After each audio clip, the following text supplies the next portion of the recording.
sorry.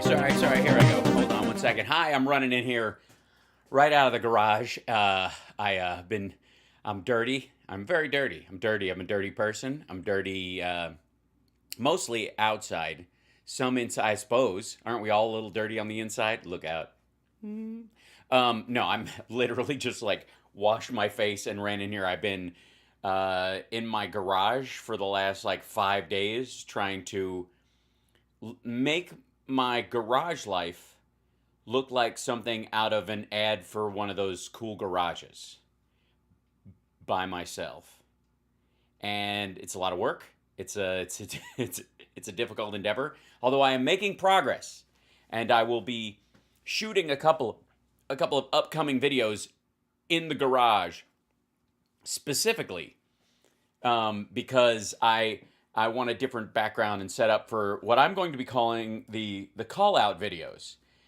As I deal with a lot of these folks on the regular, the Glens, the Russells, the Jimmies of the world, I am reaching sort of like peak peak critique. That's good. I like the sound of that. Hold on, I'm gonna sneeze.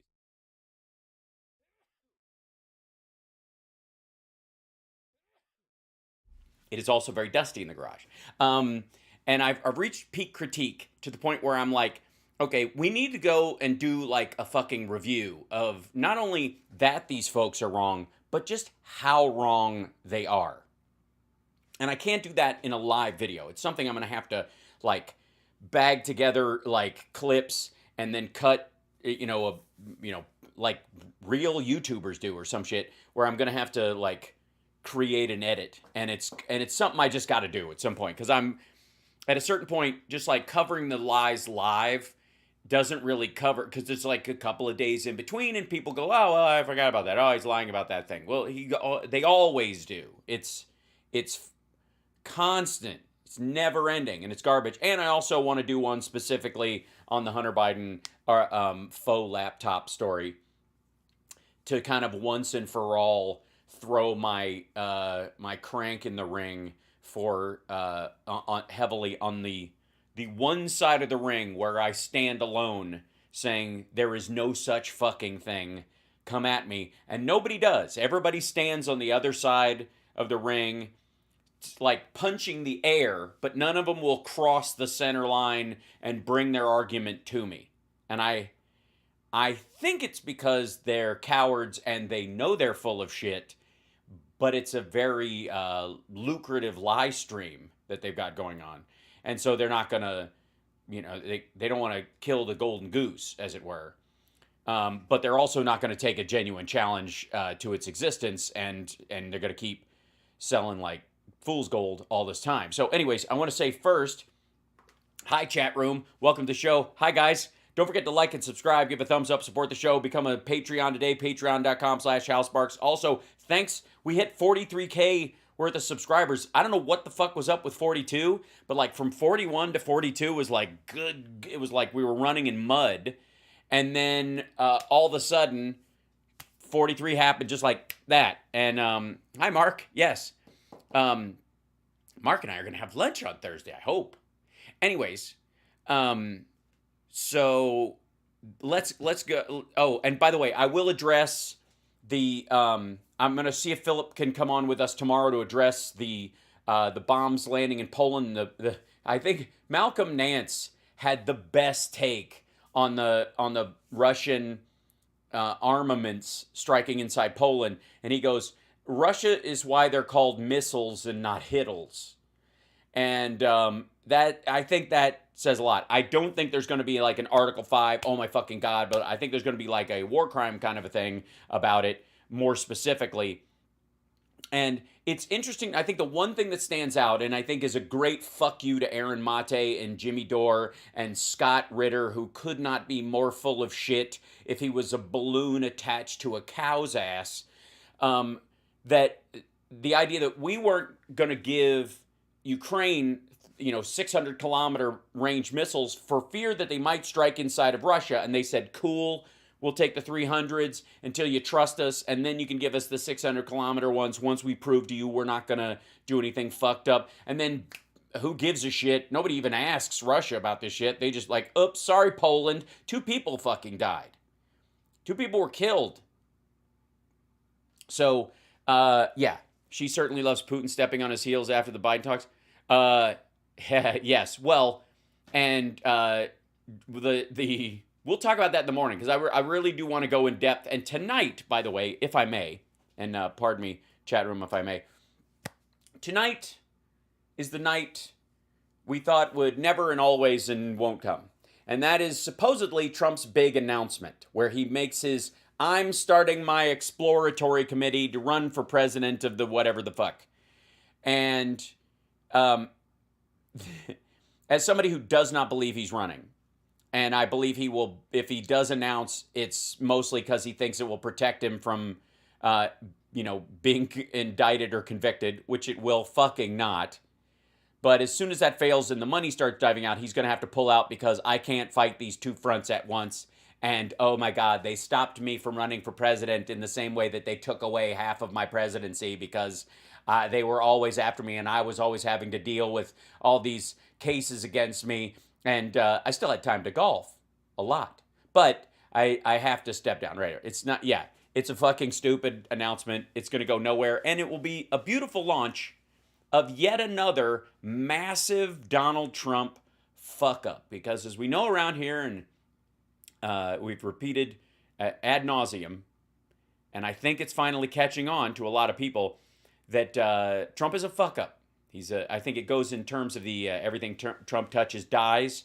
But that has almost like an external factor to it, when in reality it doesn't seem to look into his own personal life and his own personal business.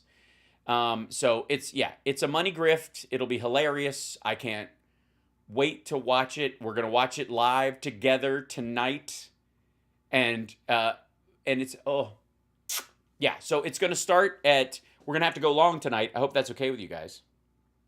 We have to stick around. I was gonna start late, but then I was like, oh shit, I don't want to have to punt the show an hour for that asshole, because some people come in here. So if you want to go away and come back, I'm gonna do some clips and do some stuff just to keep us up, because Jesus Christ, if I ever try to like plug the dam of idiocy, the pressure that builds on the other side, the backlog of bullshit that I have to look at, good Lord. Trump was born a jinx. No, I think he earned it. I think I'm going with nurture rather than nature on this situation. I don't think that's a family curse. That's just that's my theory, and I'm sticking to it. I don't know where you guys land on it, but I'm all right. Now, there's well, I want to do something. I gotta grab something before I do. Hold on one second. Because I want to start. I think I'm going to start with this one clip, and I've just decided as we're here. Let's see. Yeah, here we go. Videos.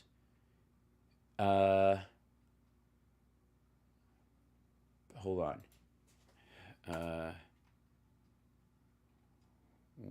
Walker. See if I can find this. Yeah, here you go. Let me show you this. Somehow, and it's fucking adorable. Somehow, there's a bunch of folks. Oh shit! I don't even have my headphones in. I gotta put these in, or there'll be feedback. It'll be ugly. That's what happens when you hang out in the garage all day. By the way, I have been to Lowe's and Home Depot more times than I can count. Sometimes 3 times in a day over the last week and a half. And for the record, it never even occurred to me to walk out of there with a single board in a bag. I swear to God, at one point, I feel like I've been doing squats. My bum has had quite the workout because of the heaviness of the shit I've been lifting and carrying. I'm just saying. Now, this is the one of the big stories, if I may. Ladies and gentlemen, I present to you Lana Douche. Dana Loesch. I'm sorry, I always get that mixed up. Whoops, hold on. Get back with your stupidness. Theater mode. Boink, there we go. This is Lana Douche is apparently very upset about the red wave that never happened. She's still dressed for it. Don't get me wrong. Either that or she just wants us all to stop in the name of Loesch. I'm tired. That was awful. That was shameful. And I enjoyed every second of it.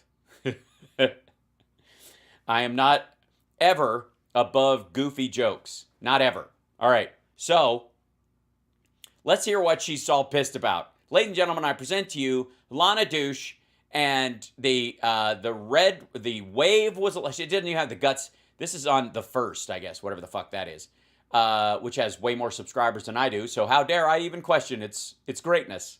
All hail the whatever. How fucking long is it going to take me to hit 100K? How right do I have to be? How correct do I have to be about all these things, to be very specific? All right, anyways, here we go. Just do it. Just subscribe, will you? Come on. You subscribe to all these other lunatics. Give me a shot. Trolls, you hear it. Subscribe. Pull your weight. All right, so here we go. Piece last night that I sent out to our subscribers. She sent a piece out to her subscribers. I didn't realize she had an OnlyFans. I'm sorry. That's just, again, it's just cheap jokes, ladies and gentlemen. This is how we work. You think I'm going to take these ideas, concepts, and these realities seriously, and then at the same time take these fucking crackpot, grifty assholes seriously? It doesn't work that way. Which is why you should subscribe. No. And why would we subscribe since you sent this out special and you're going to read it to us on the free channel? It was called The Wave Was a Lie. And I don't. That's amazing. It's called that. And that's what my video is called. And that's what I'm saying. And that's what we're doing. And that's how it goes. I don't want to sit here because I think that there are a couple of other things to look at. And we're also going to look at the student loan forgiveness, all that other stuff, what's happening in Georgia. But I got into a little bit of, I really think that the polls weren't wrong. And I'm trying to figure out. Yeah, they were. I'll tell you what. You know what? I'm jumping in too quickly. I'm moving too fast. Slow down. You move too fast. Solomon's here. They weren't wrong. They were lies. The last 2 weeks of push polls that the Republicans were putting out there were trying to motivate a red wave through, we're going to win this, we can do it. But the problem is everybody had been talked out of voting. They weren't wrong. They were lies. Wrong is accidental. Who was telling people? Now, I thought that there might be a lot of momentum for sure coming into this. Yeah, for sure. Because when you measure look up voter sentiment, particularly on job approval, etc., that was very telling. When you looked at the number of women that were leaning towards the GOP.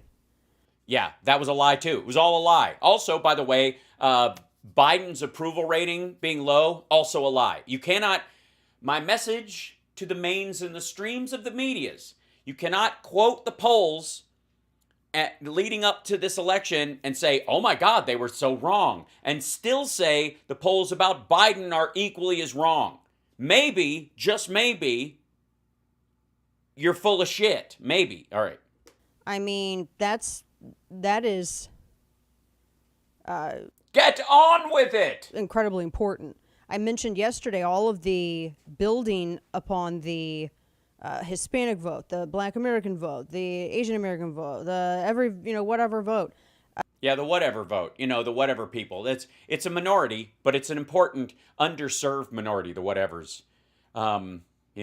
Whether you be black, white, magenta, yellow, purple, whatever tinged. Because people like that, they like the appeal of a big tent. Those people, like you mean the people who've been kept out of your tent for a long time, like the idea of being allowed in a tent? What the? And because, I think it's easy to sell people on being able to keep more of their own money. But, I'll say this. This polling, I don't know where people are getting the idea that it was ridiculously wrong. It wasn't. Every single survey They're getting it from the fucking vote that I've shared with you in the Senate, I said, what did I say about Pennsylvania? I didn't think Oz was going to take Pennsylvania at all. I said that Masters, I'd be shocked if Masters had taken Arizona. The only one that I actually thought may pull it out was Adam Laxalt of Nevada. Uh-huh. That was it. And I tell you what, had Steve Bannon, Sloppy Steve, who called Donald Trump Jr. a traitor and led a journalist around to get dirt on Trump in the White House, had Sloppy Steve Bannon gotten his way, Mr. War Room, you would have had Greetings in Missouri and you would have lost that damn Senate seat.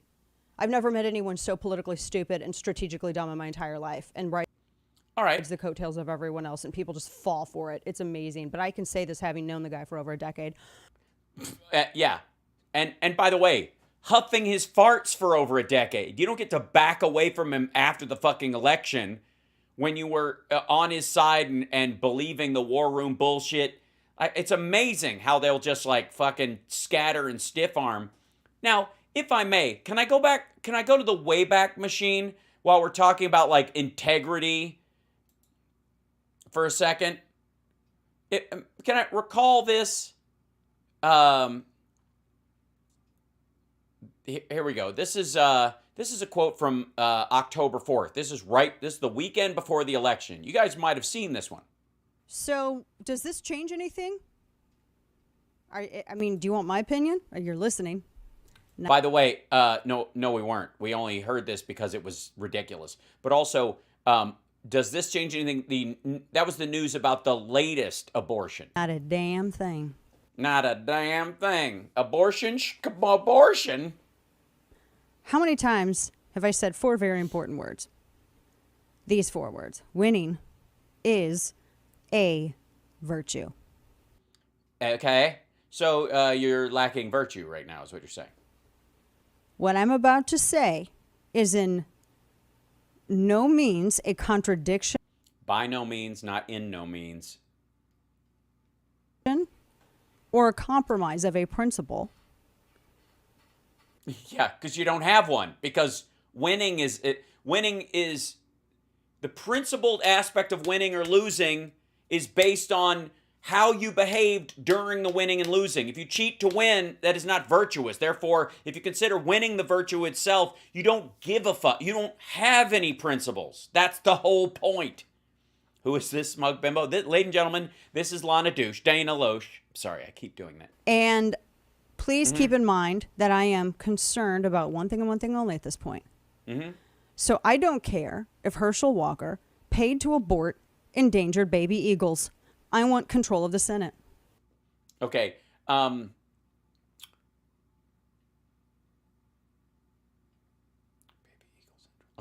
That would be people cracking eagle eggs. You know, there's no actual abortion process or as a matter of fact, some birds like the cuckoo bird, for example. One of the chicks will kick. I think some of you saw this video. Will kick the other eggs out of the nest so it'll get fed better. It's a pretty rough and tumble world out there in the world of eggs and birds. But again, the reason she's saying this, by the way, is so that she can say, I don't give a fuck about abortion, and this dude, I want control of the Senate, without actually saying it. She's whatever the opposite of anthropomorphizing is.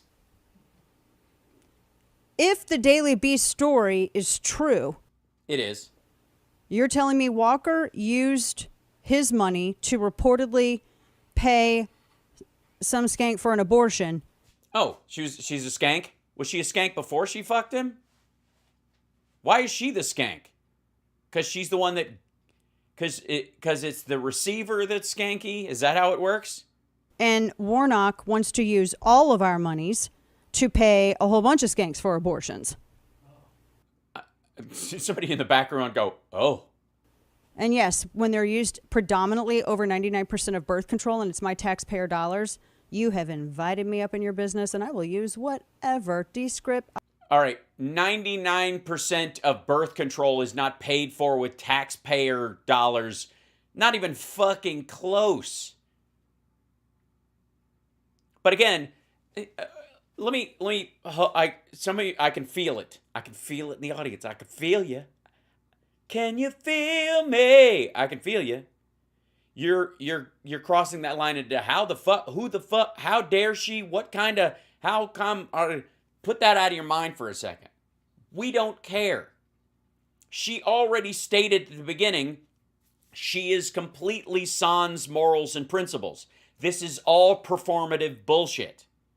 Winning is everything. The rest of it, she can, like, you can't even take her moralizing statements at face value based on her previous statements of winning is a virtue, right? That's it. Okay, so let's go back to her now having some sort of moment of clarity, in deference to my old workplace, where you know, suddenly she's like realizing this was all bullshit. No, you don't get to do that. You would have had another seat. I did not think at all that Pennsylvania, there was not a single survey that showed that was going to happen. Not a single survey in Arizona that showed Masters was going to take Mark Kelly. My gosh, Mark Kelly led him the entire time. My golly. Now in Nevada, at least, there were a couple of polls that showed Laxalt pulling very ever so slightly ahead. So I thought maybe there's a chance. Yeah, maybe there's a maybe there. You know, Rasmussen, Real Clear Politics, anybody that Republicans can pay for a push poll and then release it. Hey, can we pay you guys to do a poll? We want to shape our own questions. Okay. There that he could, that might be something he can take. Georgia, I'm not even good. By the way, is she in the same studio that lunatic in Russia uses? Also, I'd like to point out, those are guns, I think. Right? Because isn't she the NRA darling in a lot of ways? She's like a NRA supervillain. Those are all shotguns and shit on the wall just for fucking dimly lit props. She's like a school shooter's blow-up doll fantasy. I'm going to tell you what's going to happen in Georgia because I don't know. Nobody does. It's weird. Yeah, I know what's going to happen. Warnock's going to win. He won last time. He just didn't win by enough. And none of the fucking Republicans that came out to vote for Kemp are going to come out to vote for Walker. I mean, for Walker. And it's not going to fucking matter. Bye. Sorry. Done. End of... Who gives a shit? That's what's going to happen. I'm telling you right now. Don't waste your fucking get out the vote dollars, Republicans. I'm doing you a favor right now. Save your pennies. You're going to need every fucking one of them for 2024 because Trump's going to be in the race just long enough before he bails out, if he even announces anything beyond an exploratory committee tonight, that he's going to be just in long enough to shit all over your other candidates, making it impossible for the MAGA faithful to vote for fucking any of them. And then he's going to get out and they're going to think it was because of them. Yeah, Karen, we spoke about the Russia thing. We're going to talk about that in the morning. They did not officially, they're saying it's an accident. We'll see. They talk a lot of shit about Poland, but we'll get there eventually. I'm telling you, it's going to be so fucking sweet. There will not be enough popcorn for 2024. Saying it right now. It all goes back to Georgia again. Georgia had really high turnout this last election. This was a huge difference from the special election that they had where Democrats, it was like 2-1. Democrats just suffocated Republican turnout. Yeah, and it's going to be the same shit. Because what was the reaction to not winning things outright or having a squeaker in a bunch of these states, which is exactly what happened in 2020? Trump and all of his fuckheads stormed out to every microphone and camera they could find and said, cheating, it's cheating, cheating, it's rigged and riggedy cheat. Which is, what are you going to do if you're a Republican voter who actually gives a fuck what those people say? If it's rigged and cheat, you got off your ass and you did it, and then you were riggedy cheated again, right out from under you. And then what? You're going to do that again? No. because Republicans got convinced to stay home. They didn't need And they're getting convinced again. We'll get to some of that in a moment. Democrats swapping out their ballots. They just got told to stay home, and they did it. They believed it, bought into it. You know, hook, line, and Who told him? Who are you? Who told him to stay the fuck home? Who told him it was rigged and bullshit? Huh? Who? Trump. And he's going to tell him again. And I don't know how the fuck he's going to announce that he's running for president and then assume that somehow Democrats rigged the elections in states they weren't even in charge of during the time he was in charge of the government, when he was in charge of the Department of Justice. And he thinks that the rig happened and he was unable to do anything about it because all he was pitiful little president of the fucking United States of America. And you think if you really believed that, you would think you had a shot another time? Fuck no. If you were selling that, you'd have moved to another country already. Good Lord. By the way, we will be covering the stupid announcement. It's just, they're just waiting until they launch in like a half an hour or some shit. But we'll be back. Oh, hold on. Play. sinker. Hopefully, noting the previous turnout, it's not going to happen that way. I don't think it will, but I think it comes down to how Walker's going to campaign. By the way, I don't know what that elephant is doing off camera, but I hope it doesn't involve Donald Trump or Dr. Oz bent over. What do we got? 21, 22 days out? Yeah, so I think it comes down to... There's just a dude. She's got like a hype man who stands off camera checking shit for her. How Walker campaigns. People got to remember the individual's the vessel. This would give Democrats 51 in the Senate. Now, it's not, it's that's just enough. That is just enough to manage some stuff. Dude, they already have 51 votes in the Senate, stupid. They do it with Kamala Harris. It's a fucking coin flip. It just means she doesn't have to stick around and show up when they need to pass something. They don't have to coordinate the vice president's schedule so that she can come over. That's all. This is a fucking... People would be getting up off their sofas, filling out ballots and dropping them off or showing up or whatever to determine the traffic patterns from the vice president's office to the Capitol. That's fucking it. Just enough. And that's all they need. So we already have it. We have it. We have 51, stupid. We'll just have 51 without her having to do it. That's all. God damn, she's dumb. So at the best, you got to maintain the status quo. It's got to be 50-50. So that's... Well, that's not the status quo, stupid. It's 50-50, and the Democrats get to bring in the vice president like a fucking queen on a chessboard. That they got to the other side of the board with one of their pawns and turned it into a queen. That's what fucking happens when it's 50-50 and you have the White House, stupid. I don't know what the fuck. How does this pass for an argument? That's what people need to think when they go into the Walker thing. But I'll be damned. If I have to sit here and deal with this stupid Republican infighting, I'm going to pull my hair out and the hair out of every Republican leader. I look forward to the scattered baldness of the entire Republican... hold on one second. Now we... Hold on. I gotta have it somewhere, don't I?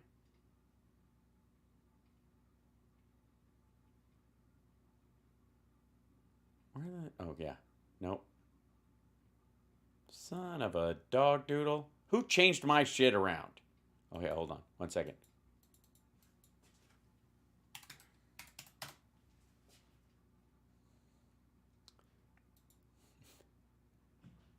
There you go.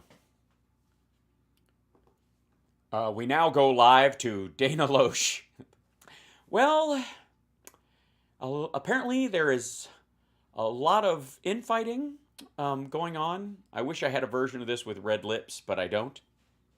I'm so done with it. It's funny because it looks like I have like a kung fu ponytail in the back with a bald head. It's not a bad look. in their stupid slap fight today over House Speaker. Their stupid slap fight over House Speaker. Hold on. Is this better? Wait 1 second. No. Did that work? What's this guy? That didn't work? This is better. Now I look like Jesse Waters. I look like Jesse Waters got attacked by Dana Loesch on the 5. Who gives a rat's ass about House Speaker right now? Who gives a rat's ass about House Speaker right now? I'm going to go with, please tell me that that Trump has decided I'm not going to run for president. I'm going to ask them to make me speaker. But boom, boom, boom. And then one of the Republicans who can't stand him changes parties right before he's about to take power. And then he can't do it. You know how, God damn it. You know how gorgeous that would be? Do you have any idea? Where's my glasses? Oh yeah, I do need glasses and lipstick.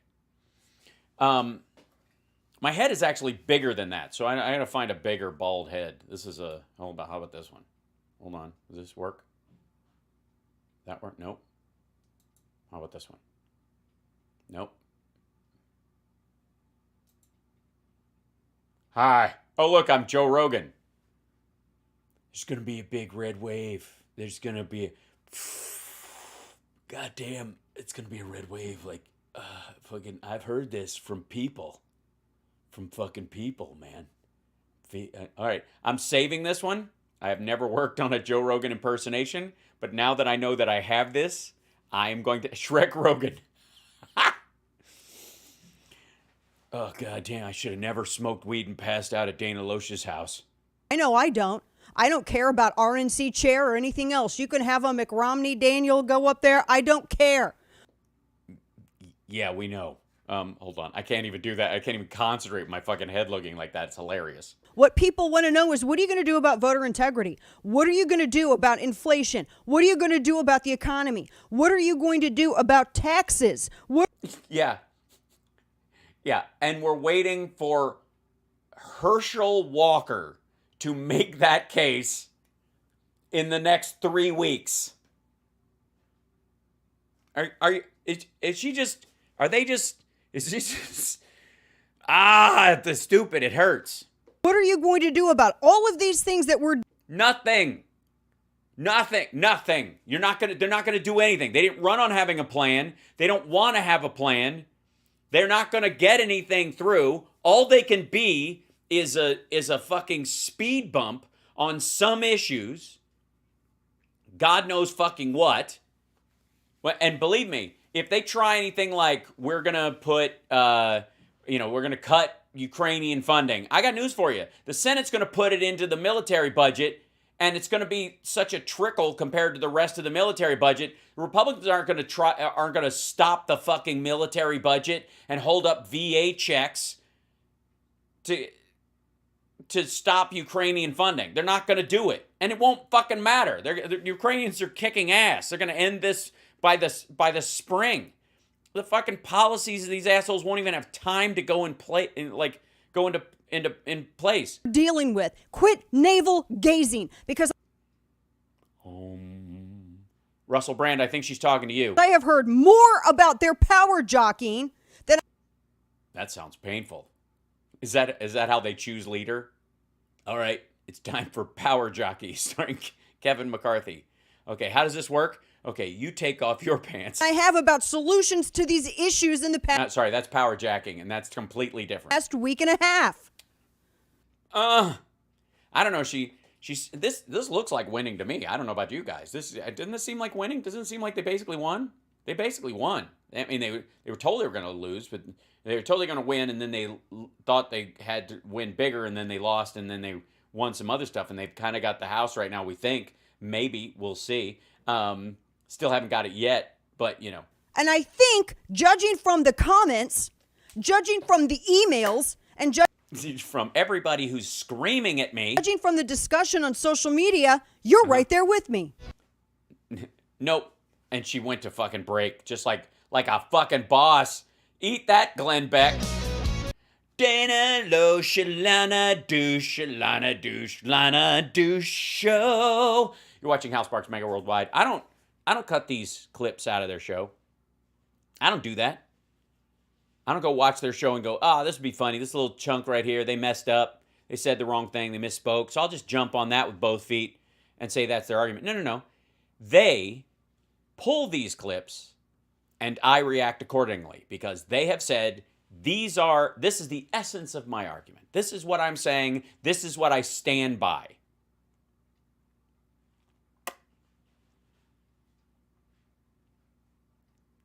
Am I enjoying this a little too much? Yeah, I fucking am. I think I kind of am. Yeah, Katie Porter's leading but not called. We're very excited. Very excited. That's right. It's fair game because they put it up there. Now, this is, hold on, let me back this up to, yeah, here you go. And then I've got to put this in theater mode and boop, here we go. Now, lately, we've had to speed up some of the speakers just because I think their disappointment is causing them to drag a little while they speak about the lack of a red way. They're hoping people tune out before the end of the sentence so they don't have to hear the whole bad news. Luckily, that's not a problem when it comes to Shrinky Dink Jesse Waters, a.k.a. Ben Shapiro, who has a show, I don't know if you're familiar with it, called The Ben Shapiro Show. And because he doesn't have the creativity, brains, or joie de vivre that I have, that allows me to have a show called Hal Sparks Mega Worldwide. Welcome. Thanks for joining us, new subscribers. And he's in this little studio that they set him up at the Daily Wire. And his job, apparently, as far as we can tell, me in the chat, as far as we can figure out, his job is to bark at people while reading from his laptop like some dickhead in a Starbucks who's hogging the one outlet in the place. That's it. That's the whole fucking gig. Just, by the way, somehow just as wrong as everybody else about this shit, but somehow manages amongst the right to like dodge this because he never went all in on Donald Trump as the idea. So that's what's kept him sort of protected class in this whole thing. Like he was, I'm a little, I don't know. But so this one is titled, fuck, somebody's been hanging around with sloppy Steve Bannon, as Lana Douche called him. Dems are retconning the midterms. We are looking back at the midterms and pretending we won when we actually didn't. It wasn't a win when we should have won, and it was a thing. We're thinking it's good when it's actually bad, right? Is that what it is? Thanks. By the way, thank you guys for Bonnie. I think. Hold on. Let me scroll back to this. Let me make sure I didn't miss this. The Gish Gallop kid who lives in fear of WAP. Slowing Ben down might be hilarious. I agree. The thing is, I don't think you can slow him down fast enough. Hal, I just ordered the fourth Turning book. Looking forward to it. I don't put a lot of stock in the Turnings story. Ray Dalio built his ideas on some of the stuff in the fourth Turning, and it's a little fucking goofy. I don't buy it. It's oversimplified, and it doesn't take into effect the massive changes in humanity that have occurred over time, and you just can't line up supercomputers and all that other shit and renewable energy back to societal turnings that happened when we were getting fucking, we're just figuring out like, wow, this coal rock burns longer than wood. We can dive into it if you want. I'll start doing, should I do some book review? That'd be a good time. Glad to do it. He might sound like a man if you slow him down. Well, here's the thing. YouTube does not quit it. YouTube does not slow the pitch when it slows down. It uses an algorithm that just speeds up the speed of the actual conversation, but it doesn't actually lower the pitch like old school turning a tape down because it's done with a computer. So yeah, Hal Sparks' book club, it could be a good time. I'm for it. Okay, so let's see. The Dems are retconning. Is that what we're doing, guys? Did we retcon? Did we retcon? Well. The Republican wave not only did not happen in the Senate, Republicans have now lost control of the Senate. Just terrible news all the way around. Well, I mean, I think it's relative. I wouldn't call it terrible news personally. I think it's, Around Adam Laxalt went down to a very, very narrow defeat. Well, yeah, so did. In Nevada. Now, there are a lot of questions people are asking about the vote. Yeah. Don't do it. There's a lot of questions people are asking about. Yeah, about Republican-led counties in Republican-led cities that somehow you guys don't trust. Vote counting process over in Nevada because it just seems, and again, I have no evidence to this effect. Well, then shut the fuck up. Why bring it up? It just seems to me that, from, hanging around Q threads, that the U.S. government created AIDS as a way to depopulate Africa and the subcontinent so that we could, because the Illuminati likes, gold and mangoes. Shut the fuck up. But I see why people are suspicious because they listen to you and they go, well, I'm not saying, but I am saying. I'm not saying. I'm just asking. I'm just asking questions in a way that sounds like a sentence. Seems like every Republican with a large lead a week before the election. Again, puff polls, stupid, annoying. Result is announced, suddenly has that lead chipped away over the course of like a full week. This is why you have to have verified and good voting procedures. Florida, we do. That's why it takes so fucking long, because everybody doesn't trust it. So they're like, okay, make sure every T is crossed and every I is dotted, or these motherfuckers will follow us home in their pickup trucks and shoot up our goddamn houses. So everybody's tiptoeing. The slowness of the races in a lot of these places is directly linked to the fucking lunatics that came out after 2020. The assholes with guns in parking lots. The people like, we're being denied the ability to be election watchers. Like, no, you aren't. We have a Republican, we have a Democrat, and in a lot of cases we have an independent here looking at this shit, and they signed up weeks ago when you were supposed to. You can't just storm the fucking place and overwhelm, and then suddenly we have way more Republicans than we do Democrats, and the Democrats have a case for including more votes later on. You're hurting your own cause. Get the fuck out of here.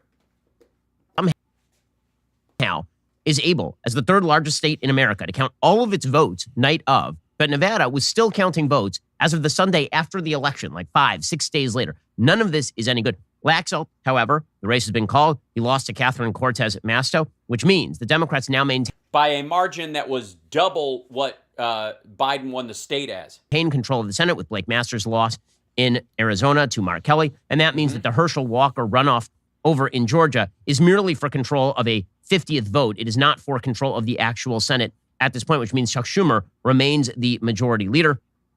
The media, of course, were in a state of full-scale celebration over the weekend. MSNBC, CNN, they were full-scale celebration. So when they announced this, so I'm sure MSNBC was this, but even like CNN, NPR, Fox News, whatever, just what did they do? Pop champagne, full-scale celebration, like full-fledged. What do you say? Full-fledged or scale? I forget. Of course, we're in a state of full-scale celebration.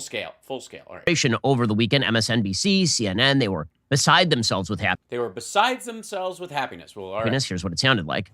Oh. CNN now projects that Democrats. Oh, this is going to be fun because I've never seen Wolf Blitzer giddy before. Hopefully, will keep control of the United States Senate, holding on to the majority they narrowly won 2 years ago. This is an extraordinary victory for the. Dude, slow down. It's happiness is like sunlight. Too much of it can burn. Democrats, as the battle for control of the House continues to play out. We are making this call because we can now project that Democratic Senator Catherine Cortez Masto will win re-election in Nevada. Democrats will maintain. All right, that was so far. It's like one of those videos you see online where they give somebody cochlear implants and or they can see colors for the first time with a special pair of glasses. That kind of joy. That's all I heard coming from Wolf Blitzer. Weren't you just overwhelmed? Yeah, that was giddy. That was full-scale celebration. Their majority in the United States Senate. And as Neil was saying earlier, this is very good news for the Biden administration. Oh, are you? Very good news for the Biden administration. Can we not have a see-through podium at CNN anymore? Because every time the Democrats win, I don't need to see that many erections. It's just wrong. Win. And I think one of the things when we take a long view of this is that this may be the moment that we discovered that Donald Trump is not a kingmaker any longer. This is it. His candidates did not do well. His election. By the way, they said the same shit over on Fox. Why is this all of a sudden the standard? Denial was not a big issue in this campaign. And I think that Republicans are going to have to do an awful lot of soul searching about whether they actually ran on issues that were geared to them.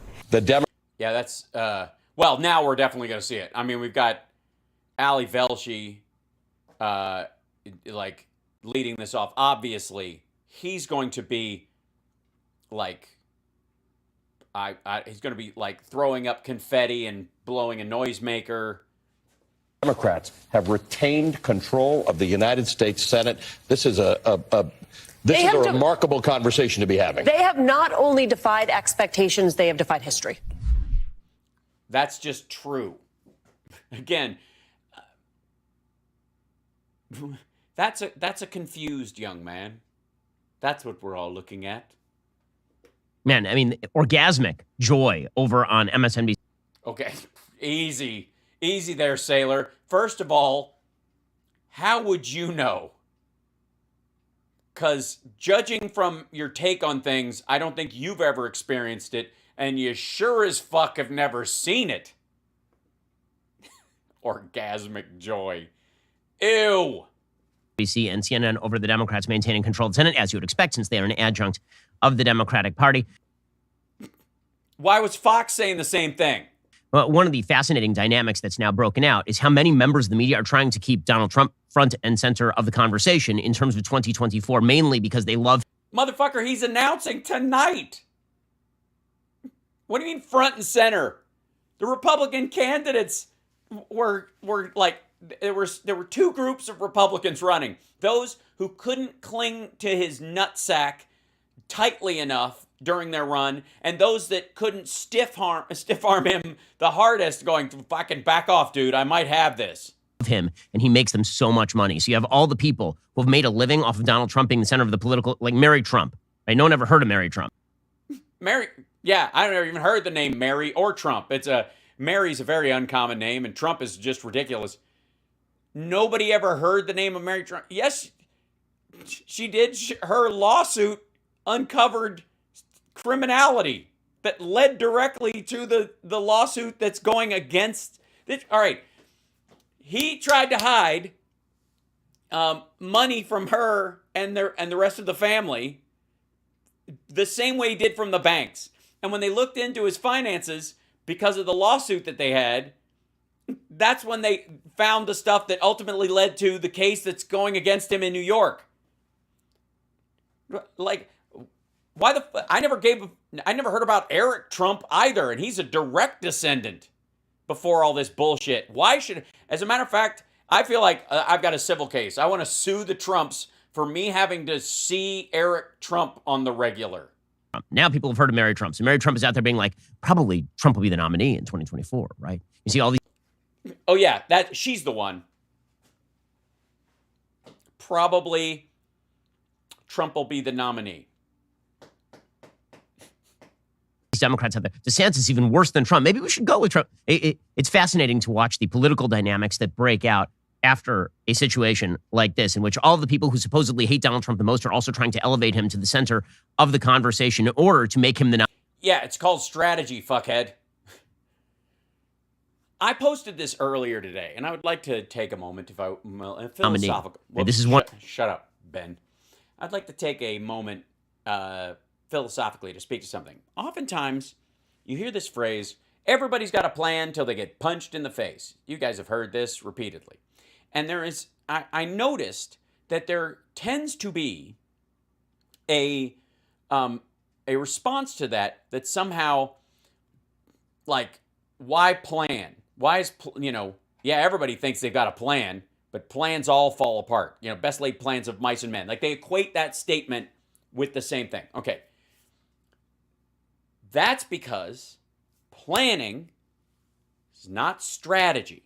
Planning is, I plan to win, or I suppose if you're in the movie Snatch, you plan to lose, and and then you create a strategy for how that goes. Strategy is how you carry out, by what means you carry out your plan one way or another. Everybody has a plan until they get punched in the face, but you have that's because you need a strategy. Once you get punched in the face in your strategy, you fall back on, how do I deal with being punched in the face? I have contingencies for that, and I have contingencies for when my punches connect. That's the difference between planning and strategy. It annoys me. People say this shit all the time, and I find it aggravating. Ugh. Now, on with the show. I love you guys. Thanks for giving me that moment. One of the things that Democrats and members of the left-wing media are certainly doing. On the Democrat... First of all, what the fuck do you think this asshole was doing when Biden was running and Sanders was running? And they were doing the same talk for the year leading up to 2020. Oh, well, Sanders is definitely going to come in. Will Hillary do it again? And she's tremendously unpopular, but the Democrats are probably going to force the blah, blah, blah. And will Biden get in the race? Like, they did all the same shit, too. Democratic side of the aisle, they've decided, as predicted, that the basic message takeaway from them retaining the Senate is not going to be that they dodged a bullet here. Not that they were somehow able to basically pull an Excuse me, when Neo dodges bullets in the Matrix, it's fucking crazy. And dodging a bullet versus being missed by one are two wholly different things. I think if you can actually dodge bullets, to just carry this stupid analogy a little further, that's something to brag about. Especially once the gun is empty, I suppose. Side straight by running against a bunch of bad candidates in a bunch of swing states, ranging from Don Baldick in New Hampshire to Blake Masters in Arizona Yeah, now they're all bad candidates. Adam Laxalt in Nevada to Dr. Oz in Pennsylvania, who was also dragged down by Doug Mastriano, running at the top of the Pennsylvania ticket, to Herschel Walker in Georgia. Right? All of these are really, really weak candidates. Okay, there you go. Those are the people the party that Ben Shapiro supports put forward. And leading up to this dumb son of a bitch was saying that there's going to be a red wave and it's going to carry these folks. In a year in which Republicans were supposed to have wind at their back, instead of Democrats taking this as like, man, we really, really dodged one here. Instead, they're taking it as, we must double down. We will never stop, never stop, never stopping. So, Anita. If you never stop, never stopping, then you stop. 1 second. I got to go to check this real quick. I'm just looking up something because I have a sneaking suspicion, if I may. I will say there is a real problem when I've been looking up, let's see.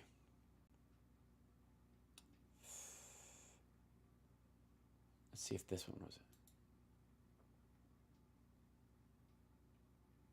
Hold on. This might be, I want to check this out. I don't know where the fuck he is. He seems to be in a hotel room. This is 13 days ago. Joe Rogan knows what the Dems can't accept.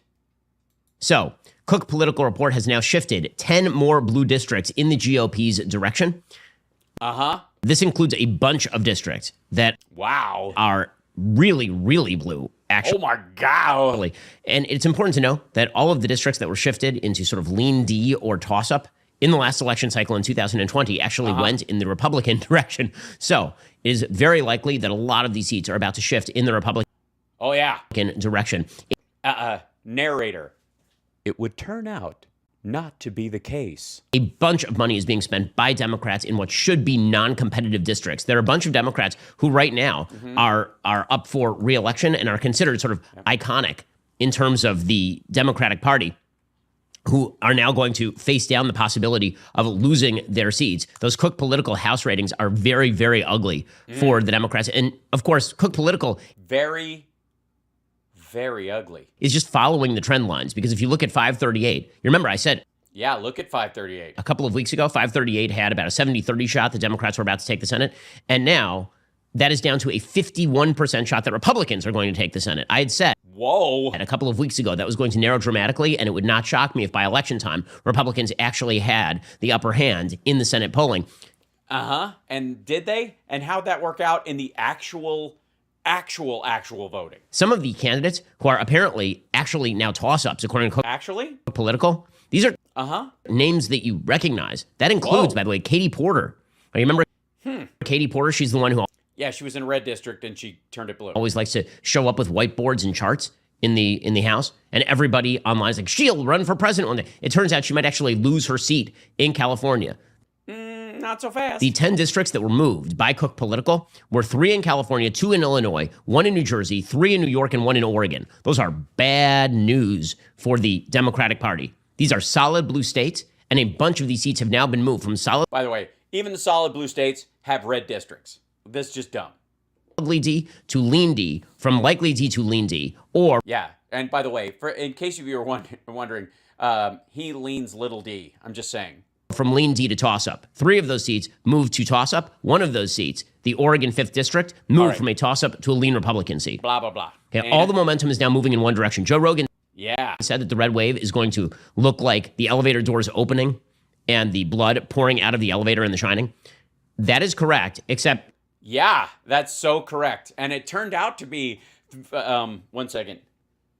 What was that? Oh, it didn't actually. It wasn't, it was, yeah. Not a red, not at all. Not at all. Oh, fascinating. It was more like what? Oh, it was more like the drop of jelly that fell off of Danny's sandwich in the beginning when he's sitting around after Tony came to visit. Where he goes, I just don't. That place? Okay. it's not going to be an elevator. It's going to look more like Deep Impact, the tsunami at the end, but colored red. This is going.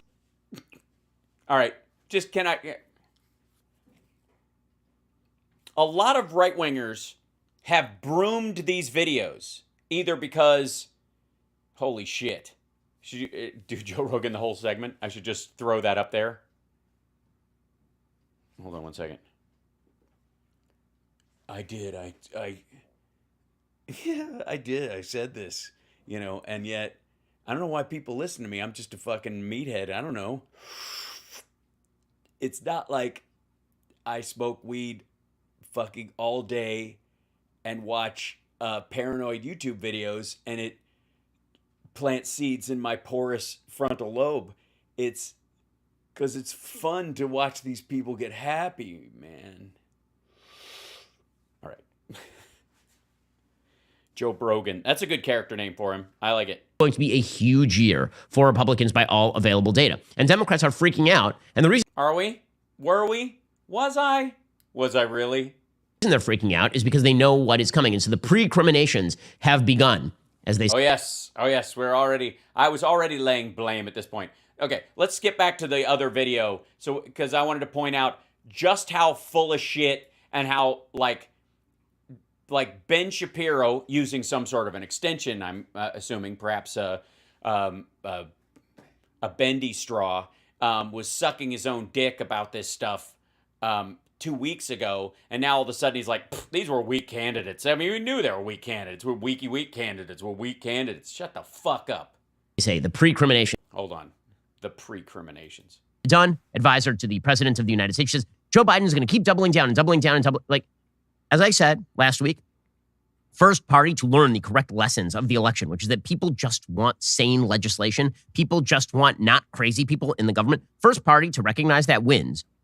Yeah, and that was the Democrats. That's what he was talking about. The infrastructure bill, lowering the cost of prescription medication, capping the cost of insulin, getting lead pipes out of supporting democracy in Ukraine. Like, these are not extraordinary, like outlandish concepts in governance. As a matter of fact, they're incredibly fucking popular. That was the lesson. That's why he's like, I'm not going to change anything I did. We're going to reach across the aisle. We did gun legislation. We did some other stuff. And we did it with Republicans joining us. Do that. Yeah, made in the USA. Exactly. We got 9 fucking new chip factories making the highest quality chips on the fucking planet that exist in the United States now because of direct influence by the Biden administration. But apparently Democrats are not going to take that message away. They're just going to keep doubling down here. No, you have a weird opinion about things like the infrastructure bill or even the Inflation Reduction Act that somehow makes them sound extreme in your tiny little furry head. And that's why you think this is bad. You think they're going to learn the lesson that stuff works or that they're going to keep doing stuff like that. Yes, because the majority of Americans want it. Look at the abortion measures that ate shit. Democrats fought those. They campaigned against them heavily, and they lost. They lost. Those things went down. The Democrats were right about that. The Republicans, did they learn the lesson from that? Did they learn not to put that shit forward? Did they learn the lesson that running your entire party based on what you want MTG and Amy Coney Barrett to pull off on your behalf is a losing strategy? I don't think so. It's a weird. When you look at these polls, let me put up a graphic here from the exit poll where... Oh, yeah. Super lefty Antifa member on the weekends, Chuck Todd. More people said that Biden's policies are mostly hurting the country than helping the country. Yeah. These are the same polls, by the way, from the same people that turned out not to be correct, not to be reflective of the actual electorate. Do you really believe this is a messaging problem? As the president traveled the country, and I had the opportunity to travel with him in that final week, you didn't go to a congressional district or a state where the Democrats weren't running on some aspect of the president's agenda, whether it was lowering prescription drug prices or the Inflation Reduction Act clean energy provision. Yes, we know this, but I want to get to the Ben Shapiro part where he's responding to it. It's like playing a giant clip from this. There you go. Hold on. It takes a little time to implement these things. Yeah, just, do I have to order something or can I keep using the Wi-Fi for another 2 hours? Sir, we closed 2 hours ago. Look, I'm just waiting till you all go home because I like that mannequin in the window and I want to take it home. No, they're retconning this thing because what they are actually running on, and it's been clear that they're running on this all along, is the end of democracy stuff. And we mocked that because we said, that's not what most Americans are concerned with. But it turns out that the candidates who people felt uncomfortable with did particularly poorly on the Republican side of the aisle than the candidates who are able to escape the democracy is a threat routine. That's because all Republicans aren't created equal, all conservatives aren't created equal, and the ones who were a threat to fucking democracy are the ones who went down. The problem wasn't that people wouldn't vote for normal Republicans again. The idea isn't that all Republicans are MAGA from within, or there's this projection that all Republicans are MAGA from without, meaning that everybody who attacks the MAGA slice of the Republican Party, in some ways helping them to excise this cancerous tumor from their fucking gut.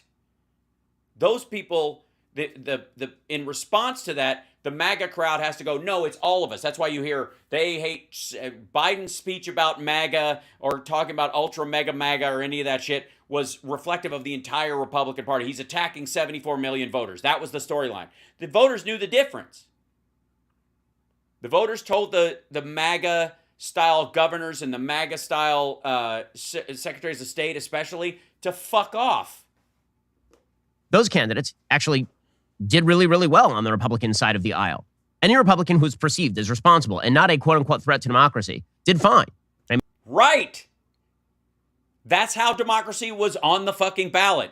He might be on to something. Mike DeWine won by 20 points, upward of 20 points in Ohio. Ron DeSantis won by upward of 19 points in Florida. Greg Abbott over in Texas blew out Beto O'Rourke. These races where Republicans were perceived as the responsible party. Dude, 2 of those are heavily red states. Back the fuck up and pick some stuff that was actually decided in this election. Republicans did great. It was all of the other races where Republicans were perceived as maybe part of the democracy. Here's what happened. Everywhere that they tried to branch out their fucking lunacy onto new ground failed miserably. People were not taking the bait. Even Republicans in those areas were splitting the fucking ticket, voting for Democrats, and definitely voting against the abortion measures, and in some cases voting for Democrats rather than vote for the MAGA person, but voting for Brian Kemp, for example. Kemp is not seen as MAGA because he pushed back against Trump. The vote for Kemp was a fuck you to Trump. Democracy is a threat notion. That's where the Republicans did particularly poorly. But Democrats are not taking this, again, as a mandate to just not be crazy. They're taking this as a mandate to be as crazy as they want to be, which is why you... Yes, which is not at all. That's as crazy as I want to be. I mean, I can be a little wacky sometimes. Have Elizabeth Warren out there now promoting the idea that Democrats need to double and triple and quadruple down on all of this. Really? What'd she say? Did she say double, triple, and quadruple down on that? I know she hates math. That's why that whole Consumer Financial Protection Bureau thing was just, I mean, it's wildly out of control. Elizabeth Warren has a piece in the New York Times today titled "Democrats Just Held the Senate. Here's what we do next." I mean, what you should do next is never listen to Elizabeth Warren again, because it's... Well, she won her seat. She's kept her seat. She wasn't running this time, but she's going to win again. Sorry, we're supposed to listen to the fucking losers on your side? Is that how this works? Modern monetary theory policies that have driven America into a ditch in terms of inflation, but not according to Elizabeth Warren. No. We are not, inflation is not caused by modern monetary policy. According to Elizabeth Warren, her agenda, the Bernie Sanders agenda, it is wildly popular with Americans. Again, everyone taking the wrong message away from the election. According to the New York Times, is Elizabeth Warren. President Biden presided over the... Wait a minute, you're reading from the New York Times? Aren't they the mainstream media and can't be trusted? Best midterm elections for a party in the White House in 20 years, despite Washington insiders predicting Democrats would be wiped out.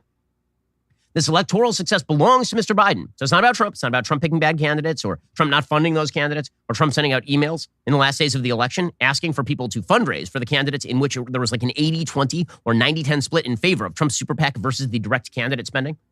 But she said... Yes, because we don't give a fuck about that. And neither do most people. There was no amount of spending that was going to fix a bunch of these shit candidates.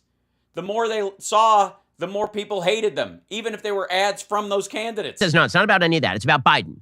The magic man of Biden. Biden is amazing at this.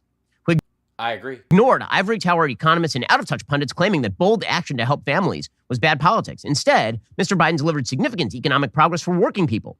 Voters rewarded Democrats for protecting the lives and livelihoods of struggling families in a pandemic, modernizing infrastructure, not just talking about it, allowing Medicare to negotiate lower drug prices, capping insulin costs for older Americans, making tax-dodging corporations pay up on billions in profit, right, yeah, sounds good so far. lowering carbon emissions and reducing utility bills and canceling student debt for over 40 million Americans. Mm-hmm. So she says that Democrats are doing amazing and they should do even more. Right, because she's further even to the left of Biden, so that's what she's going to say. But she's also going to contribute a lot of stuff that will get done over this next bit. Will she get everything she wants? No. Will what she gets done be awesome? Yes. Probably they should reverse the Trump tax cuts. They should probably subsidize housing and childcare. Housing.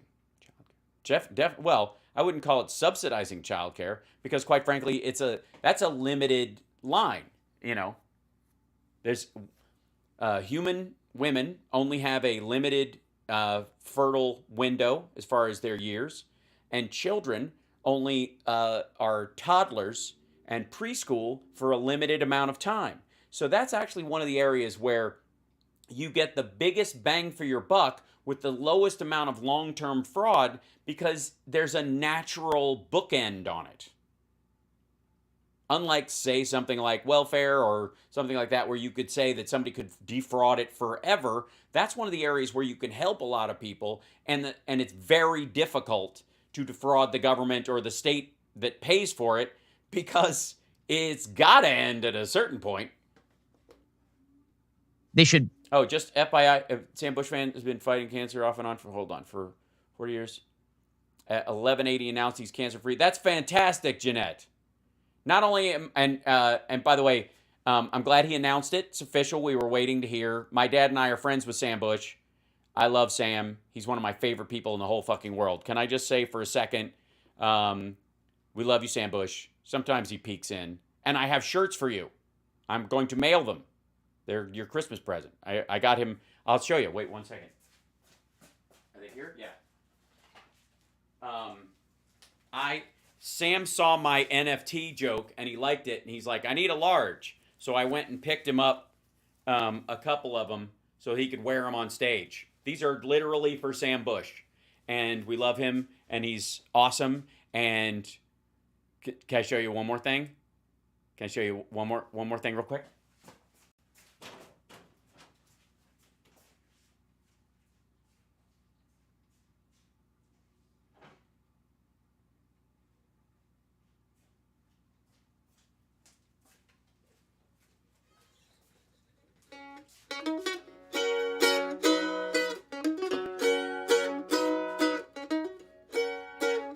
This is a Sam Bush mandolin. And if you don't believe me, payow! His pics say some bish on them.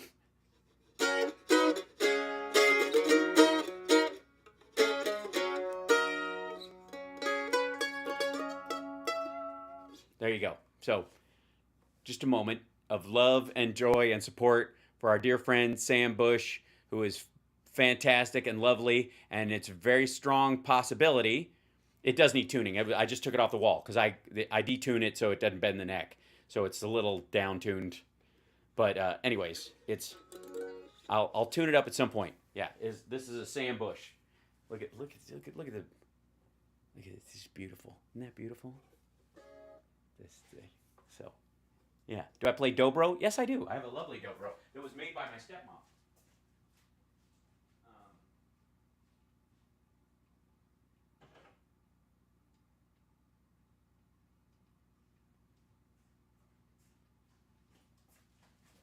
Anyways, back to our regularly scheduled programming. So, there you go. I love mandolin too. It's fantastic. And if you want to hear, I'm a big Newgrass Revival fan, and as many of you know. And there's a couple of songs that if I can recommend that you need to hear from Sam and from Newgrass. From Sam, it's his version of Girl from the North Country, which is on the Telluride album, and it's just gorgeous. It's a live recording of him playing the Bob Dylan song "Girl from the North Country," and I fucking love it. And from Newgrass, there are a lot of songs, and some of you may know that when my throat is wrecked from singing, the way I rehab my voice back to health is by singing along with Newgrass Revival, because John Cowan and Sam both have very bell-tone, clean voices, and it keeps me from throwing any dirt in there and getting myself more injured, right, when I'm doing that. And so, Newgrass is new to you? Oh, well, it's great. Yes. John Cowan sings like a fucking bird. It's so great. And his version of Dark as a Dungeon, the coal mining song, is with Newgrass, is just, I posted a while back. I'll post it again. Come and listen, ye fellows, so young and so fine, and seek not your fortune way down in the mine, because it'll become a habit that's as black as your soul. Till your heart and your blood run as black as the coal. Yeah. I fucking love that. 'Cause it's dark as a dungeon and damp as the dew, where the danger is double and the pleasures are few. Yeah, so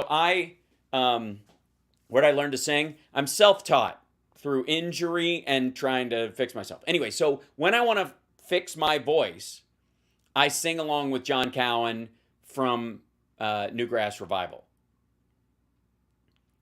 And it's, and yeah, so when I'm in good shape, I can hit all of John's notes. And that's a lot. Yeah. So, anyways, that song I love. And also, Sam does a song called Lonely Rider, which they don't really play that often, but I sounds like a bluegrass metal tune to me. And I love that song. And then, of course, Plant Your Fields, which is also the song that I use to rehab my voice. And you plant your fields when the spring is tender. That song. Like, it's just great. When the summer beats down, you pray for rain. It's just great. Anyway, so, but it's well within my, if you vote for Biden, you want to play a violin. If you vote for Trump, you want to play a fiddle. There you go. Actually, no, because in my family, we call it a fiddle, and we all voted for Biden. Just saying. There you go. No, he has not announced. Trump has not announced. We are biding time until that happens. They are, let's see, are they with this shit? Hold on. They're probably live by now. Nope. Still waiting. This is RSBN's channel. They're just on a loop until they go live, which should be in 8 minutes. So, anyways, where were we? Oh, yeah, back with this douche. Sorry, I had to stop for a moment and just be musical. Yeah. So here we go. Pass a codification of Roe. Just keep going. Go as hard as you possibly can. No. And by the way, passing a codification of Roe is not as hard as you possibly fucking can. Roe still leaves viability standards up to the states. Roe is about medical privacy. It's not extreme or psychotic or strange, and it managed to hump right along as the law of the land for a long fucking time without some sort of like out of control abortive tidal wave, no pun intended, happening across the country. So fuck you. Elizabeth Warren says, the unfinished business of the Biden agenda and the way to help families and win elections is to continue doing all of this stuff. The 2022 midterms proved Democrats can beat Republican extremism. Instead of capitulating to election deniers, we should keep fighting for working families, because when we fight for working people, we win. So this is going to be their takeaway, which of course provides Republicans an opportunity in 2024. But first, yes, it does. It provides Republicans with an opportunity in 2024 to lose miserably by running against normal like it's fucking crazy. Republicans are going to have to figure out exactly who. Think about it for a second. Codifying Roe is crazy. It was, apparently, we've been living crazy since the 70s around this idea. Just having it there, that was fucking insane. But finally, they got rid of it. So if you try to put it back, we're going back to the insanity. Takes over the ship. Right now, there are a lot of questions about leadership in the Republican Party. That is true in the Senate. It is true in the House. It is true at the presidential level. So in the Senate, there are some rather large voices who are saying that Mitch McConnell, his position as Senate Minority Leader, should be up for question. Now, I think you can actually have a lot of questions about Mitch McConnell's handling of the Majority Leader position. Yeah, he got you 3 judges you didn't fucking deserve. You can shut the fuck up and gargle his balls. I hate the dude, but these guys suddenly turning on him because he couldn't get lunatics across the finish line is absurd. The truth is that as a minority leader, he's been pretty good. As a minority leader, Mitch McConnell's job is to obstruct the worst aspect of the Biden agenda. And Mitch McConnell has done as much of that as he can in a... Bullshit. He could have stopped the gun legislation in its fucking tracks, and the right would have just fucking danced a jig. Filibuster-proof way. Right? He's attempted to stop Joe Biden's most excessive spending items. He can't do that with reconciliation. But for example, Mitch McConnell is the guy who obstructed the nomination of Merrick Garland to the Supreme Court under Barack Obama. Mitch McConnell. Right. Yeah. That was a gift to you guys, and you've been shitting on him ever since. It's like, he literally... Now, the Supreme Court wins having a decisive number of conservatives on the court was the standard for the best wins that came for conservatives that came out of the fucking Trump era. As much as No, Ben is not a Mitch fan. Donald Trump is responsible for there being a bunch of conservatives who are now on the Supreme Court of the United States, McConnell in a position of obstruction is actually quite good, just tactically speaking. McConnell in a position of leadership as the majority leader is another question. Well, yeah, because what the fuck is he leading? What are you going to do besides tax cuts, which is a negative act? Like, let's take back some of the money. What are you going to do? What's your spending priority? Besides a bigger military, I suppose. And even that's just like a macho 4% bump instead of 2%. What is it? What are they going to accomplish? What actual, I mean, I guess there's an argument that Republicans have been taken over by this kind of Ayn Randian libertarian freak show. And so the only real job they have is to dismantle anything that exists. So the process of dismantling is what they do is leadership. Burn the forts. They're not going to win the war. They're not going to win hearts and minds. It's basically the same military strategy that the Russians have, as far as just like, we can't win on the ground, so let's just bomb infrastructure. That's what it is. They bomb the infrastructure. That is the Republican strategy or plan, I guess, going into it. Because, again, you actually should have somebody who's a visionary, who's capable of bringing together large swaths of people across the spectrum in order to get things done in the Senate. Yeah, the way Ben has. I'm not sure that McConnell is that, but as a tactical maneuvering politician in order to stop things from going on, McConnell actually has historically been very good at this. However, a lot of folks in the Senate are now seeing this as their opening. The problem is the two most prominent Republicans who are running for the position of minority leader are Mitch McConnell and Rick Scott. Rick Scott, who is the senator from Florida. Yeah, the guy who wants to sunset Social Security, Medicare, Medicaid, the Department of Education, like just everything every 5 years, and then have a vote on it so you can fucking fight about every existing standardized part of the federal government that keeps people from dying and eating cat food. And like, he's like, oh, every 5 years. And if we have the presidency, he can just veto it. Because that's what will happen. The idea is that Rick Scott will say, we'll just sunset it every 5 years. If you like it, we'll just vote for it. We'll just make it go through. And then we'll get it. It'll go by a squeaker because Republicans will hold out. There won't be a veto-proof majority. And if you have the White House, the White House can just go, I think Social Security was a mistake. Foop. And off it goes for 5 fucking years.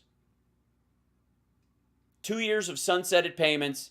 3 years of back to where the to Dust Bowl politics. Chaired the Senate GOP's campaign arm. This is a problem. Mitch McConnell is the guy who was the chair of the Senate Leadership Fund. He poured some $240 million into elections in various states. He's been hit for not putting enough money into Blake Masters in Arizona. He did, however, put a ton of money into Nevada, which was lost. He put a ton of money into Pennsylvania. Yeah, they had a shot at Nevada. It wasn't enough. Which was lost.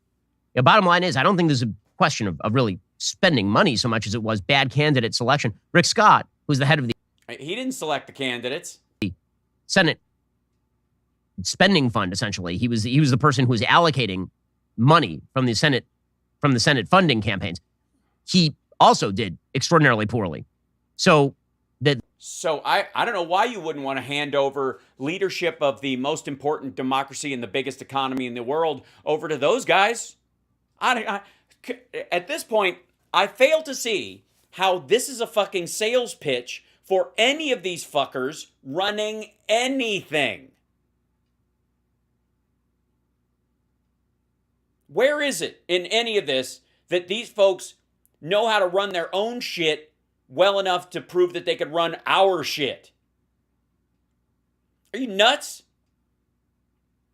All of these people are fucking ludicrously unqualified, according to this asshole, for the jobs they already have. You want to give them a fucking promotion? What is that? The top candidates at the top of the Senate for the Republicans are nothing to write home about.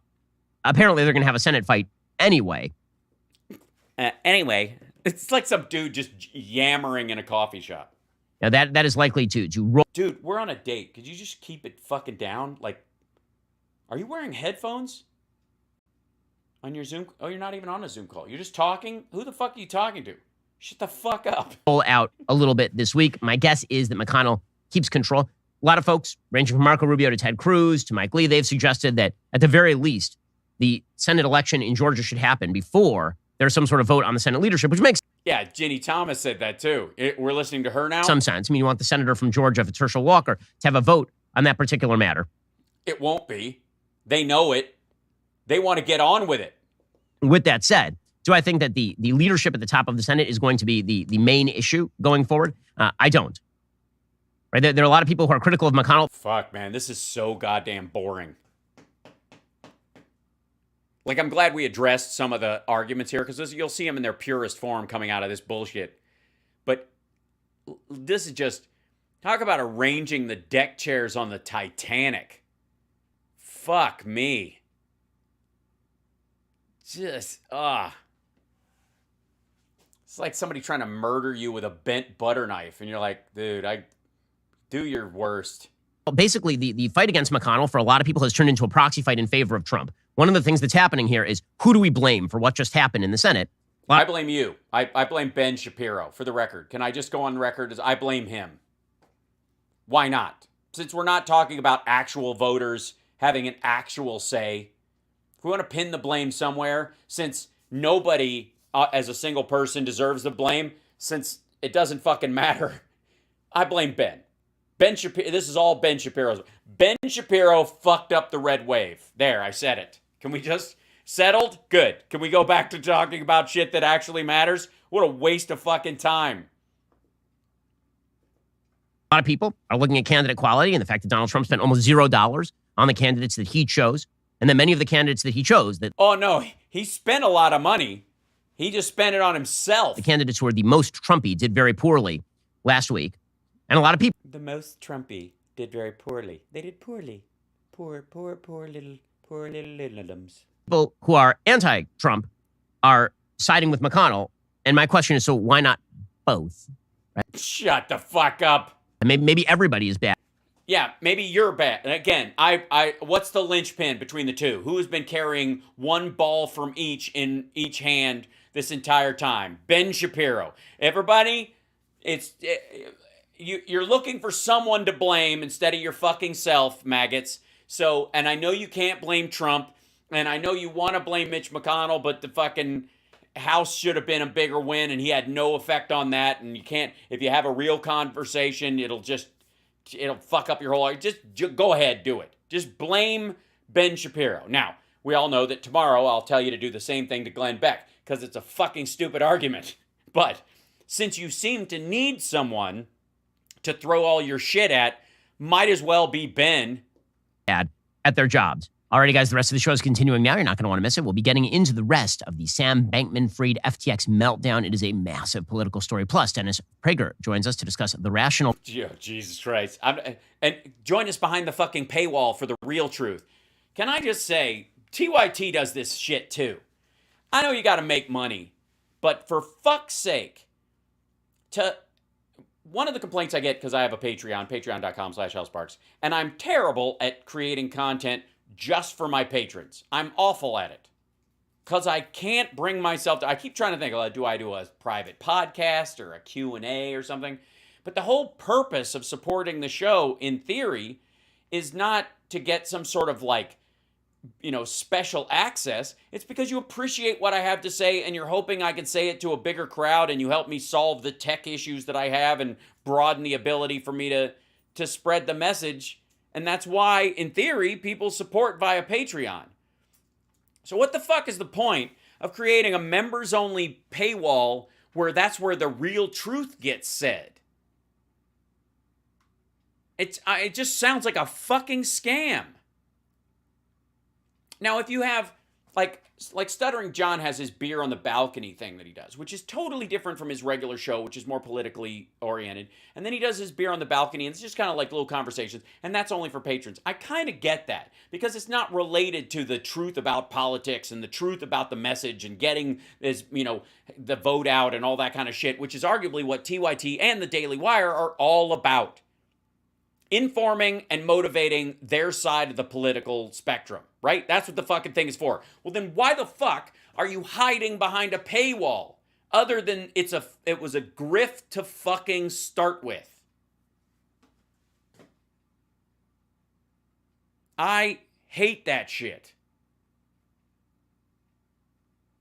I just, thanks, Maria. Thanks, Janelle. I tried. But I mean, honest to God, like, I don't understand that. Why would I want to? I've got some real insider scoops about how you should vote and what judges really matter and what candidates really said, and I'm going to hide it behind a fucking paywall.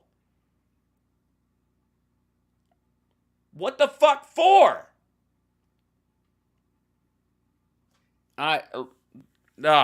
It's one of the reasons I find it hard to like pitch the show when I'm supposed to. That's part of it, is because it should just exist. And maybe I'm, naive in that regard, and I'm fine with that. I can live in a naive way. I'm a young man. I've got prospects. But when TYT and Daily Wire have the exact same financial model, and it involves hiding half of their conversation behind a fucking paywall to milk supporters of their message for more money all the time, it makes no fucking sense. I just think it's gross. It makes sense that the Daily Wire does it, because fuck them and I don't care. But when TYT does it and they do the exact same fucking thing the Daily Wire is, the whole thing is fucking sketchy. When Russell Brand does it, same shit. I'm not going to do it. I'm not going to do it.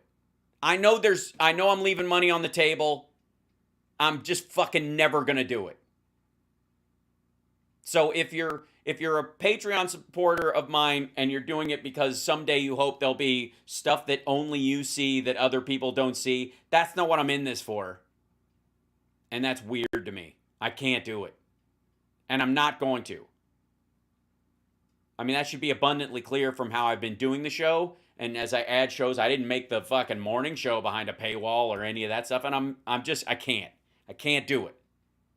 It makes no sense to me. I find it grifty and gross. Fuck it. I'm just not like, seriously. And it angers me.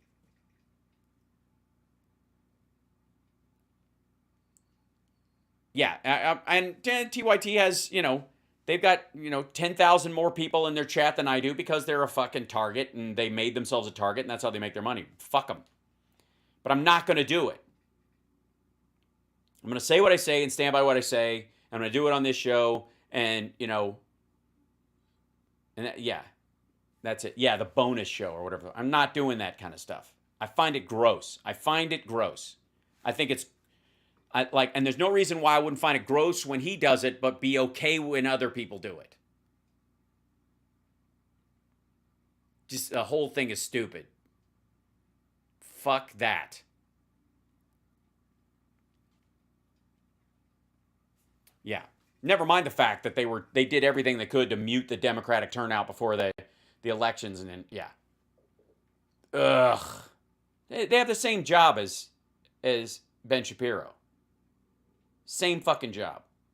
Oh, thank you for the integrity cash. That was not me, trying to make people. But Nubia, thank you so much for the support, and I appreciate it, you guys. And I keep forgetting to ask to subscribe on Twitch and subscribe on YouTube if you want to. But I'm not. Yeah. All right. No, rant over. That just bugs me. Fucking hell. Now. Reset.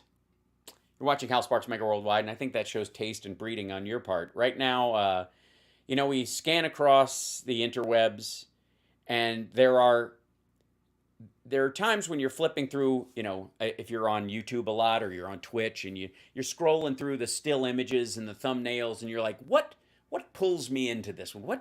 What draws me in like a tractor beam? What magnetizes me to this particular clip?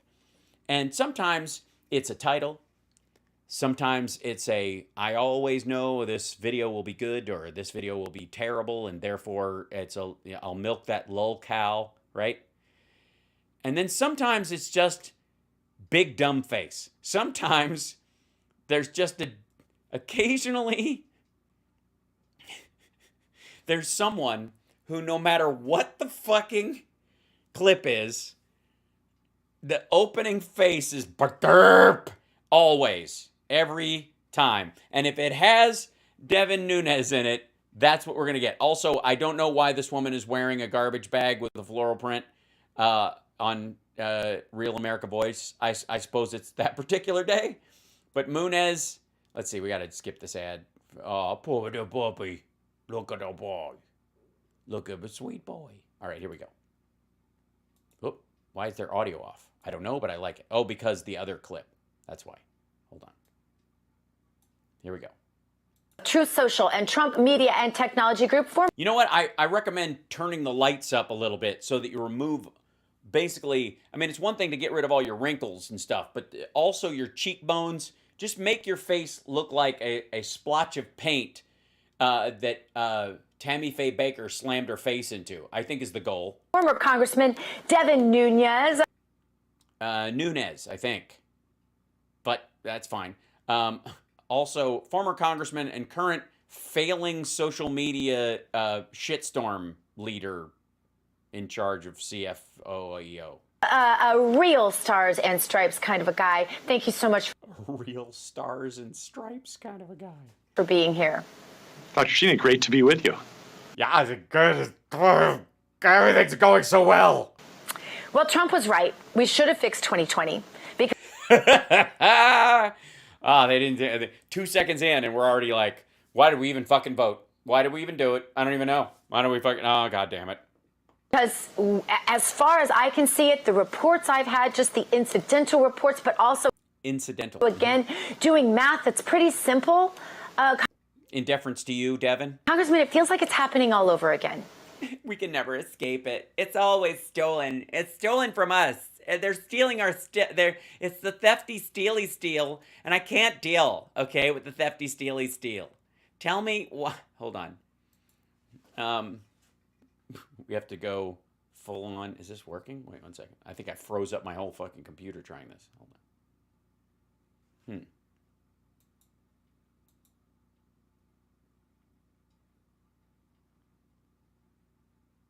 1 second. Yeah, here we go. Yeah, it really does, and it's not giving the American people any confidence in their election. No, I'm totally confident. Yeah, fine. System. And so I think it's important, maybe for me, one of the things I can share, being a longtime member from California, where we went. Yes, he's not only a supporter of the Dickhead Club for Men, he's also a member. From a very secure, safe election system, you knew by the end of the night whether or not you had won. That was how the first 5 or 6 of my elections went. And then starting in... And then Republicans came in and didn't trust anything and want to watch every fucking thing, or they don't take it seriously, so it slowed the whole fucking process down. 2014 and 16 and then 18, they started mailing absentee ballots to everyone. And then they went even further than that and said that anybody can go pick up anyone's ballot. You don't even have to be an American citizen. You can go pick up the ballot. As long as it's a ballot, it's a legal ballot. And if you bring in a fake ballot or you commit a crime, you're going to jail. But who doesn't want to do 5 years for every piece of paper they bring in and a stack of 10,000? And that's what the left is trying to do all over the country. Yes, make sure that everybody can vote. I don't care how the fuck your ballot got in if it's a legit ballot. I really don't. I don't care if you have like a fucking carrier pigeon drop it off. And so, if you're a U.S. citizen over the age of 18 and that is your vote and that's what you want to vote on, I don't give a fuck. And if you can prove that they're bringing in votes that are different than what people want, fix that, throw those fuckers in jail. But you're going to have to arrest everybody in the fucking villages in Florida. I just remember the first time in 18 when I had to start doing this type of operation. I mean, it feels dirty. It's awful where you have people going door to door and taking their ballots. It's a horrible situation. Wait a minute. You were involved in, we're finding out that you were involved in dirty ballot harvesting? Is that's the admission? You did this? And I think at the end of the day, Gina, when we see what's happened here, and right now Yeah, basically that's what that's what he just said. He was involved in 2018 in ballot harvesting, and he felt dirty about it, but he did it anyways.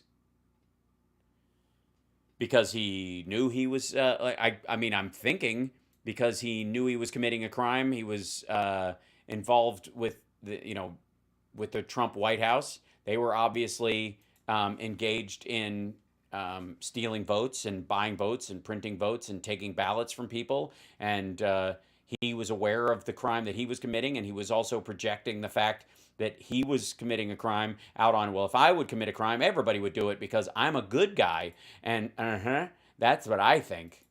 It's too soon to know until we are able to get all the data, match it up, who voted at what time, and do the votes match. And you have to look at this state by state. At what time? Shut the fuck up. My assumption right now, I don't want to jump to conclusions, but I think what you're seeing is the Californiization of America's voting system.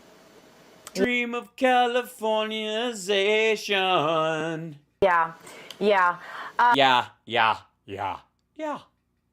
Just yeah.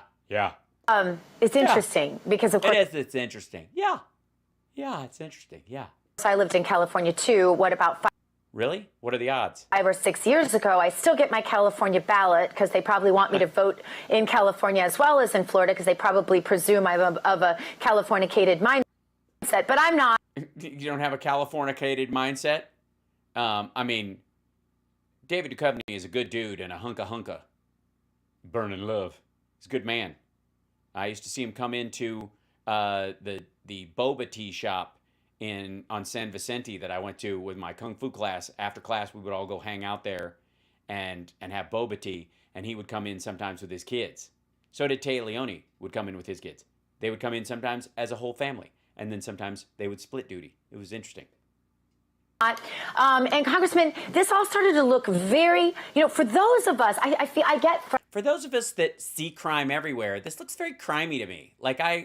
For those of us that can't see, I can never imagine losing, so everything looks like winning. It's great until I don't win, and then obviously it's cheating. Frustrated, and you hear it in my voice because I don't normally yell at the screen. Really? Citation needed. But I'm frustrated for my viewers who... Yeah, I'm frustrated for your viewers as well. Both of them. Reach out to me constantly and say, stay strong, because there's people going squishy right now. Don't go squishy on us. Lady with domino earrings. While I'm pleased to know of filters out there that can can smooth out the wrinkles on your face and make your face look like a splotch of paint that Tammy Faye Baker slammed her face into. Sammy Faye Baker.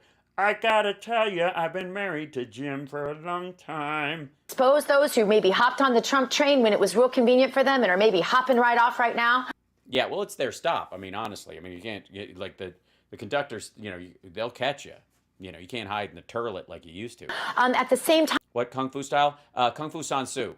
I am frustrated because... That was that class. Our Wushu class would also go on Sundays, but largely it was our San Soo class. I've been watching this for more than 3 decades, Congressman. Weeks ago, I noticed something and I warned my... I rubbed it, and it seems bigger than it is, and it kind of itches, and I think I should see a doctor. Audience then, it didn't seem like Democrats were doing their normal midterm election cha-cha, right? That's right. We were doing the merengue, just because we were trying to, expand our voter base. Yes, it depends on the district. Obviously, we're waltzing. If we're in, anywhere near the Haunted Mansion at Disneyland. They usually start acting like moderates as the election gets nearer, but this time they didn't do that. Weird. They start acting like cuckoos. They were as radical as absolutely ever. And radical! And that was a sign to me. That the Lord was giving us a gift. That these people thought they could just be as crazy as they wanted to be. That's right. And that the Lord would see this act of hubris on their part and send his vengeance down upon them in the form of a squishy rubber-faced dickhead formerly from the Stockton area who now lives in Florida running Truth Social. Am I right or am I right? If they weren't going to moderate right before the election, either right now American voters are a bunch of radical leftists or there was something fishy happening here. And it couldn't be that you're projecting onto these things that they're somehow radical and lefty when they're just pretty fucking normal. Even if some aren't ready to call this fraud, and I understand that, we should be able to ask questions. Yeah, go ahead and ask questions. But screaming your questions at the screen as if you know the answers is the problem. Time they said, oh, we can't call it fraud until we get all the numbers in. But then by the That's what he just said. time we got all the numbers in, they said, oh, it's too late to do anything about it now. So where does that leave? Yeah. Do you want me to still be here? Yeah. This is the moment when Devin Nunes felt like he was at a speed dating thing and was stuck at the last table. The American who is getting really cynical now, Congressman, I'm trying to speak for that person. Yeah, you're doing great, okay? You're doing great. And that person's like, I don't want to fucking vote anymore. What the fuck is this bullshit? I don't even love it. I don't understand. This is not trustworthy. I don't know where you're going with this. This is ridiculous. I'm not just an average person, and I have an average understanding of below average things. And I just want to know what the fuck is happening. This doesn't make any sense. Because I want to make sure we don't lose those who went out and walked the blocks, right? Put in the yard signs, did the work that we told them. Oh, if you do this, maybe you'll do this. Your neighbors won't laugh at you when you're like, Herschel Walker is a genius. He speaks for me.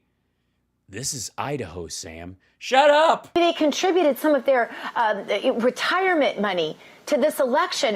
No, they didn't. They contributed it to Donald Trump, and he ate it in the form of fish delights and shat it out in his gold toilet while writing Truth Social posts. And now they feel like it was all for nothing. Congressman, what's our message to them? Wait. What do you do? What are you trying? Why aren't you saying anything? Say something, you pudgy-faced fuck. What is this happening? What is going on? I don't even understand anymore. I can't understand any of this. Fuck you. Tell them fix this. Fix this, Devin Nunes. Fix it. Fix this. Why can't you fix it? God damn it, fix it. Stupid. Now this is the moment where she pauses, gets herself together, and lets Devin bring the good news message, the message we've all been waiting for. Here it comes. Until again they say don't look backwards? Really, what do we say to them? What the fuck is going on? This is just bullshit. I don't even know anymore. Why did you say something? God damn it. Well, look, I think what we have to do here is, this is, the second election in a row, as you said, where now the confidence level is going to continue to go down. Yes, well, one involved Trump and the other one involved a bunch of Trumpies. And your folks think that they have sort of like magic sparkle dust coming out of their ass that makes them instantly electable when the rest of the country is like, you're a fucking lunatic. That's, I can't imagine. And, President Trump was roundly criticized for calling questions to the integrity of the 2020 election. Yes, and rightly so. And then when you see it happen all over again in 2022, you don't. When you assume that it's happening because you can't understand why and how you're fucking losing. This is one of those occasions where, you know what? Overall, President Trump was right. No, overall, he fucking wasn't. He wasn't even a little bit right. He was right about what happened in 2020. No, he was fucking not. I said back at the time that, hey, why don't we go through? Why don't we recount? They had recounts. They had multiple recounts, and they all went down. As a matter of fact, Biden kept getting more votes. Why don't we make sure that everything is right in this election? And then wonder why it took so fucking long. Why does it take so long? Why are they don't want to have to pay for a recount, so they're dragging the regular vote out like fucking idiots. It's just so tiresome. It's so tiresome. And I thought it was strange then because that would have seemed to me like that's the most logical thing to do to make sure that everyone believes in the election results. It didn't happen then. I'm not sure it's going to happen now. Look, we don't know what's going to happen tonight and tomorrow in Arizona.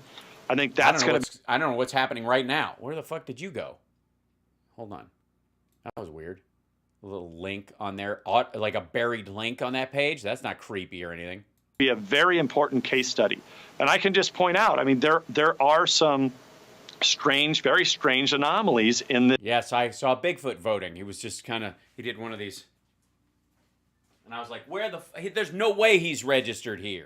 Throughout the country, where you had, let's take Virginia, Northern Virginia, for example, where all the votes are pretty much counted that night. You had 3 districts that were all held by Democrats. 1 flipped to a Republican. 1 was very, very... Which obviously is sketchy. You're right. Let's have a recount immediately. How the fuck did that happen? I don't believe it. I'm going to go with this was cheating. Cheat city. It's cheat o'clock. In Northern Virginia, it's fucking cheaty city. Cheat. This is cheating. There's no way they fucking won. I don't believe it. They shouldn't have gone. It didn't go the way I thought it should go. So therefore, it must have been ripoff. Cheat. I'm called. Stop it. Democrats should have kept all their seats because in my worldview, they should have them all the time because therefore, fucking okay. Close. It was expected to be very, very tight. And yes, and that can always be a disappointment when it isn't. One, which was like a Biden plus 20 district, our candidate got within 6 or 7 points. Now, what do you have there in Washington, D.C.? You have in that kind of the beltway of Virginia there. You've got fake news, you've got government employees, you've got, kind of... Yes, the federal government is there. People like you for a long time. All types of people, suburban. Yes, all types of people. Urban, then it goes out to rural parts of Virginia. I think a very good case study for people to look at.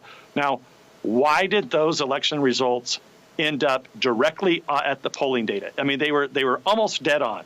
Everybody predicted that the one Republican was going to win. They thought that one election was going to be close, and that the other guy was going to end up having a close race, which he did. So those are strange anomalies. And then you go just over the border into Pennsylvania, and you had 3 just over the border districts there that we thought that the polling. Pennsylvania is not on the border with Washington, D.C. It looked very, very tight, in some cases even a better district, and we got blown out. You got blown out? Hey, what you do on your weekends is your business. For the record, that's because you needed those states, you were flipping those things, and they were actually meaningful.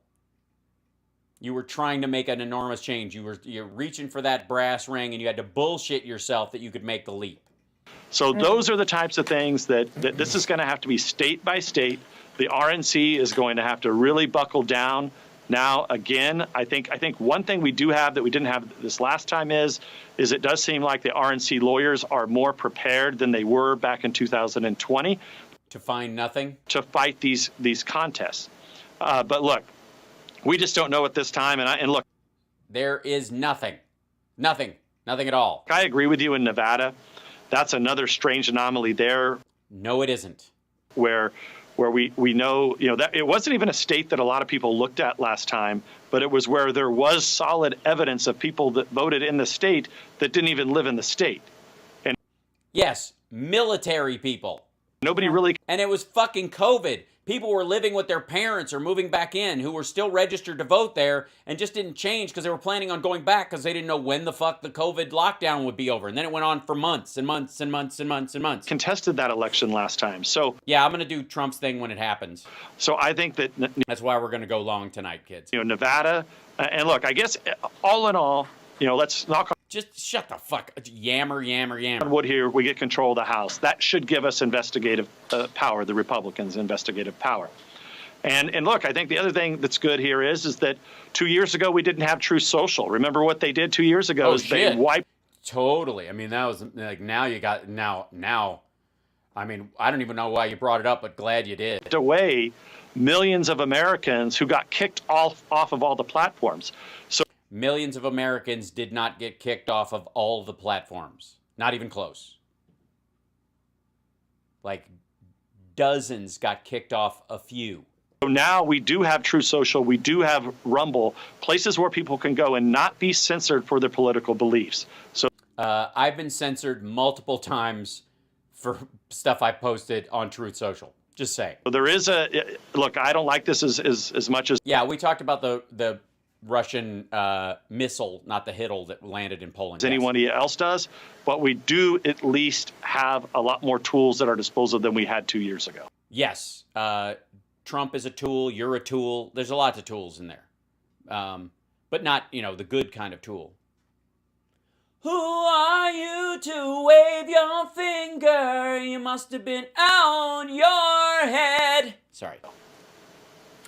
Well, I hope so, but I want this election to count. I want the last election to count. I was never on the bandwagon of don't look back, because if you don't look back, this is a simple lesson. If you don't know history, you're bound. Don't look back. I'm just saying that's a solid Boston album. Now it's stuck in my head. Hi.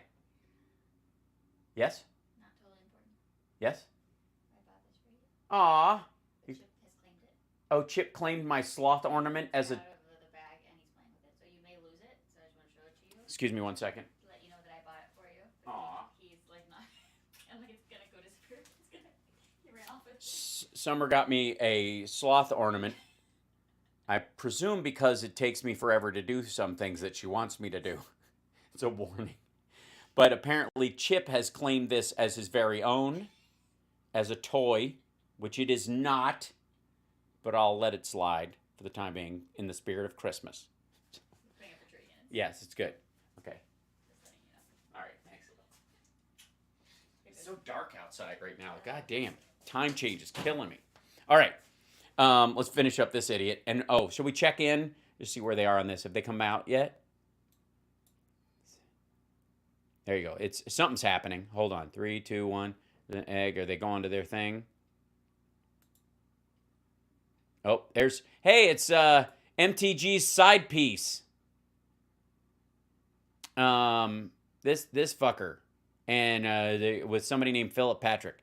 So I'll leave this playing in the background, and we'll see.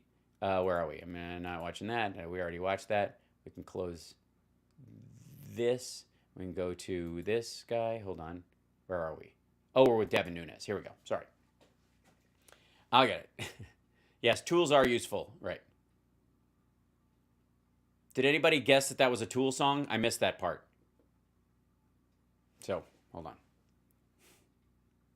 Does anybody know the name of the Tool song I just sang? To repeat it. Fast. Hold on. 3, 2, 1. See how fast it takes. The Pot. Very good. Who was the first one to say that? Vec. Nice job. And Auntie Sarah got it right. And Eli got it right out of the gate. And John got it. Oh, there we go. And everybody's getting Captain and Josh and Box got it. And Turbo. Nice job. Schism. Nope.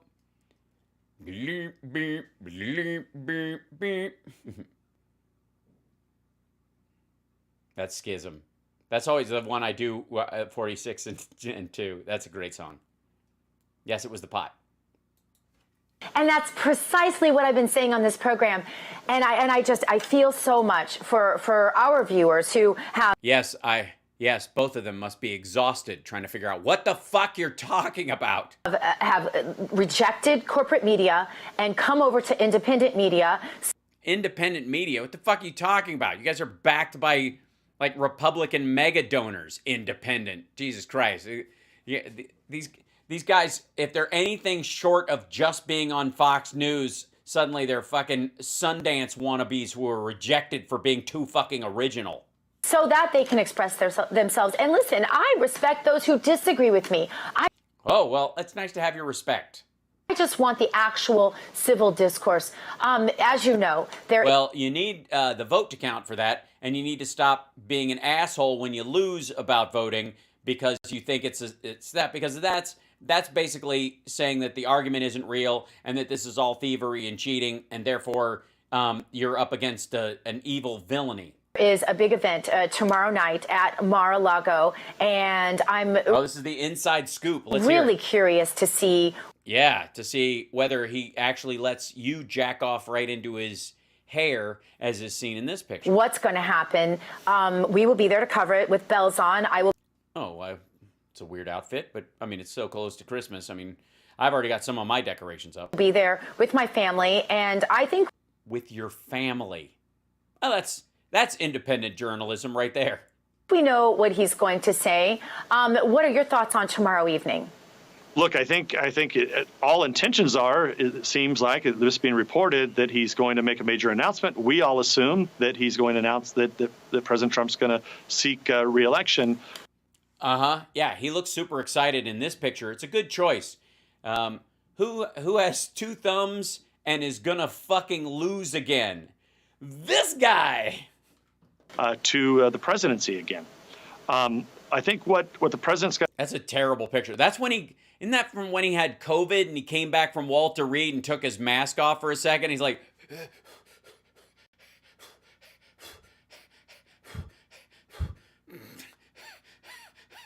Now, in all due respect, Trump gets that wheezy after any flights of stairs, even if he doesn't have COVID. What President Trump's going to have to do is lay out a vision, a bold vision for the American... Yeah, let's hear it. Like a country in decline. He's going to play the fucking Q theme. American people, one that is both positive and forward-looking, and I think we have to take the and dark and back-looking at the same time. Wins where we know we got the wins, and I think he has to lay out what exactly would it gives me the wins something terrible. He do differently compared to the Biden administration. He's going to. Well, he would fail at getting things passed. He would. I mean, a lot of it he doesn't have to worry about because they've already passed the infrastructure bill. They're going to add a public option in the second term. That's the next big pickup. Just saying. As you well point, they're going to run on public option next time. We're not trying to create Medicare for all for everybody because we won't force everybody to get rid of their insurance, but you should have a choice. You can go to public schools and you can go to private schools. You can call the cops or you can have private security. You can sometimes have both. The same thing should be true of health insurance. You can have a public version of health insurance or private. If you think you're going to get more from private, knock yourself the fuck out. But if you want to buy into a public option and that public option doesn't have to show a profit, it just has to respond well to the needs of the constituents and the taxpayer, then do that. It's simple conversation, and they are scared shitless of it. Pointed out, the same naysayers are there. I won't be there, obviously, and certainly not with my family. That are jumping, are Republicans that now are. Oh, okay, those guys are claiming that we need to get somebody new, and I think you're exactly right. These are a lot of the same people that were not there back in 2016.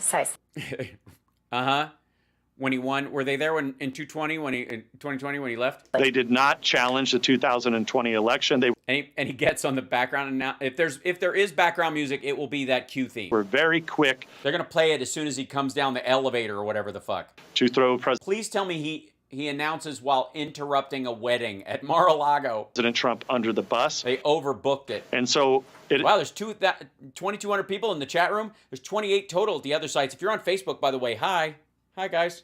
If you're watching on Twitter, I don't know what the fuck you're doing.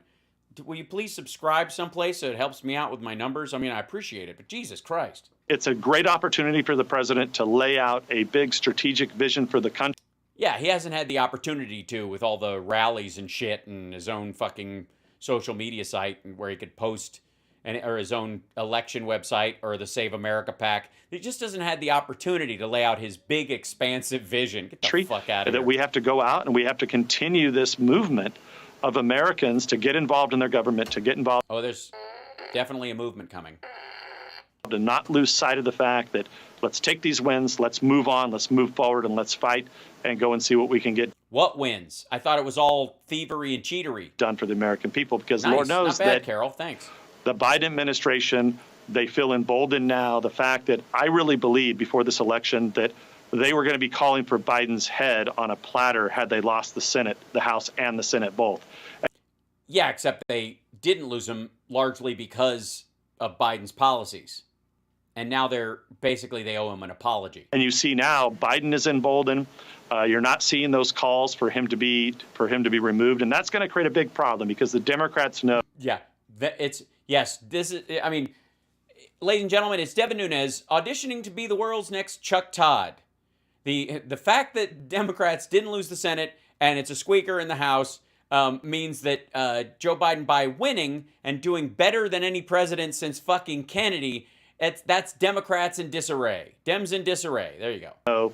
That Biden has severe limitations, as do Nope. all of our allies around the world and our adversaries. So there's going to be a great Yes, none of them so far can defy gravity. What the fuck? opportunity, I think, to set this country on the right course, and we'll see if President Trump announces that tomorrow. Yeah, let's see what his idea of the right course is. I cannot wait. Yeah, and a lot of Senate. It's terrible. Crime is awful, and things have to change soon. So I am announcing tonight that I am still president. QAnon is right. All the things that have been going well are my idea, and anything that went wrong is because they're trying to pretend like I'm not president. And, yeah. Seats up in the next election, too, on the Democrat side. And the 93% win rate, as best I can tell, over 90% on President Trump's endorsed candidates. I want all those out there who are trashing him right now. I've mentioned that 93% success rate and the fact that he basically asks people like Devin Nunes and people in the RNC and then the Republican Congressional Committee who's going to win for sure, and goes, do they want my endorsement? And a bunch of them are like, okay. Then he does it, and he's like, yeah, they won because of me. But the ones that mattered, like Carrie Lake, like Mastriano, like Dr. Oz, like arguably Walker as well, Trump fucked that up. The Fairweather Friends of the World. I want to ask them. The Chinese term is zhou rou peng you, which I really like. Zhou rou peng you is a meat and liquor friend. They're only around when there's meat and liquor flowing. Not that meat flows, but you get my point.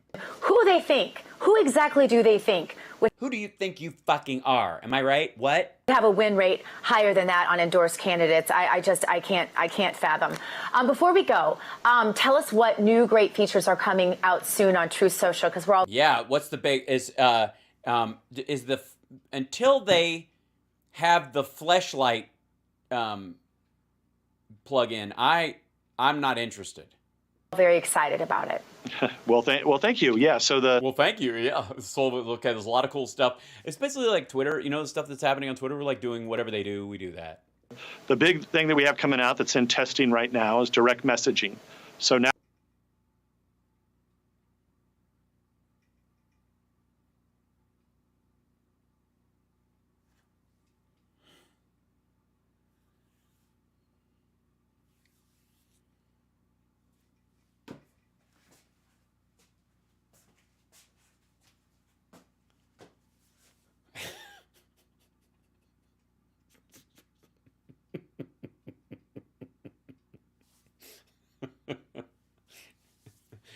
Then after that, we're hoping for a graphic interface. What? Yeah, people won't have to code anymore when they put a message in. The shit. Direct messaging. Now, if you're on True Social and people that you follow and that follow you, you'll be able to communicate through True Social, so you won't have to do it if you're communicating to those folks on the so-called tech tyrant platforms that you don't trust. You'll be able to communicate on True Social now. So I think that's a big thing. And then we continue. Yes. And the only people that will have access to your DMs is Trump and Devin Nunes. And I promise you, they will not be running search algorithms on that shit using somebody with actually some fucking brains or a service that they purchase for on the cheap to go through that stuff and seek people out who are insufficiently loyal. Good Lord. We needed to develop the group function. And that's, we don't know if our goal is to get it done by the end of the year. I don't know. It sounds like leadership to me. We'll make it, but we're racing to get that done. Those are the two big features that are coming out. Tech tyrant, I'm adopting that terminology. It's so true. And obviously tyrant in terms that they dominate, and they dominate by being useful. Yes. Thank you so much for everything you do to. Yes, thank you for everything. Thank you for your big dumb smile and the joy it brings us all. Continue the fight. We're all glad to be arm in arm with you as we march forward. And I think there's a lot of us out there that make up a really strong, great team. And a lot of them are in this audience. And I know how much they appreciate you. Thank you for being here. Thanks a lot, Gina. Great to be here. Yeah, it's so good. That was so great. That was so great. I feel a lot better about myself and everything. Can we really be arm in arm? That sounds like fun. Can we do-si-do sometime if you got time at some point? Good Lord. Just awful. Just useless. Look at the big, hold on. Look at the big room. They got enough flags, I think. That's the room that is usually empty as shit. By the way, I wouldn't call it a standing room only. Let's check in with what they're saying. It's going to be like them, prognosticating. Oh, because if people do feel like their vote's not going to count, they're not going to vote, even though how stupid that is. It's really stupid. That's what they're going to do. It's so stupid. It is really stupid. It's so stupid.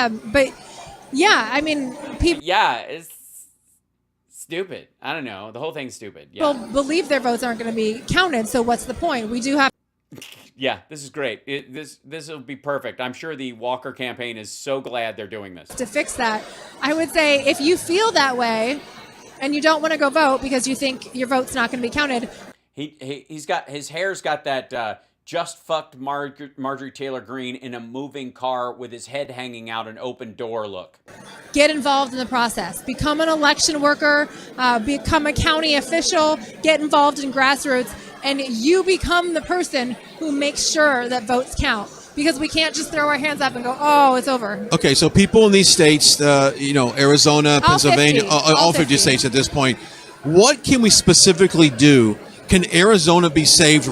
And does it involve bourbon? Right now. I mean, I don't want to get in the weeds, and I don't want you to pull back the curtain of what the team might do, but is it over?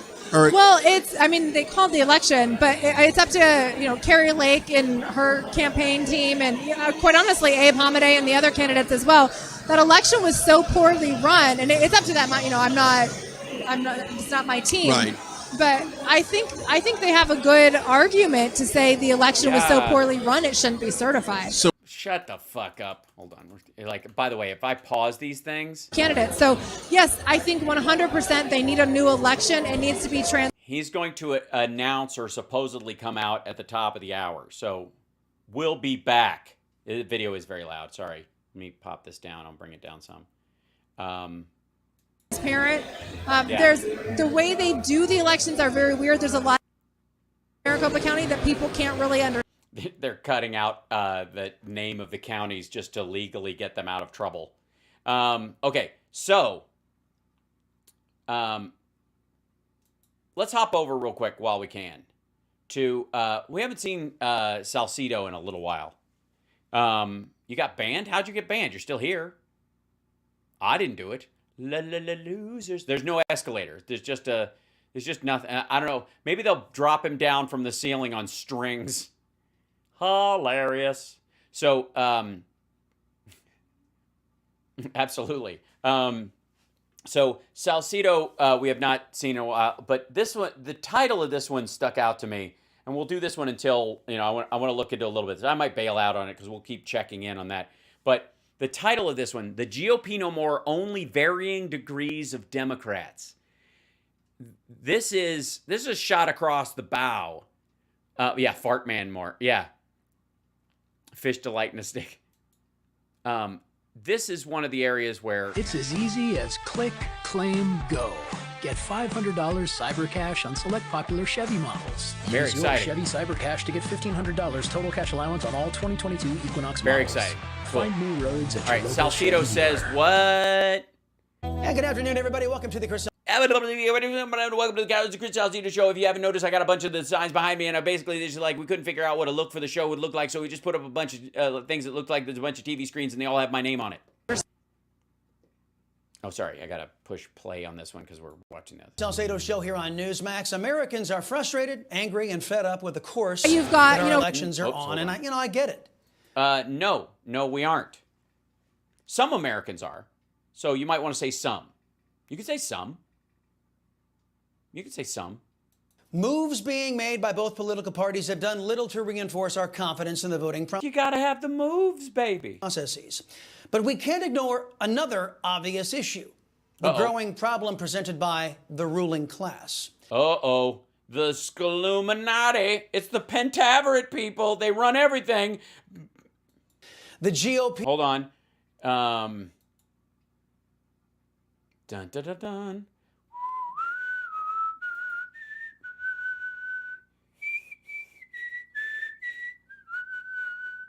No more. We're just getting double David Duchovny hits tonight. Only varying degrees of Democrat. That's our focus in today's preamble. First, let me allow room for actual conservatives who are forced to call themselves Republicans due to a Oh, how terrible. lack of choices. Oh, yeah. Oh, wait a minute. Wait a minute. Oh, it's so good. Do you see what's happening here? See this like active splintering going on right now? Oh, this is so good. They are fighting the unified Democrat GOP uniparty. Sadly, they're not making the call. By the way, this is the same. I guess he's just teeing up to have Jimmy Dore on the show. Calls, the calls that maybe could have prevented that red wave that wasn't. I should start off by. Huh? Wait. What? Unified Democrat GOP uniparty. Sadly, they're not making the calls. The calls that maybe could have prevented that red wave that wasn't. I should start off by thanking some. Yeah, I don't know what the fuck he was saying. I don't know who was supposed to. In the analogy, was it the Republicans that were supposed to make the call, or the Republicans and Democrats who were supposed to make the call to prevent the red wave that wasn't? That apparently if they made the call, and what he's saying, they would have prevented the red wave, and therefore they did make the calls. I don't know what the fuck. Some of my most reliable allies out there. Your mom, and God bless her, and God bless, and your manservant Fredo. And, of course, MTG's oil boy. The left-wing loons in the media. On Friday, I planted... maybe me. Some bait. I knew they couldn't resist in anticipation of today's preamble. Wow. So you're the Illuminati. Wait a minute. So you had a plan to set people up to think and say... I'm just going to jump ahead and say... nobody gave a fuck. No one. I said that the Murdoch empire was Democrat-controlled. I chose my words very carefully. And yet, no one heard them. And I got the reaction I had anticipated. Mediaites shrieked, Newsmax host, not joking, declares Murdoch empire part of the Democrat-controlled press. See, I don't think they're shrieking. I think they find that ridiculous. A guy who calls himself a journalist on Twitter, Aaron Rupar, chuckled, the Democrat-controlled press, including the Murdoch empire. Now, he didn't really mean it, though. He was just trying to bait them into giving him some free press. One would have to... And it worked like a charm. Now everybody knows how sharp he is. ...be deaf, dumb, and blind, not to see the decided shift left over at the Murdoch empire. No, they didn't shift left at all. They just shifted... Well, they shifted away from the L in terms of loser. Not so much from the talk show hosts, but the editorial shift in the news division is obvious to everybody. Everybody. I noticed it. Did you guys notice it? They moved left because they want DeSantis, the like, don't say gay bill, vaccine denying asshole. Because we're not... DeSantis is to the left of Trump because they're like, this guy's probably going to be the wrong. I mean, Trump's a fuck up, so they're probably going to go with DeSantis. I don't know. Which is, of course, according to Ben Shapiro, a cheering section. Except Mediaite and a fake journalist by the name of Rupar. From the now... Why is he fake? He's literally showing clips of you, dipshit. I wouldn't even call Aaron Rupar necessarily a journalist. Maybe he uses the title, but these days... He's like a clip aggregator on social media. It's a huge gig. He and Rex Chapman basically have built their bones on that. Now resigned James Murdoch, who was using his considerable family fortune to bankroll Democrats. Resigned. To the pro-illegal immigration editorial stance of the Wall Street Journal, to the obvious attempt to get rid of President Trump because he hurts Democrats' feelings. No, because he hurts Republicans' chances of winning elections. It's obvious to anybody except our pals at Mediaite and... Yeah, Ron Filipowski too, exactly. Like that, I wouldn't necessarily call them journalists. We need a new modern word for that person, but we'll figure it out. About what's happening over at Fox. What I don't know is... your ass from your elbow? it's okay. Mediaite and Rupar, are they that clueless? Or are they just hoping that their followers are? Or could it be that they have made this cottage industry of Fox hatred and they are just loathed to give it up? Either way, thanks, guys. I appreciate you making sure your left-wing audiences know about me. Yeah, that you're ridiculous. Again, I don't even feature him that much anymore because it's so ham-handed. But I like the idea that this asshole is suddenly just like, they're all against us. It's you and me against the world. You're a liberty-loving Latino. The last name is spelled S-A-L-C-E-D-O, by the way. But Salcedo? Slackado? Slackado. We'll call him Slackado. back to a Democrat control. I mean, come on, man. Paul Ryan, he sits on the Fox board. Yeah, he's a Republican. He was a Republican Speaker of the House. I mean, I think Trump's kind of a drag on our ticket. I think Donald Trump gives us problems politically. All this is true. By the way, wow. I do not remember Paul Ryan looking. We lost the House, the Senate, and the White House in 2 years when Trump was on the ballot or in office. And I think we just have some Trump hangover. I think he's a drag on our offices and our races. That is materially true. Democrats ask your doctor about Salcedo. Are afraid of America First, unapologetic pro-Americanism because of Trump. Thus, no, they're afraid that he's going to lose more races for them like he just did. Trump is out at the Murdoch empire, Democrat-controlled. All right, I guess basically, if the enemy is Democrat, then that word, not Democratic politicians or Democrats as people. If they're the enemy, then anyone who becomes your enemy must be one of them. Everyone's a Cylon. But it's not just names like, Rove, Cavuto, Ryan, former Foxers like Shep Smith and Chris Wallace, Stirewalt, Goldberg, Hayes, who are Democrat-controlled. The current GOP brain trust is there, too. Yes, they're all against us. Here's Larry Hogan carrying the GOP's Surrender Caucus water. Hogan was never a full-on Trumper. Kevin McCarthy is working the phones. He wants to be Speaker if Republicans do take the House. Should he be? I think most Americans aren't paying much attention to palace intrigue and what's going on. I know it's the focus of everybody here. Well, it's a constitutional position. But most it's people, the inner battle about who might be in charge. Look, I think the people on the far right really lost this election. Whoops, sorry. McCarthy and why that jumped ahead. Hold on. I think most Americans aren't paying much attention to palace intrigue and what's going on. I know it's true. The focus of everybody here. Well, it's a constitutional position. But most people, the inner battle about who might be in charge.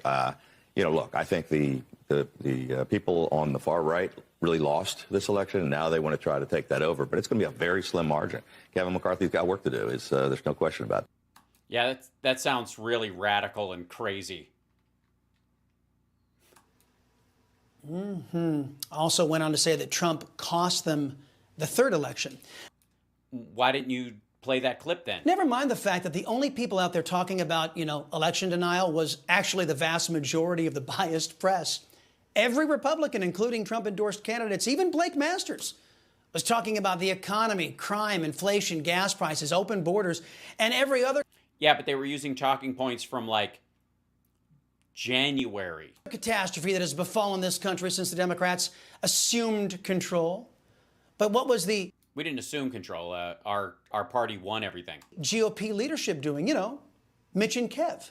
Well, McConnell was... Mitch and Kev. ...busy... When is that sitcom coming out? ...talking down Republicans who weren't loyal to his Surrender Caucus. Just after the primaries, McConnell was out there trash-talking GOP victors because they were Trump-backed. But McConnell didn't stop there. Mitch, through his support and his... I don't have enough popcorn for this. ...tax money, heavily supporting the likes of liberal Senator Lisa Murkowski, a woman who pledged she was voting Democrat in the 2022 midterm. Then there were defeated Republicans like Adam Kinzinger and Liz Cheney. By the way, I'm of the mind, can I just say for a second, and he's citing the Epoch Times, which is fucking, all right, take that as you will. I think if Kinzinger hadn't actually decided not to run, because they were, you know, if he'd have made it through his primary, which is the tough part, even if he had made it through as a squeaker, he'd have won. He would still be in office. Liz is different because of how small Wyoming is, but Kinzinger probably could have won.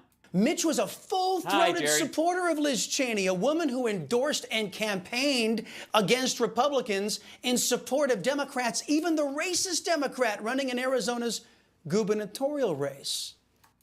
The racist all right. And then there was Kevin McCarthy. Based on what? After coming up with the most... Oh, by the way, but can we just enjoy this for a moment? He's going to shit on Kevin McCarthy as a failure. Uninspiring, lackluster, non-committal commitment to America. Which this asshole, like everybody else at Newsmax, sold as like, this is finally, we're getting it. McCarthy and the rest of the GOP chose to ignore it, knowing it was just a con job, that it read like a con job, and was designed not to inspire constitutional conservatives, but rather just not to tick off any raging leftists out there. What? Well, then it failed.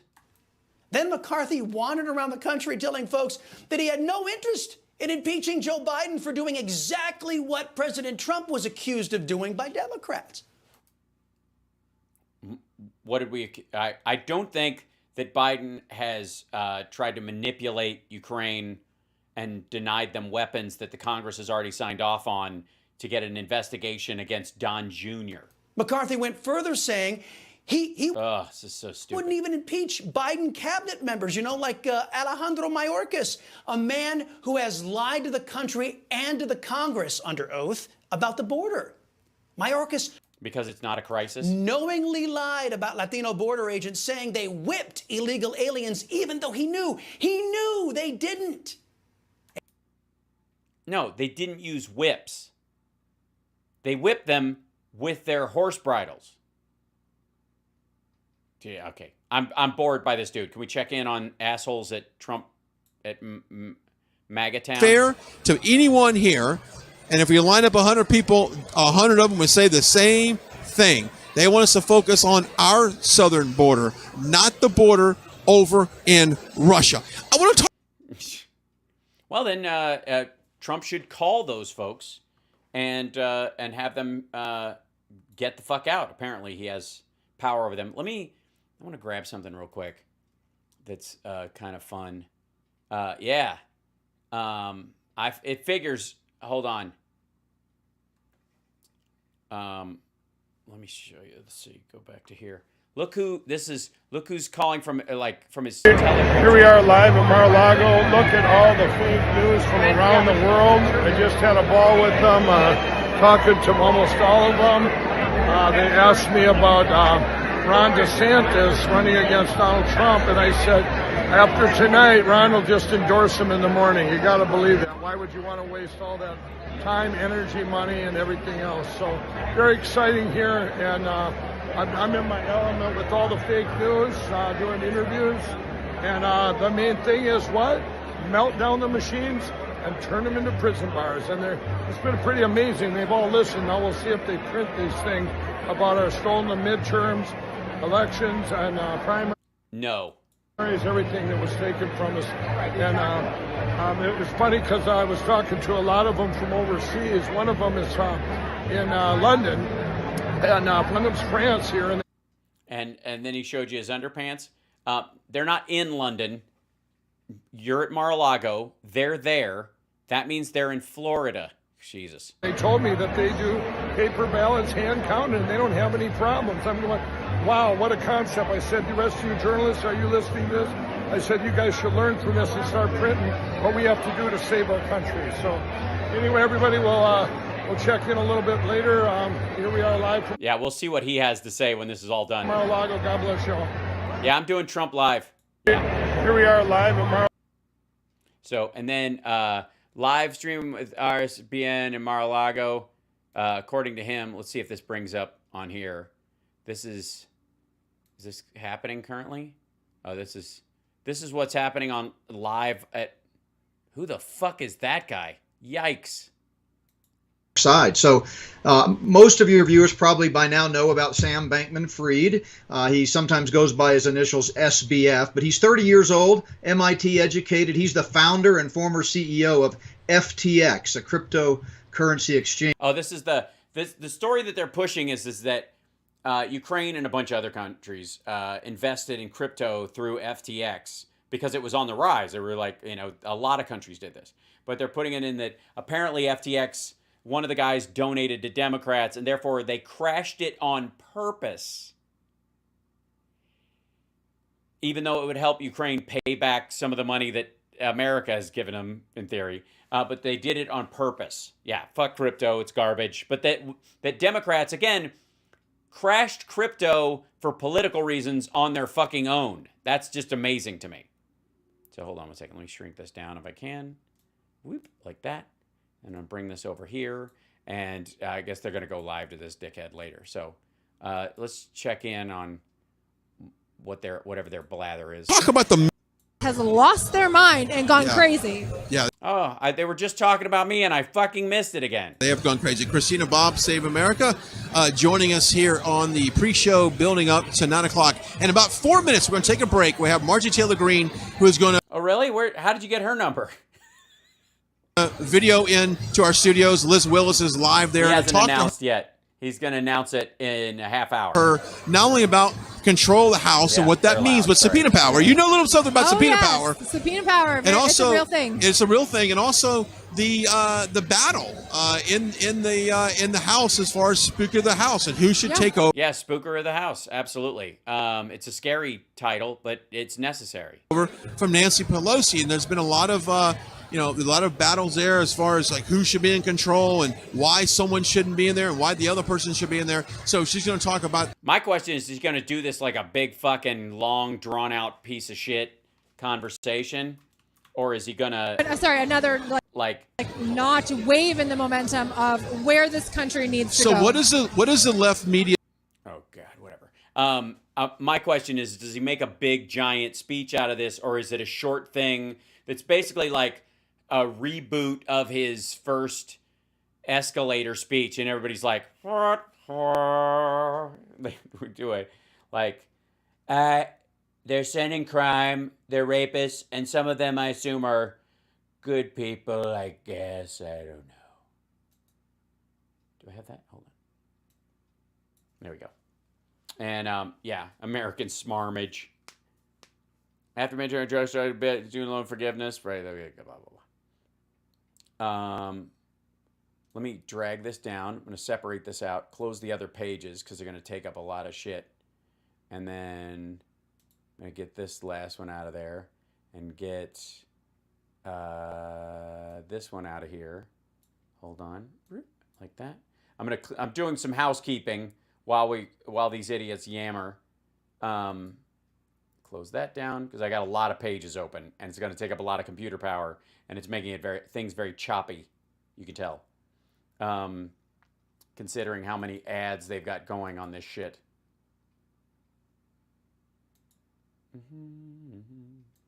Turn this down. There we go. And then I'm also going to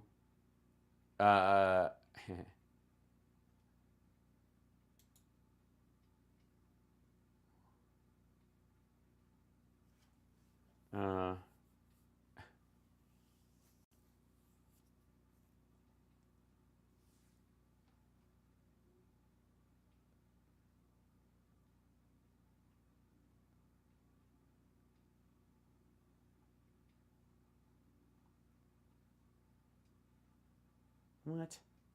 Okay. Rip Jimmy Fallon is now trending, which is not true.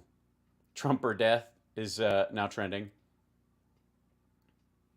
MAGA gathering outside of Trump Tower right now. Stomping on DeSantis posters.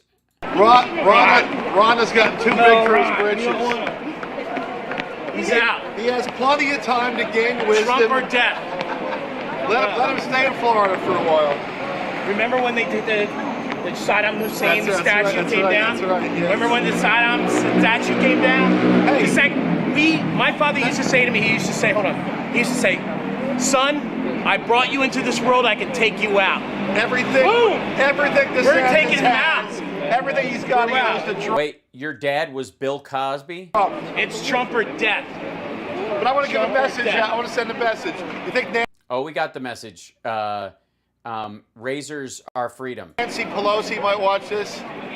Well, Nancy, your reign of terror is almost over, and I hope you realize there's no ice cream in hell. And your husband's a cruiser. He cruises for rough trade on Castro This Street. is Ed, the Santa Claus. Put him on a short leash. Adorable. So that's trending with Trump or death right now. This is people yelling right here. USA! Yeah, that's the whole. Hold on, we missed this part. USA! Jesus Christ, make America great again. There, yeah, okay. Trump. Yeah, it's those folks. Okay, and then Mar-a-Lago is trending, of course. I don't know why Harry Styles is in there or whatever. Just announced Goosehead is performing. Why Mar-a-Lago is anything with Mar in it is getting dumped in. Okay, it's amazing to see how Ron DeSantis is disrespecting the man he wants worship. Sad, weak, low energy. It was Trump so much he should be in Mar-a-Lago parking cars for the big event tonight. I agree. Oh shit! They set this up and they put chairs in there. The chairs are gone. They pulled the chairs because there aren't enough people to fill the chairs. That's fucking hilarious. That's so fun. Yeah, okay, there's the old one, whatever. Who are they? Are they talking to that dude again? Yeah, they're back today. Back at Mar-a-Lago, someone doing live from there. Live tweeting his announcement. Okay, fine. I will be live streaming it. Oh, look, it's Kash Patel. At Mar-a-Lago, it seems. Lahu Zahir. Hold on one second. I'm going to announce that I got to put something up here. Let's see. Sorry. I am live streaming. Whoops, I can spell.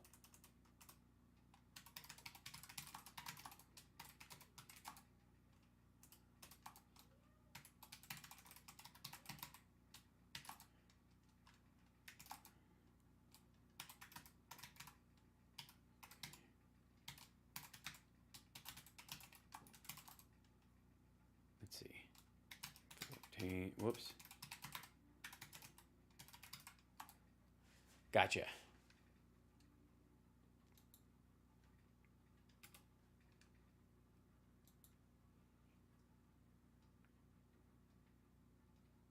Okay, cool. And then what's he saying? But what Donald Trump was all about then and is all about now is you don't buy the American electorate vote. You don't bring in the Ken Griffins of the world and buy it. Of course. Dude, that's exactly what he tried to do. Trump just didn't buy enough votes. We now know. Money helps run campaigns, but we're going back to the days of a grassroots campaign where everybody in the MAGA movement is involved, whether it's Yes, yeah. Everybody has to physically be on board. All of Trump's voters have a job now. That's how cults work. You know what I mean? You don't get free room and board and to sexually pleasure the guru who's second in charge of security, and then live there and eat the noodle slop they give you. You don't get to just do that. You gotta do whatever tasks and chores they give you. Otherwise, you're out on the street. That's how it works. $1, $100, $1,000, you want to feel a part of the movement. You know what? I talked to 10 billionaires that are going to be at Mar-a-Lago tonight. But what Donald Trump was all about. Yeah, that's where billionaires hang out. They're not going to finance the fucking thing. And if they do, who cares? Let them pour their money. You know what? I hope every single one of those billionaires burns through every dime they fucking have. You lost again, Donald, flying over Mar-a-Lago. That's beautiful. That's right after he showed up. Tiffany Trump charged full venue price for Mar-a-Lago. Right. That's actually not necessarily a joke. Yeah, just what I showed because Ron's on it. Carrie Lake lost. Yeah, this is the... Oh, wait, are they playing Rocket Man? Yeah, of course. This is the... That's the press. Tiki torches. Yeah, whatever. Oh, look at that. Look who showed up. Madison Cawthorn. He's got a cabinet position. Yeah, see, they took all those... They took them all out. They took those seats out. Look at that. There are not enough people there to fill those seats. That's fucking hilarious. They are caught, and this is going to just the tip of the spear for unraveling. Steve, there's tens and tens of... Oh, he's talking to Steve Bannon, so he has to say tip of the spear, armor-piercing shell. Thousands of citizens that are looking for a place to reach out. They're going to do sworn affidavits of what happened. I don't think there's a judge in this country that can't say we need a new election down there in Arizona. And not just for Kerry Lake. Remember, they took Mark Fincham's too. They took Blake Masters. They were all stolen. And I don't care. No, they weren't. Doesn't matter what anyone says. We already know this. I know you don't. It doesn't matter what anyone says, not because it actually happened that way, but because you're a bullheaded fuck. We were watching it from the Edison report. We were watching it cyberly, and we were watching just blatantly. The citizens were all watching. So you have, imagine having 3 different camera angles of a crime. When you have a crime of this magnitude committed, you can't sort of... Yeah, you've lost Steve. He's checking his phone to see if anything has actually happened worth a fucking goddamn. There's these weird, like these women showing up like dressed in Handmaid's Tale, Japanese Handmaid's Tale outfits. That's the wedding, blah. This is the invite. This is him loitering. This is a shot of them again. Oh, there's some of the chairs. But they've moved out a bunch of them. Did they just give them to some people? DeSantis 2024. Ouch. World is watching this tonight because guess what, folks? The world needs hope as well. It does. It so does. I feel more hopeful. I feel like there's a certain amount of hope that I have. It's like Trump stands like the ski jumper. That's funny. Doors shutting at Mar-a-Lago. The Trump speech is upon us. Apparently it's coming. Oh, God. You can't do that to me. You can't bring her in. What the hell? And where the fuck? Oh, she's from. That's her podcasting in Congress. studio. What Republicans will do over the next 2 years is we will set the agenda, and we will prove to the No, you won't. American people that the Republican Party is the party that is America first. That the Republican. Yes. If you want a party that will sacrifice something, and you want to know what that thing will be, it's the America First crowd. They will sacrifice America first. Republican Party will be the party that they can trust for their children's future and for the future of this country. The past 2 years have been unbelievable. And yeah, I don't believe it. I don't even think they actually happened. Hold on. I'll be right back. Hang on to yourself. I'm going to get some snacks before we get into this speech.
I'm back. I'm coming back. I got myself some provisions. God knows how long. If this asshole's going to be on time or we don't even know. It's hard to even say. I hope you guys mind your business and didn't say anything untoward in the chat while I was gone. I have real food and fake food myself. Like, the family's going to be ordering dinner and I'm going to miss it. So I'm going to have to eat late. But you have Pringles. That's good. That's a good choice. Hold on.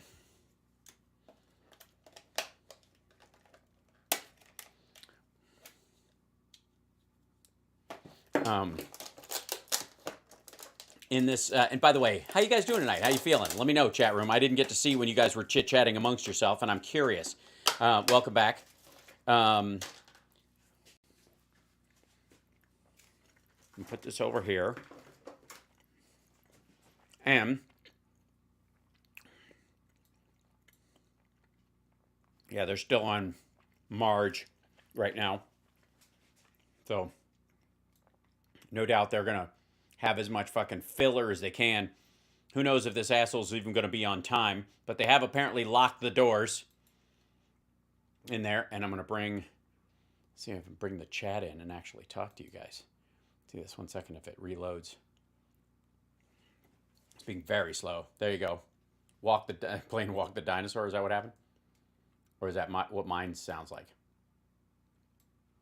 Oh, there you go. What do you have for say?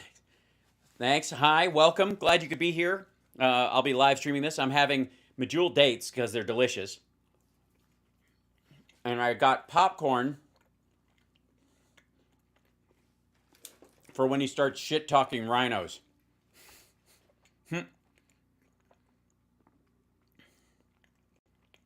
Are the maggots outside? No, those. I'm sure there are a bunch, but according to this one, they locked the doors so no one else can come in the room.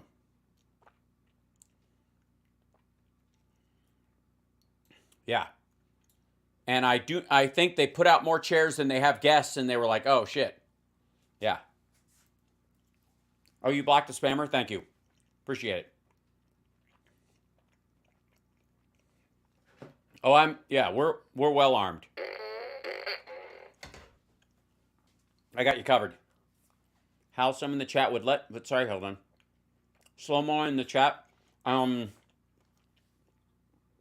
can do that on your side, on YouTube and on Twitch, if you want to slow the chat down. If I do it, it gets painful for everybody. I'm sorry. The hills. Out committees. I have asked about the rules package that we have proposed, and I love seeing it. The Republican. Like, can you keep talking while I go take a dump so that we can show this space, whatever the hell it is?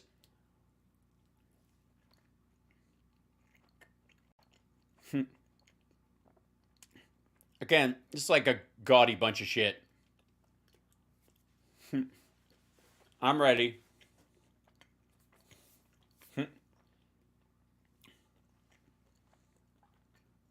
Oh, Biden speaking live? That's hilarious.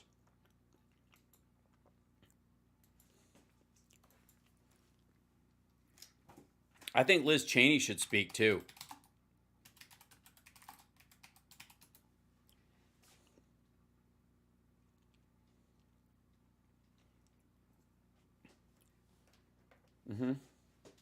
Let's see.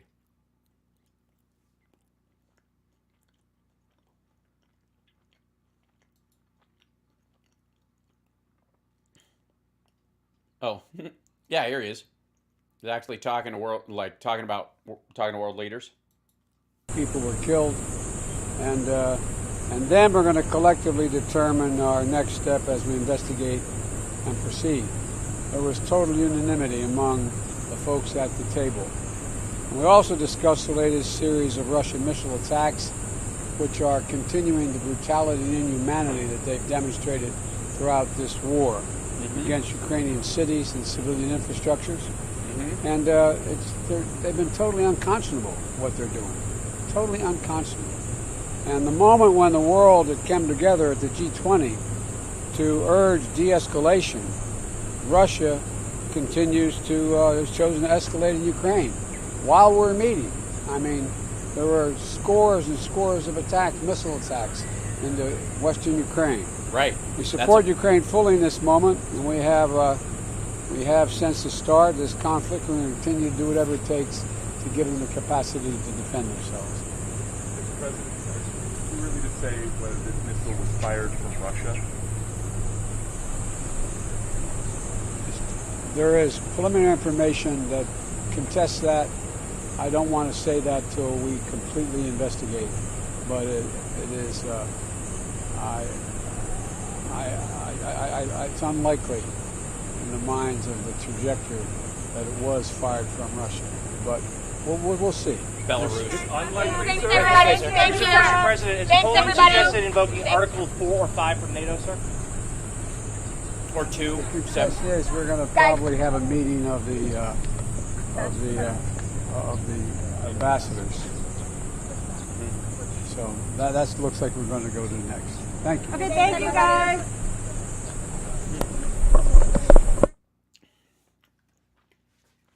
You know, adult shit.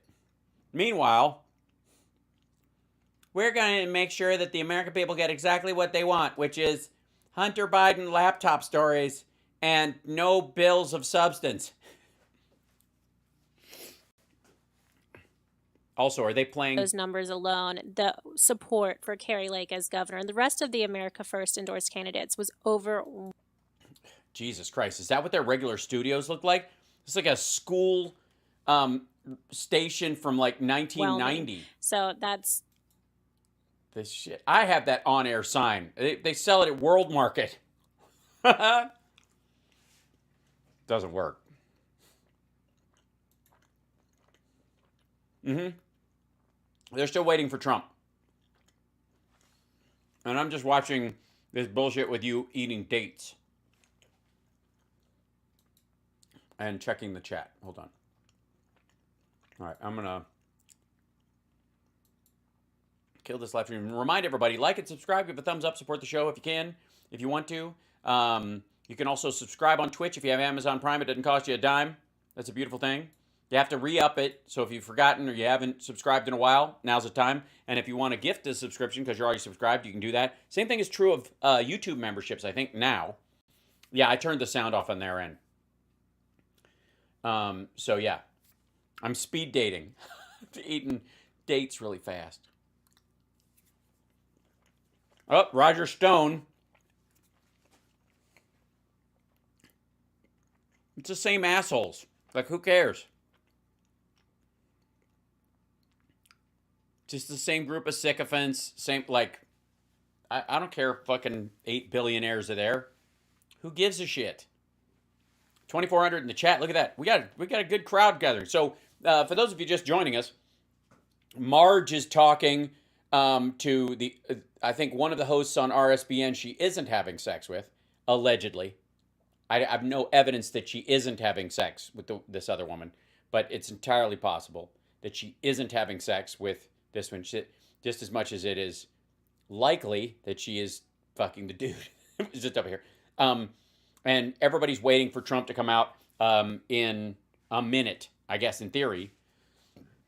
I don't know if they're going to, well, let's see. So when you talk about radical and extremists, that's exactly. Is he going to be on time? That's the question. Is he 10 minutes late? Because they think, the idea is that Fox News is like, we'll carry it, but you better do it when you say you're going to do it. God damn it.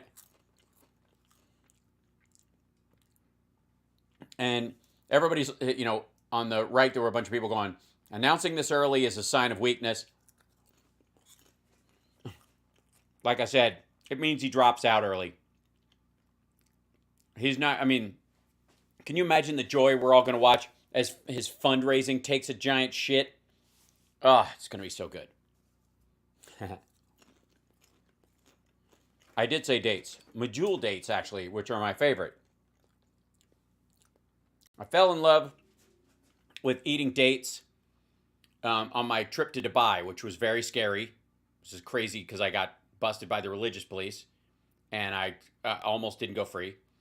And in the Burj Khalifa, the world's tallest building, which is shaky and shitty and nobody goes up in it. They have a mall at the bottom, 2 giant malls, the shape of the Mall of America, because they were like, the Mall of America is the biggest mall in the world. Let's have 2 of them because we'll show them. And the Mall of America is round. So you basically have this giant spiraling cock with 2 balls at the bottom of it. It's hilarious. Apparently, I was the first person to point this out because it made the news the next day after my show. Right, what the fuck is RSBN? It's Right Side Broadcasting Network. It's a cheap, chintzy, right-wing organization that carries all Trump rallies. If you're gonna see the rallies, they're gonna be carried on Right Side Broadcasting. They've got the wrap on it apparently, and they're the only ones with the structural ability to carry them, and at the same time, I guess that give a fuck. Oh, here it comes. This must be. Oh, here he's entering. Oh, shut up. Oh my God, shut up. Who gave that right?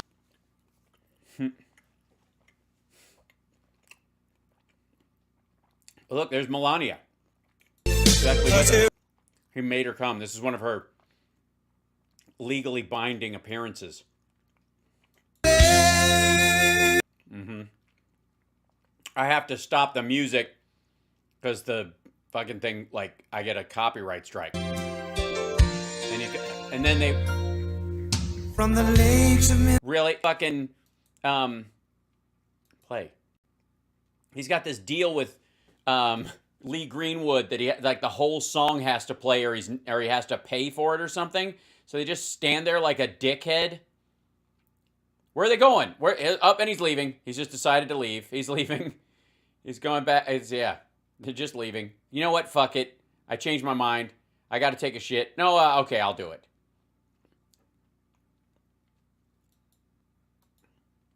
Hold on. That I'm proud to be an American. See that? Like, it's so weird. The whole song has to play out, and he stands there like an asshole. Hey, so good. Oh, it's such a, it's like this weird, like, he's trying to be redneck Hitler. Just I'll walk around and pose. This is my big moment. So excited. Everyone's waving. Look how many flags. I could fuck a flag a day, and I'd still have like 8 flags left over at the end of the month. Pitiful. Walking back and forth during the song like an asshole. Hey, you. Look at me. I'm posing for photos. So good. Jesus Christ. He's got to wait till the song's done. Yeah, well, thank you. It's so nice to be. God bless USA. We'll just stand here and. There you go. Now he's fine. Jesus Christ. Get on with it.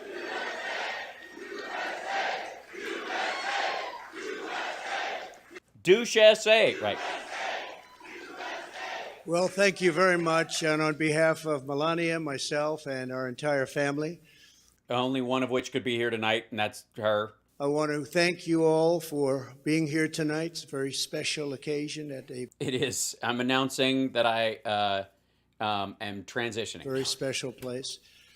You and all of those watching are the heart and soul of this incredible movement and greatest country in the history of the world. It's very simple. Sorry, I'm gonna have to stop and start. It's very simple.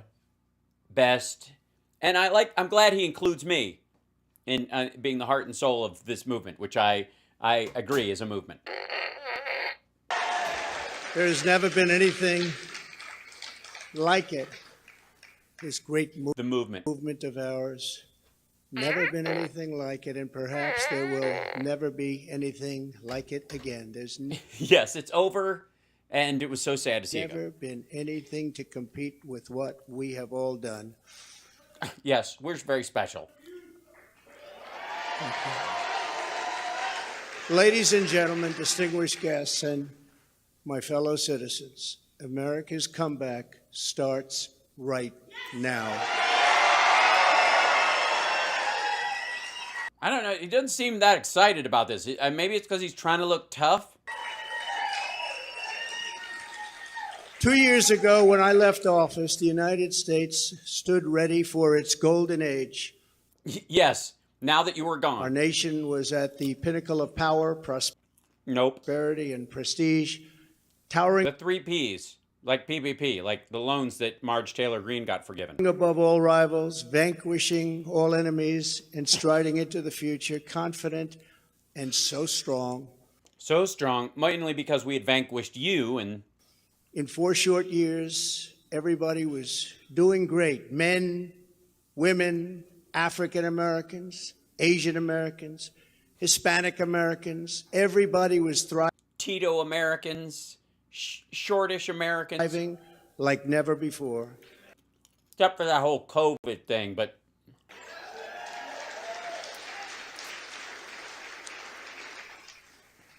there was never a time like this.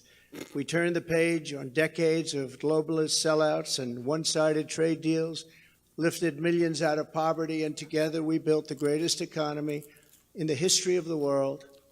Why is it better now then? When the virus hit our shores, I took decisive action and saved lives and the U.S. economy.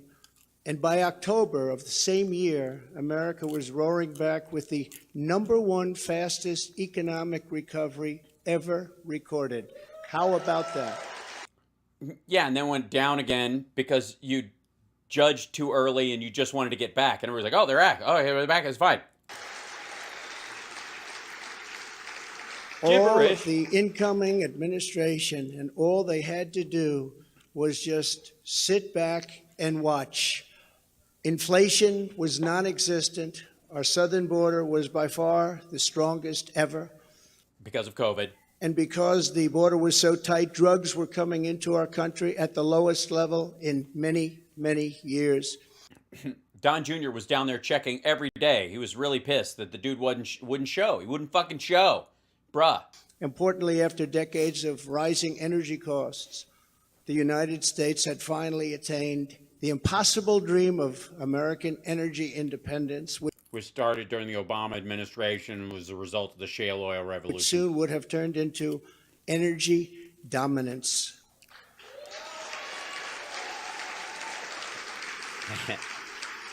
For the first time in memory, China was reeling and back on its heels. You've never seen that before, because the United States was outdoing them on every single front, and China...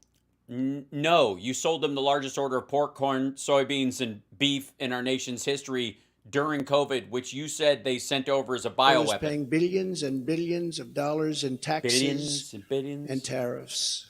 The farmers know that because they got 28 billion of it. No president had ever sought or received $1 for our country from China until I came along, and we were getting... We had all kinds of tariffs. I don't know what the fuck that is. Hundreds of billions of dollars. Same shit. Many people think that because of this, China played a very active role in the 2020 election. Just saying, just saying. No. No, they don't. Sure, that didn't happen. Instead of jobs and factories leaving America for China, they were for the first time ever leaving China for America. Yeah, that's during the Biden administration. He means the Carrier plant in Indiana. Remember that one? Or Foxconn. Businesses were poor. He's a little sweaty. It's a little early to be that sweaty, don't you think? I don't think he wants this. That's what I think. Pouring back because of our historic tax and regulation cuts, the biggest in both categories in history. Bigger even than what Ronald Reagan was able to produce, and he produced a lot. China, Russia, Iran, and North Korea. He has a cold, you think? You think he's got a sweaty fever? Were in check and respected. They respected the United States, and quite honestly, they respected me. I knew them well. I knew them well. Yeah, that's not a good thing. You know Kim Jong-un well? The vicious ISIS caliphate, which no president was able to conquer, was decimated by me and our great warriors in less than 3 weeks, and al-Baghdadi, its founder, was hunted down and killed. North Korea the sniffing's coming. He's sniffy and sweaty. had not launched. North Korea had not launched a single long-range missile since my summit with Chairman Kim Jong-un nearly 3 years before. We developed a relationship, and that's a good thing, not a Yeah, no, a little foreign reach around. What's wrong with that? bad thing. It's a good thing. Very good thing, actually. Super good. Tasty. Because look at what's happening today. What had happened today, Sweaty? Sweaty Sniffy? Sniffy Sweat? This is bad. There's no way Fox doesn't talk about the fact that he's sniffy and sweaty again. Opponents made me out to be a warmonger. A warmongerer? Warmonger is the word. Never mind. And just a terrible person who would immediately go into war. They said during the 2016 campaign that if he becomes president, there will never be a war within weeks. And we will have wars like you've never seen. Well, there'll never be a war within weeks? This is going very well. Before. It will happen immediately, and yet... What will happen immediately? The never war? The never forever war? The warmongerer? I've gone decades without a war. The first president to... Hang on. Yeah, how long? Wait, back the fuck up. They said during the 2016 campaign that if he becomes president, there will never be a war within weeks. And we will have wars like you've never seen before. It will happen immediately, and yet I've gone decades without a war, the first president to do it for that long a period.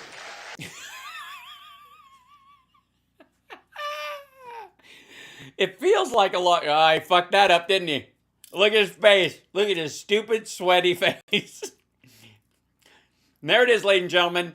The main drop so far from his news, from his announcement, is that he has not had a war in decades. And all 4 decades he was president,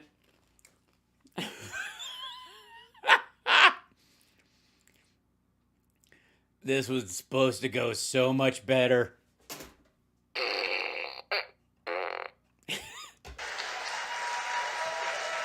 Yeah, nobody reads a teleprompter. I got the best words. Look, yeah, a little swagger. Everybody there's like, fucking war in decades. What the rat fuck is he talking about? The world was at peace. The whole world. Uh-huh. America was prospering. Yeah, I mean, hundreds of thousands of dead, but whatever. And our country was on track for an amazing future because... And then we had to go and pull up all the lead pipes and get rural broadband. What the fuck are we thinking? I made big promises to the American people, and unlike other presidents, I kept my promises. I kept them. Did you? Like getting us out of Afghanistan? Where's the healthcare plan? And that's why tonight I'm presenting my taxes. Like fucking hell. If his big announcement is his taxes and his healthcare plan, I will shit right here. Uh-oh. Oh dear. Oh dear. Don't do it. Don't. I got a little dry mouth and I'm sweaty and I was confused and I just needed to stiffen my resolve by drinking out of a bottle with one hand and still tipping my head back like a fucking marionette.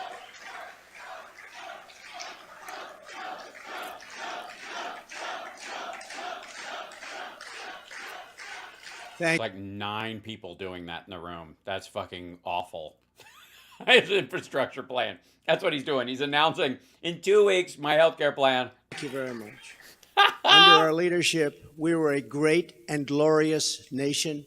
Yeah, we were never that before. Fuck, America was a dump until Trump showed up. I don't know what the fuck these greatest generation people were talking about. Fuck them, right, Trump? Jesus. Something you haven't heard for quite a long period of time. Yeah, days. We were a strong nation, and importantly, we were a free nation. But now we are a nation in decline. Okay, he's going with the big hope message. We are a failing nation. For millions of Americans, the past 2 years under Joe Biden have been a time of pain, hardship, anxiety, and despair. Yeah, mainly Steve Bannon and the staff at Mar-a-Lago who have to clean up all the ketchup. As we speak, inflation is the highest in over 50 years. Gas no, it went down. prices have reached the highest levels in history. And expect them to go much higher now that the strategic national reserves, which I filled up, have been virtually drained in order to keep gasoline prices. Virtually drained. It's like 500 million barrels in there. We've released like 50 million barrels. Is lower just prior to the election. Joe Biden has intentionally surrendered our energy independence. There is no longer even a thought of dominance, and we are now begging for energy help from foreign nations, many of whom find us detestable.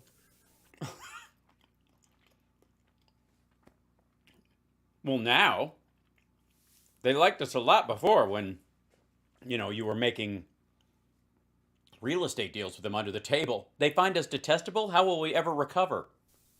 You mean most of which we find detestable, stupid? Southern border has been erased, and our country has been... Our southern border has been erased. Oh, I blame the wall. Being invaded by millions and millions of... And millions and millions and billions and trillions and decades worth of decades upon decades, 4 decades of immigration. Unknown people, many of whom are entering for a very bad and sinister reason. Dun, dun, dun. What reason that be? Sorry. And you know what that reason is. We will... No, I don't. Please tell me. What's the very sinister reason? Come on. Give me a hint. It has something to do with them being brown, I'm sure. But beyond that, you're going to have to fill in the blanks. Be paying a big price for this invasion into our country for years to come. Hundreds of thousands of pounds of deadly alimony drugs, including very lethal fentanyl, are flooding across the now open and totally porous southern border. Well, you're the one who built the fucking slat fence. The blood-soaked streets of our once great cities are cesspools of violent crimes, which are being watched all over the world as... You mean violent crime, not crimes. Never mind. Leadership of other countries explained that this is what America and democracy is really all about. How sad. The United States has been... Yes, because the world has never known America as a place where gun violence happens. Embarrassed, humiliated, and weakened for all to see. The disasters in Afghanistan, perhaps the most embarrassing moment in the history of our country. Yes, why couldn't we have stayed there for another 2 decades? Where we lost lives, left Americans behind. Nope. And surrendered $85 billion worth of the finest military equipment anywhere in the world. And no, not true. We've dealt with Ukraine, which would have never happened if I were your president. Right, it would have just been a slaughter. In 6 days, it would have been like Georgia. Are something...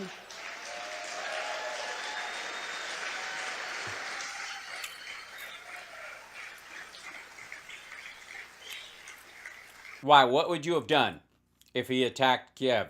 Right. Garbage. And even the Democrats admit that. No, we do not. Something I've seen them admit over and over. No, they haven't. You're whiffing your own farts again. Nope. Over again. Nope. But our enemies are speaking of us with scorn and laughter and derision because of those two. Well, I do it because you're funny. You're hilarious. I don't take you seriously as a human being. This is a travesty. Text Trump to 8022. Notice how it switched from Save America. That's how you know he's actually going to announce. Events. He's not going to run. And that's not going to happen, by the way. This money dump isn't coming. But there are many more. Even just today, a missile was sent in probably by Russia to Poland, 50 miles into Poland, and people are going absolutely wild and crazy. And they're like, wild and crazy bombs in Poland. We are looking for their big American... People are going absolutely wild and crazy. It's those wacky Russians. They're doing their thing. Come on. It's a party. Jesus Christ. What? The fuck? Russia to Poland, 50 miles into Poland. And people are going absolutely wild and crazy. And they're not happy. They're very, very angry. Are they? Which people? You mean the Poles? Yeah, I'd imagine so. Now we have a president who falls asleep at global conferences. Was held. Or Vladimir Putin fell asleep at the Olympics. Conferences can be boring. The Olympics, there's no excuse. Held in contempt by the British Parliament over Afghanistan. Thanks to the words of wisdom, he said thank you to the wrong country for inviting him to a major summit on the environment of all things. They fly for... Well, I will say, for all of Biden's gaffes, he's never claimed he's been in office for decades and decades and decades. Days to get there, and then he calls the country a name that was actually a country on another continent. And he's leading us to the brink of nuclear war, a concept unimaginable just 2 short years unimaginable ago. You cannot mention the nuclear word. It's too devastating. You just did. Oh, he killed everybody there. He just mentioned nuclear, and now now what? The Green New Deal and the environment, which they say may... This is so stupid. ...may affect us in 300 years, is all... Yeah, but that, I mean... Obviously, you've been president for almost a third of that already, so... All that is talked about, and yet nuclear weapons, which would destroy the world immediately, are never even discussed as a major threat. Can you imagine? Well, you said we're not supposed to mention it. You said it's unmentionable. That's why we weren't mentioning it. What do you want? You want us to mention it or not mention it? Jesus Christ. They say the ocean will rise 1/8 of an inch over the next 200 to 300 years. But don't worry about nuclear weapons that can take out entire countries with one shot. One shot. If you had one shot. Something is wrong with their thinking. Under Biden and the radical Democrats, America has been mocked, derided, and by you, fuckhead, brought to its knees, perhaps like never before. You know what you should say is like never before. You should say that more often. You should say like never before, like never before. But we are here tonight to declare that it does not have to be this way. It does not have to be this way. It could be worse.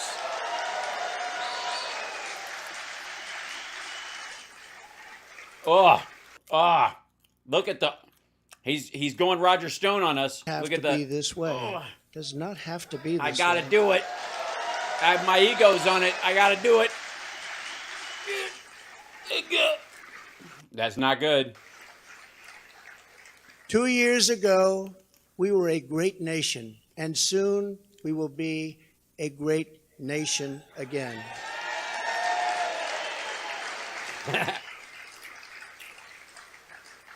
The decline of America is being forced upon us by Biden and the radical left lunatics running our government right into the ground. This decline is not a fate we must accept.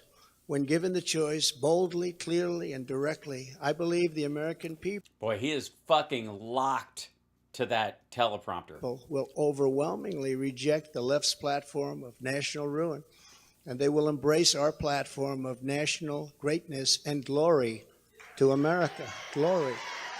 Glory's a word. I like glory. I'll say it twice. It'll sound louder if I say it twice at the same volume. Exactly 1 week ago, our citizens voted in the important midterm elections, and despite a ridiculously long and unnecessary period of waiting, far longer, in fact, than any third world country, Not even close to true. Just a short time ago, the Republicans won back control of the House of Representatives. Not so fast, dumb fuck.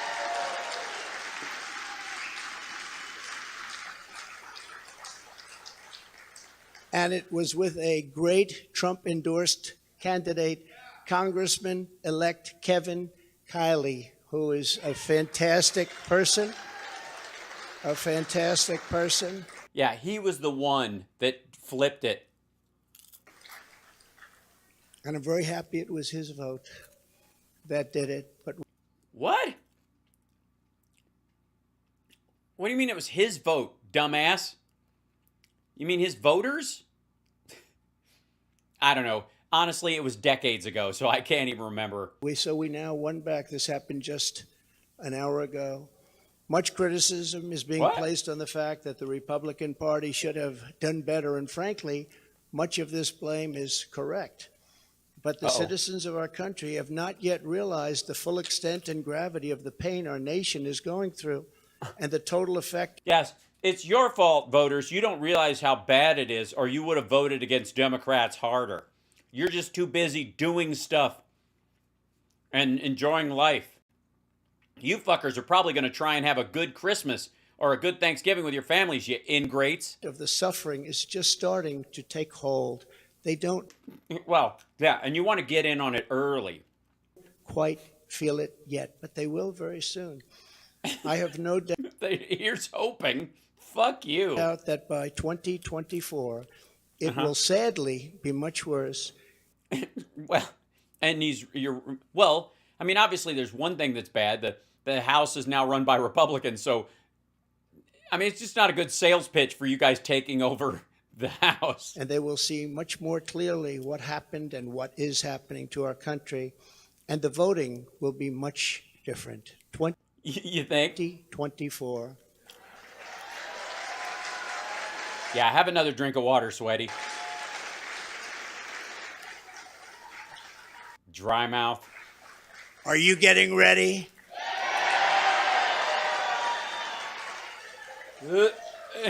That one took 2 tries. Shit. And I am too. I am too. What is that? You have to drink water to get your voice ready for the big, because you got to hit the high note. I do want to point out that in the midterms, my endorsement success rate was 232 wins and only 22 losses. You don't hear that from the... Yeah, the 22 were the ones that actually mattered and weren't shoo-ins because they were in hardcore red districts. Congrats, dum-dum. Media. And this is an elegant night and an elegant place, and I'm not going to use... It is. Congratulations, press. You guys smell terrific. The term fake news media. So we're going to keep it very elegant. But you don't hear that from the media. But I think you will, because people are starting to see what happened. That's some score. And in the primaries was 98.6%. But they were still trying to... Oh, man, this sucks. This really sucks. They're gonna eat him alive tomorrow. Blame me. And the reason for the success and that unprecedented success rate is that the Trump administration changed our nation. Sorry, wait, the Trump what? And the reason for the success and that unprecedented success rate is that the Trump administration changed our nation on trade, on securing the border. We're the strongest, safest border ever in the history of our country. Because of COVID. On Islamic terrorism, we had practically, just about, not that I can think of, no Islamic attacks, terrorist attacks during the Trump administration. What? Yeah. Yeah, there was not another 9/11. What? If I could think of it. Let me see. Did somebody... As a matter of fact, there were actually a couple of, like, rogue terrorist kind of things that happened, but what the fuck? And in fact, we got along very well with the various countries.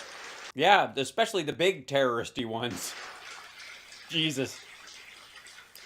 Including coming up with the Abraham Accords. That's a great thing, the Abraham Accords. Yeah, the first peace treaties between countries that weren't actually fighting. But it's because of cutting taxes and cutting regulations at the highest level ever, and on building the greatest economy. Any time in the history of the world, there's never been an economy like we had just 2 years ago. No, well, there's been better ones, like right after World War II. Despite the outcome in the Senate, Shit. we cannot lose hope. And we must all work very hard for a gentleman and a great person named Herschel Walker, a fabulous human being. He is fabulous. I've said that. Thank you for bringing it up. I've said Herschel Walker is fabulous. And, you know, other people were like, it's not pronounced that way. And I went, well, fuck you, fabulous. Hope. And we must all work very hard for a gentleman and a great person named Herschel Walker, a fabulous human being. He's fabulous. Come on.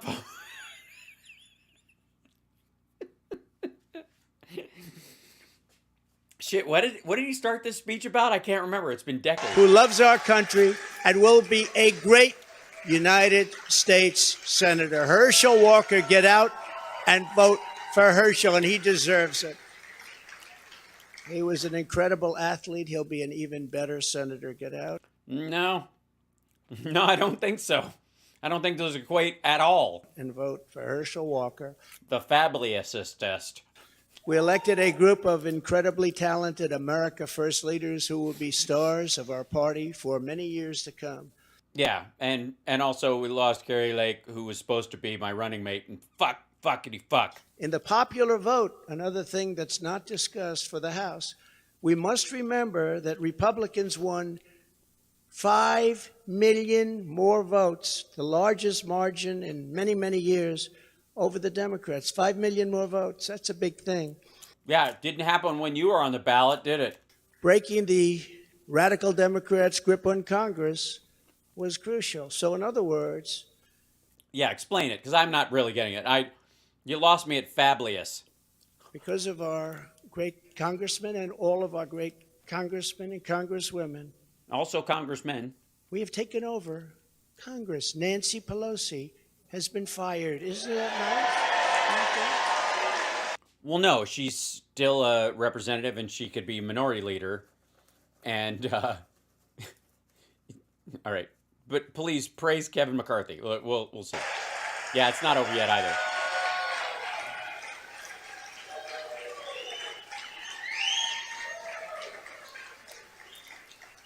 I told them, I said, if you just keep a little bit lower standard, you're going to have a big victory. They said, let's win by 40 seats. Let's win by 50. I said, if you win by 2 seats, be happy. But she's... Okay, so now he's taking credit for the small margin. Like, yeah, who the fuck needs to win by 50? Calm down. Just win by 2. It's way better. Shut the fuck up. On her way to another country right now. She's been fired. No, she hasn't. She still represents her district, and she's more than likely going to be minority leader. And they still haven't lost. All right, it's not even in your hands yet.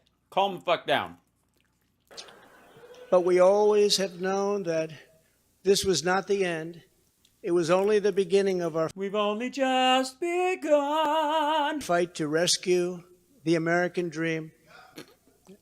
And it's a word you don't use. 2 words. I don't want to be Joe. It's 2 words. American dream. That was not... You did. ...good what he did. There are a lot of bad things, like going to Idaho and saying... Oh, fuck, man. He's just dropping back into his stump speech. Welcome to the state of Florida. I really love it. In order to make America... Which he never did. America great and glorious again, I am tonight announcing my candidacy for President of the United States. It took him fucking long enough. Look at his face. States.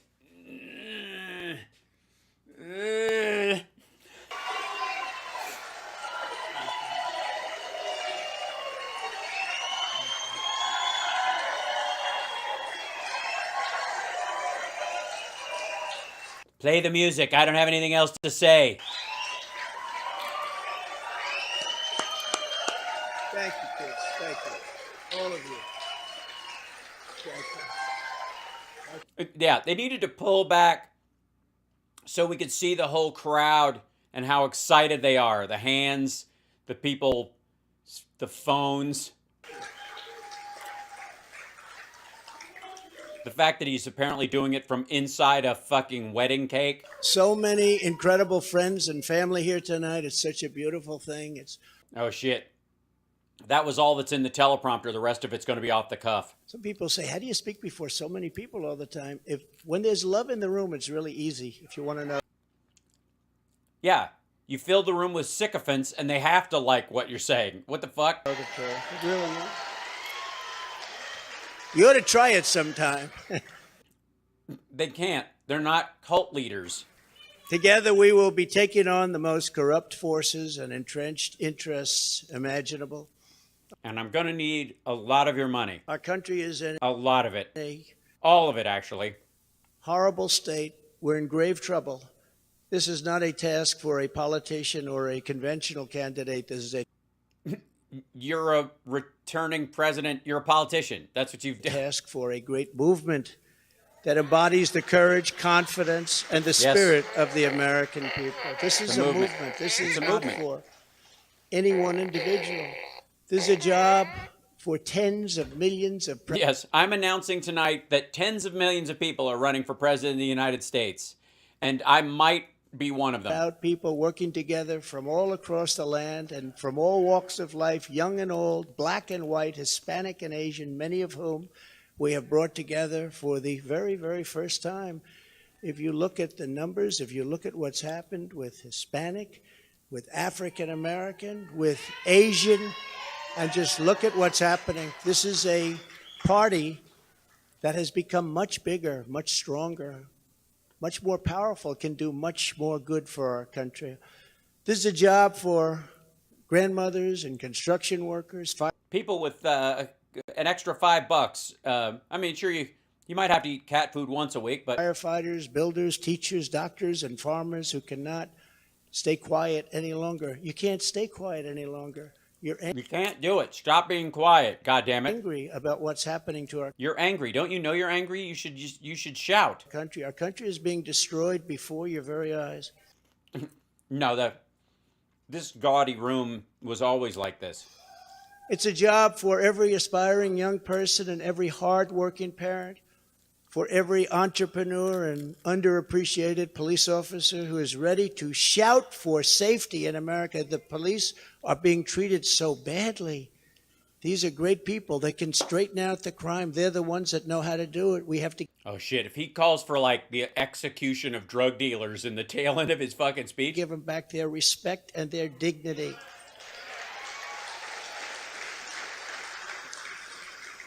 This will not be my campaign.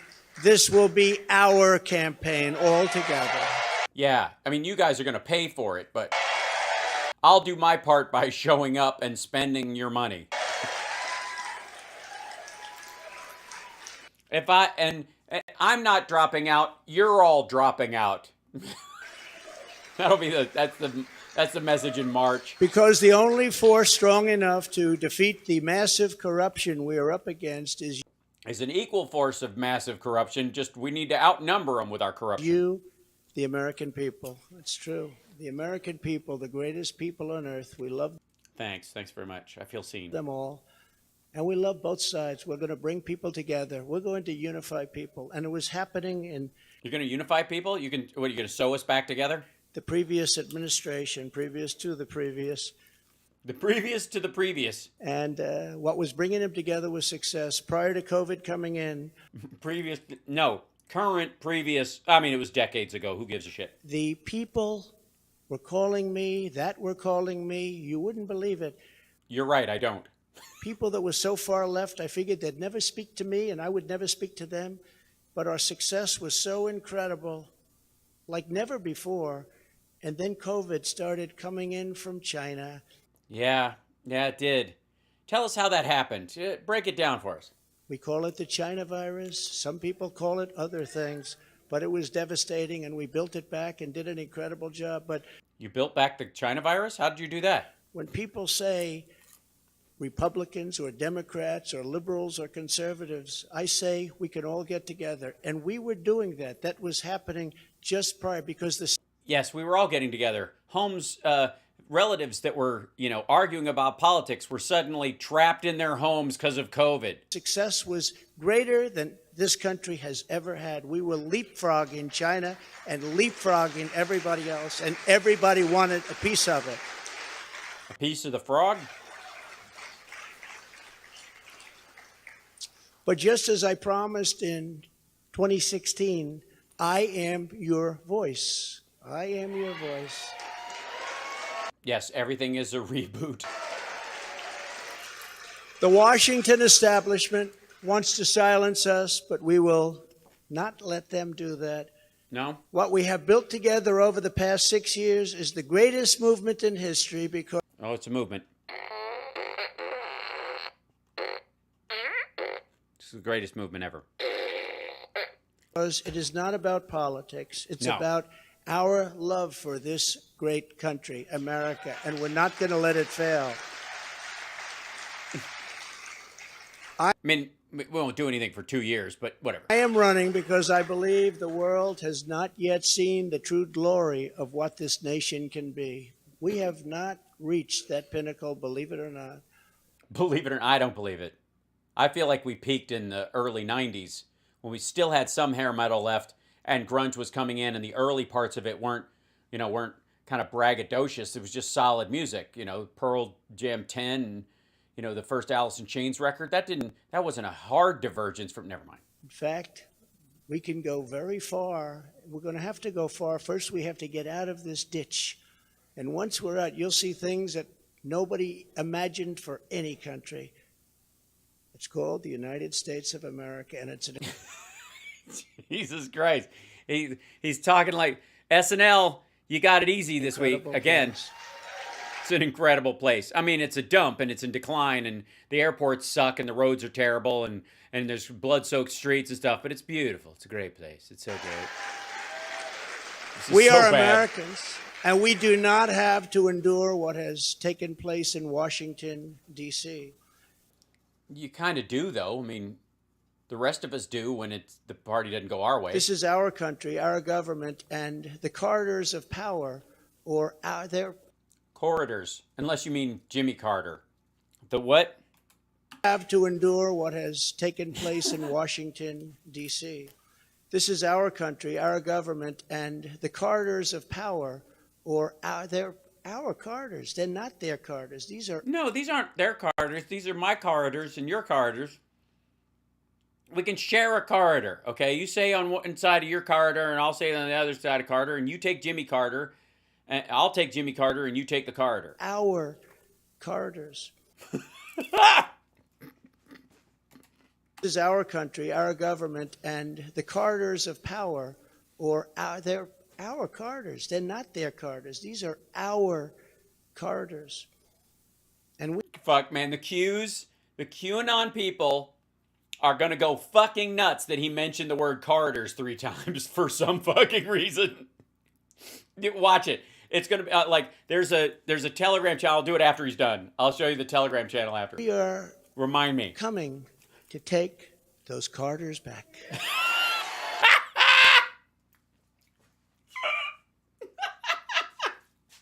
Not the corridors. Why would you take our corridors? Can't we share the corridors?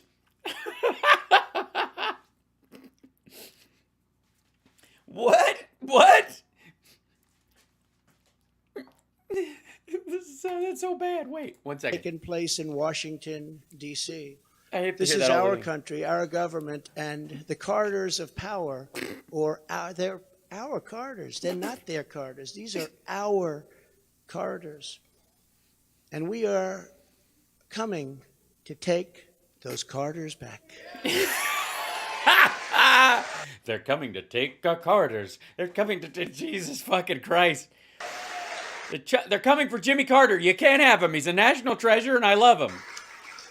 So from now until Election Day in 2024, we will be hanging out in corridors. Come very quickly. We'll go, look at how time flies. Look how fast it's all going. That's all going. Fight like no one has ever fought before. Why didn't you do that when you lost the last time? You're going to fight more than you fought when you lost? I think they hope so. It's not going to work, but... We will defeat the radical left Democrats that are trying to destroy our country from within, and likewise protect us all. We want to protect us. We have to be protected from all of those nations out there that are looking to destroy us from beyond our shores. There are lots of nations that hate us gravely. And that's the problem. When they look at us in disarray like we are right now, when we go to them begging for oil and we have more liquid gold under our feet than they have or any other nation has, and we don't use it because we're going to them? No. Venezuela has the most oil stores that are known of on the earth. It's crazy what's happening. It's crazy. It's almost as if you don't understand reality. Can't let it continue. Joe Biden is the face of left-wing failure and Washington corruption. Well, then how did he manage to get us out of Afghanistan and pass an infrastructure bill and gun regulation? And a rescue package, the biggest in history. Big G20 dinner tonight. Everybody flew over to wherever they flew over, and guess what? He never I don't know. Showed up. They're still looking for him. What's going on? What the fuck are you talking about? He just spoke from there. Like, this is such a weird attempt at a dunk. It's very strange. He's got one joke about him, and it has to be true everywhere. By the way, it's Sean Hannity's gag. He ripped it off. G20, I used to love that. The leaders, I used to make deals for our country like you wouldn't believe. It was yes, I don't believe. One, give me the next one, give me the next one. And we got them to stop taking advantage of our country. Every nation took advantage of our country. And then they're back to doing it now, apparently? Renegotiated deals with Mexico and Canada, USMCA. We got rid of the worst trade deal ever made. NAFTA, the worst trade deal ever made. That's why the farmers love Trump, because we did a great job, but manufacturers also. And we did a deal, we restructured our terrible deal with Japan, and I did it with Prime Minister Abe, a great man who unfortunately is so sad. He was a great friend of mine, but a great man, loved his country so much, but we restructured and made it a really terrific deal, and with South Korea and so many other countries. And the best of all was what we did to China. We made an incredible deal, but after COVID, I don't even bother talking about it because the devastation that caused for the entire world was too much to bear. I will ensure that sucked. That Joe Biden does not receive 4 more years in 2020. I'm sorry, when? The entire world was too much to bear. I will ensure that Joe Biden does not receive 4 more years in 2020. Four.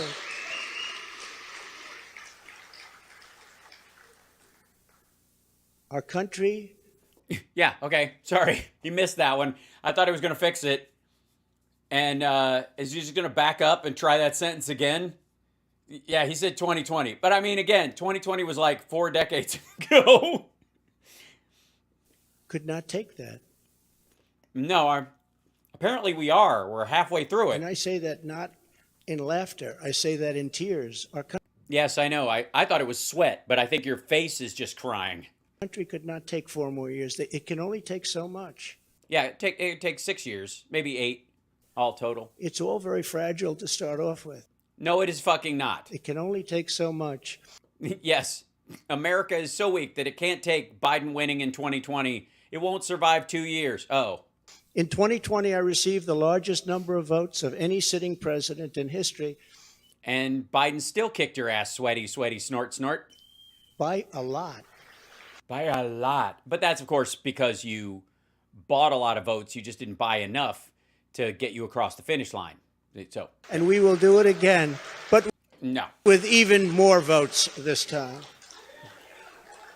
Many have noted that huge gains we have made with Latino voters, and I believe we will set even greater records with this crucial vote in 2024. The Hispanic voter, the Latino voter has been unbelievable. Great people, very entrepreneurial people, and they want security. And Shit, if he starts saying they're hard workers and it's in their blood, oh God. everyone thought when I did the wall, I built the wall, and they thought, oh, that would hurt me with the Hispanic vote. No, it helped me because they understood. They wanted safety. They wanted security. And they understood the border better than anybody else.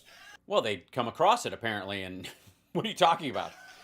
So they were amazed that we started. Also, just like that's the inference there is that they understand the border because that's how they snuck in here. Like, fuck off. That trend, and now we're continuing with that trend. You look at what we've done in Florida, what everybody's doing now in Florida and Texas. Especially DeSantis. Along the border in Texas, won every single community. I won every single community. Governor of Texas called.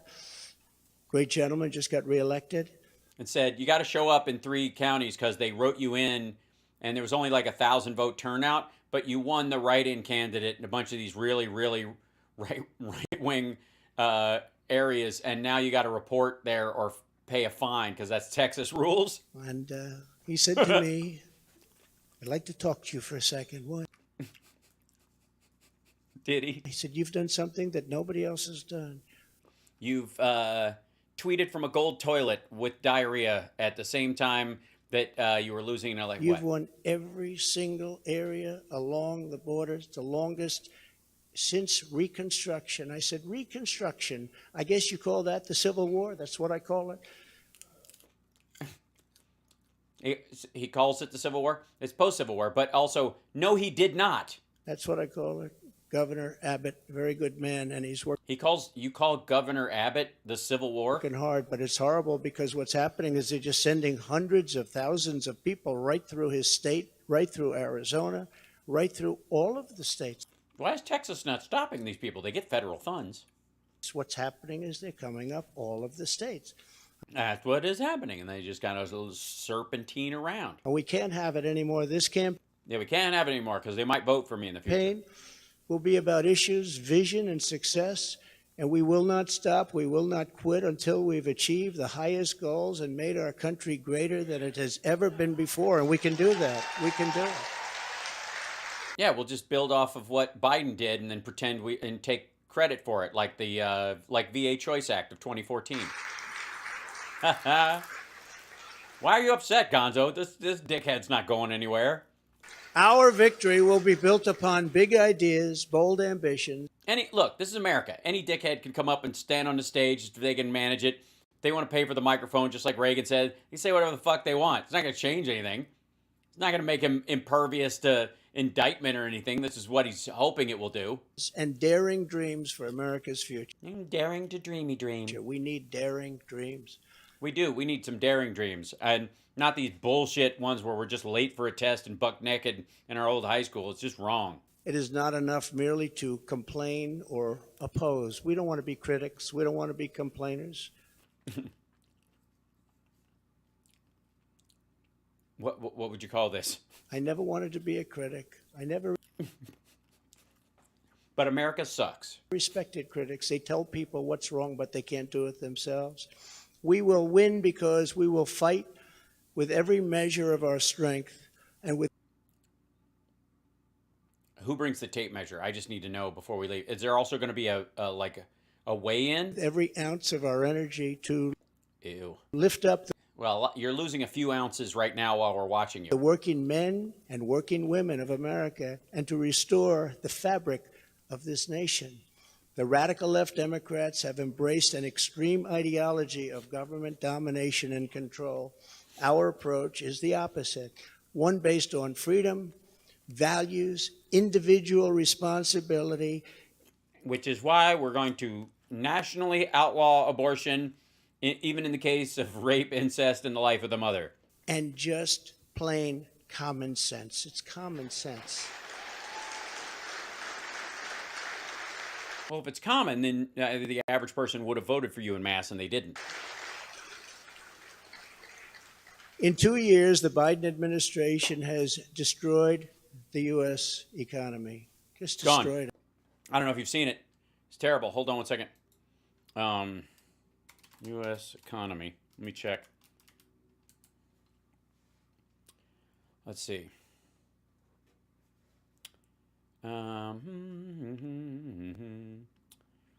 Let's see. Let's look at the dollar. Hold on a second. Dollar.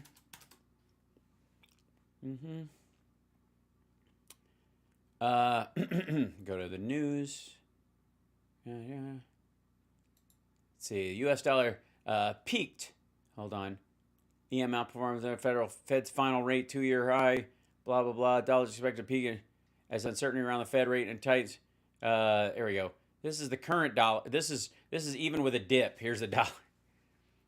Greenback decline, they say. That's what. Look at the title is. Greenback decline. Expects dollars decline in 2023. This is it. What's the black one? Dollar index, and then the generic 10-year yield, right there. It's at $1 right now. It's at $1 is worth $1.07 right now. Terrible. I don't know. Maybe, you know what? Let me check. The Dow probably ate shit. So let me see what's... No. Big up. 33,592. Just, yep. Lots of room to move. All right, here we go. With victory, we will again build the greatest economy ever. It will take place quickly.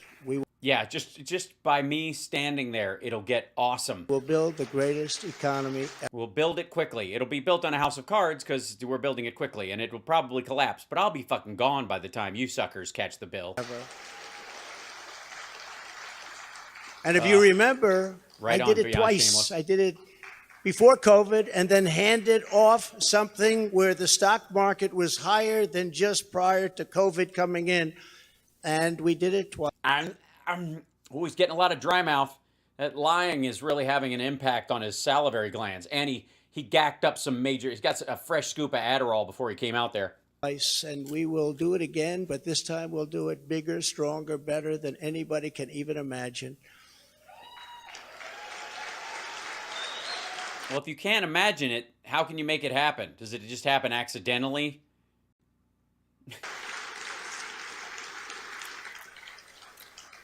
And one of the beautiful things of the pause, if there is such a thing as a beautiful thing, but one of the important factors of the pause is that we see how bad they've done.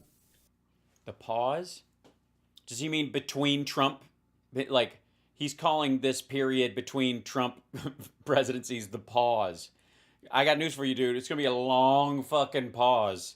You're going to be listening to hold music for the rest of your fucking life. So we will be able to do it properly, and it will be much easier. Everybody will agree with us because everybody sees what a bad job has been done during this 2-year period, and it will be a 4-year period. Everybody sees that. It will be... Okay. It's not as bad as it's going to be, but trust me, it's going to be bad, and I'm going to run on how bad it's going to be in a couple of years. It'll be much easier for us to do what has to be done. I don't know. His face doesn't look like he's that convinced.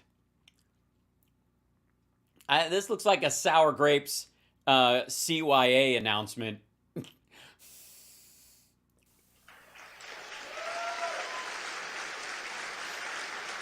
Jeb Bush is apparently there and said, please clap.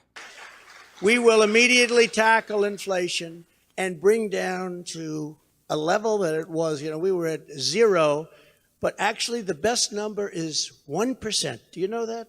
You don't want it really 0. No, you wanted it 2. The Fed rate that they shoot for is 2%. It's a good balance of employment and costs for the average person. 1%?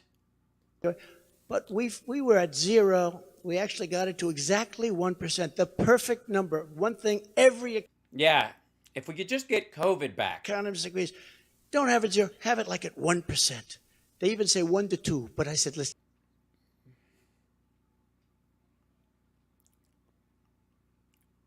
They all say 2. To 1.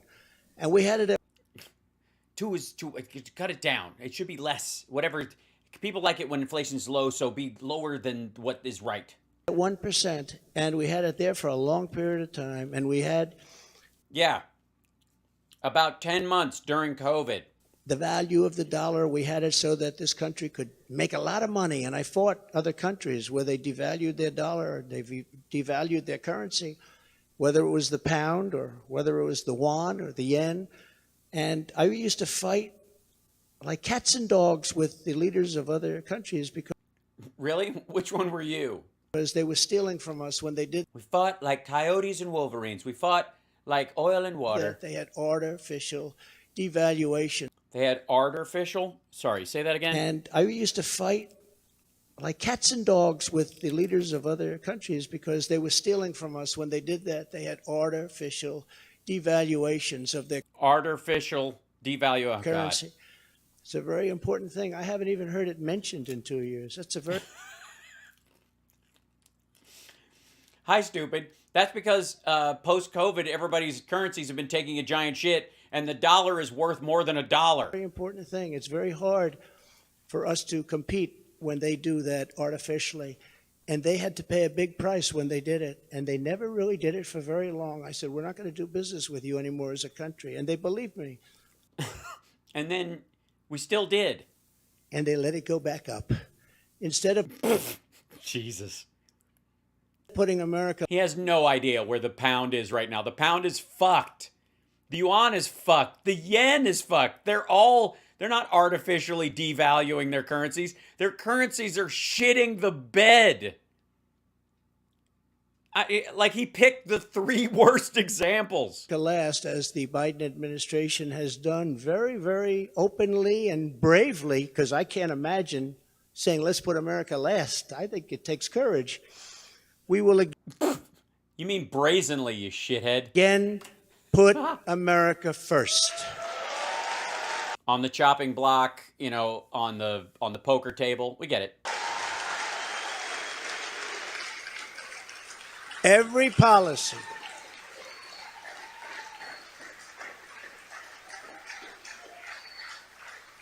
Thank you very much. Thank you so much for, I said every policy. I got through both of those words fairly well. We do love our country, isn't it? That's why we're here. We do love our dump of a country, which is a right shite hole, and there's blood in the streets, and the airports suck, and the roads are terrible, and if it wasn't for me standing here, you'd all be scrapping like you live in a third world country. But don't we love the place? I didn't need this. I had a very nice, easy life. Yeah, you don't need it now, fuckhead. By the way, he's saying this again. He means it. This is something I didn't need, and a lot of you people don't need either, but we love our country. We have to take care of our country. We have to save our country.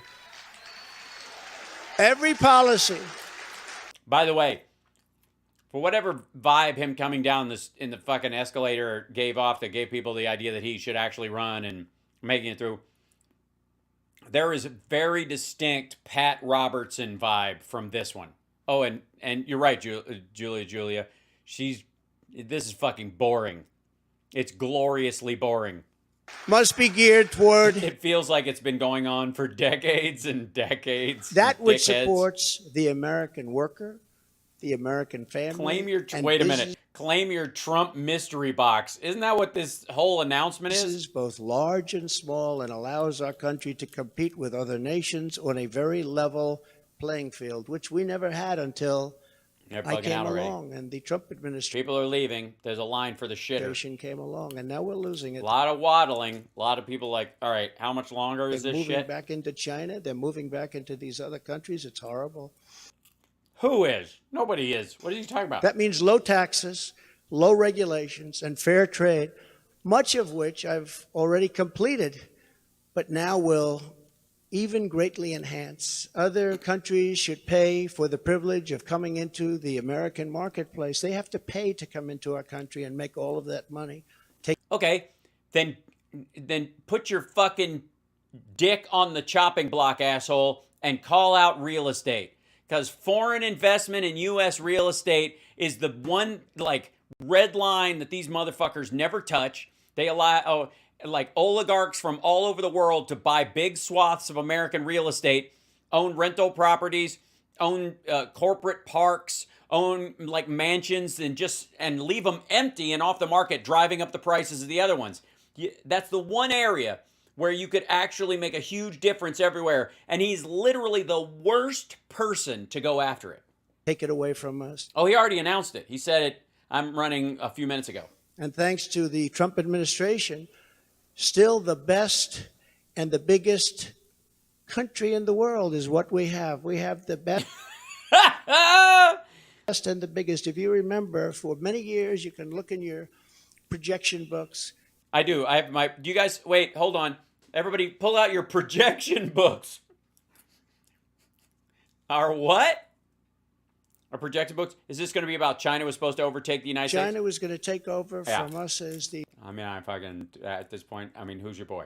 The largest economy in the world in 2018 or 2019. Oh, I said, Gonzo, I don't like thank that you. timing. Hold on, Hal. I'm going to stop being your brother. Give me my beer. I was right, unfortunately. Nope. He's going to pull out. He's not running. This won't last. I told you he might do it temporarily. That doesn't count. As soon as the fundraising takes a shit, he's out. President Xi, who's now president for life. I call him king. He said, no, I'm not the king. I said, yes, you are the king. You're president for life. It's the same thing. But I said, President, you can't do these things. You can't. Remember, they had China 25. That means China was going to take over virtually the whole world economy by 25. I said, that's not a nice sign. I don't want that sign. They took it down. They took down the whole slogan. Probably will be coming back at some point in the near future. Nope. But I found it very insulting. I said, I find that very insulting. On day one, we will end Joe Biden's... Well, that did it. He felt insulted, so they took a sign down that he could see in a country that large. War on American energy.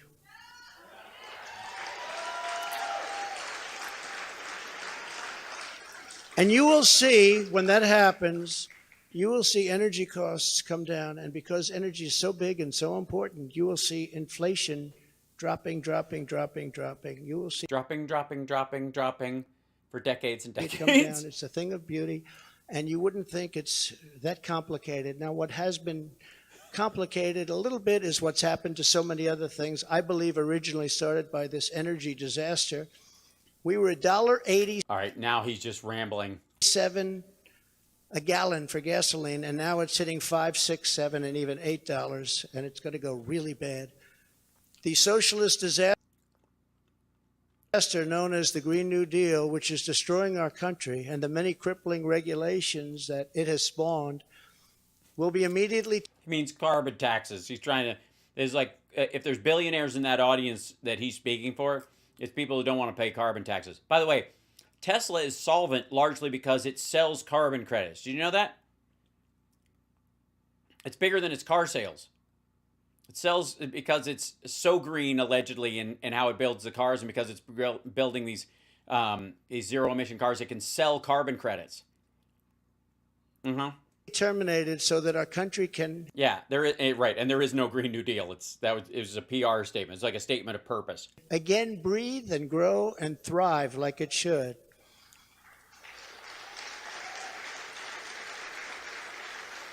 By the way, the audience is over it already.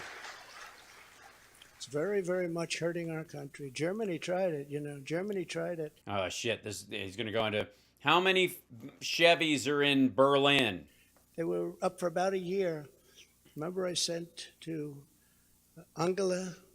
Remember Angela? Do you remember Angela? Nobody's remembering her now. Yeah, we know who Angela Merkel is. You don't remember her last fucking name, stupid. Angela Merkel, I sent her a white flag of surrender. She said, but why do you send this to me, Donald?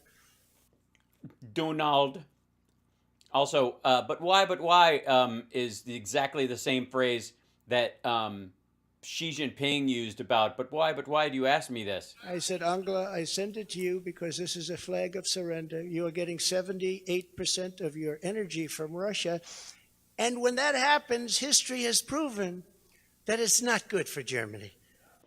And guess what? They attacked Ukraine, and the Germans are getting off of Russian gas almost immediately. Everybody thought they were going to be dragging their feet. They went slower than others because they had more of a reliance, but ultimately they stood up to it because of their experience with the Nazis that took over their country. They learned that lesson. They didn't surrender. They did not surrender. I would like to say, for the record, they did not surrender. He sent them a flag of surrender, said, you keep doing this, you will surrender whenever they want to do anything. And they didn't. So kudos to Germany, and fuck you, Trump. Just take a look over the last 150 years. It hasn't been good. Jesus Christ. What the fuck does 1980 have to do with now in terms of the technology to run things? From nuclear to renewables, solar panel technology? Jesus Christ. I didn't know it would take place so fast. And Germany closed, as you know, all of it. I'm not blind tonight. What are you talking about? I'm just watching the thing.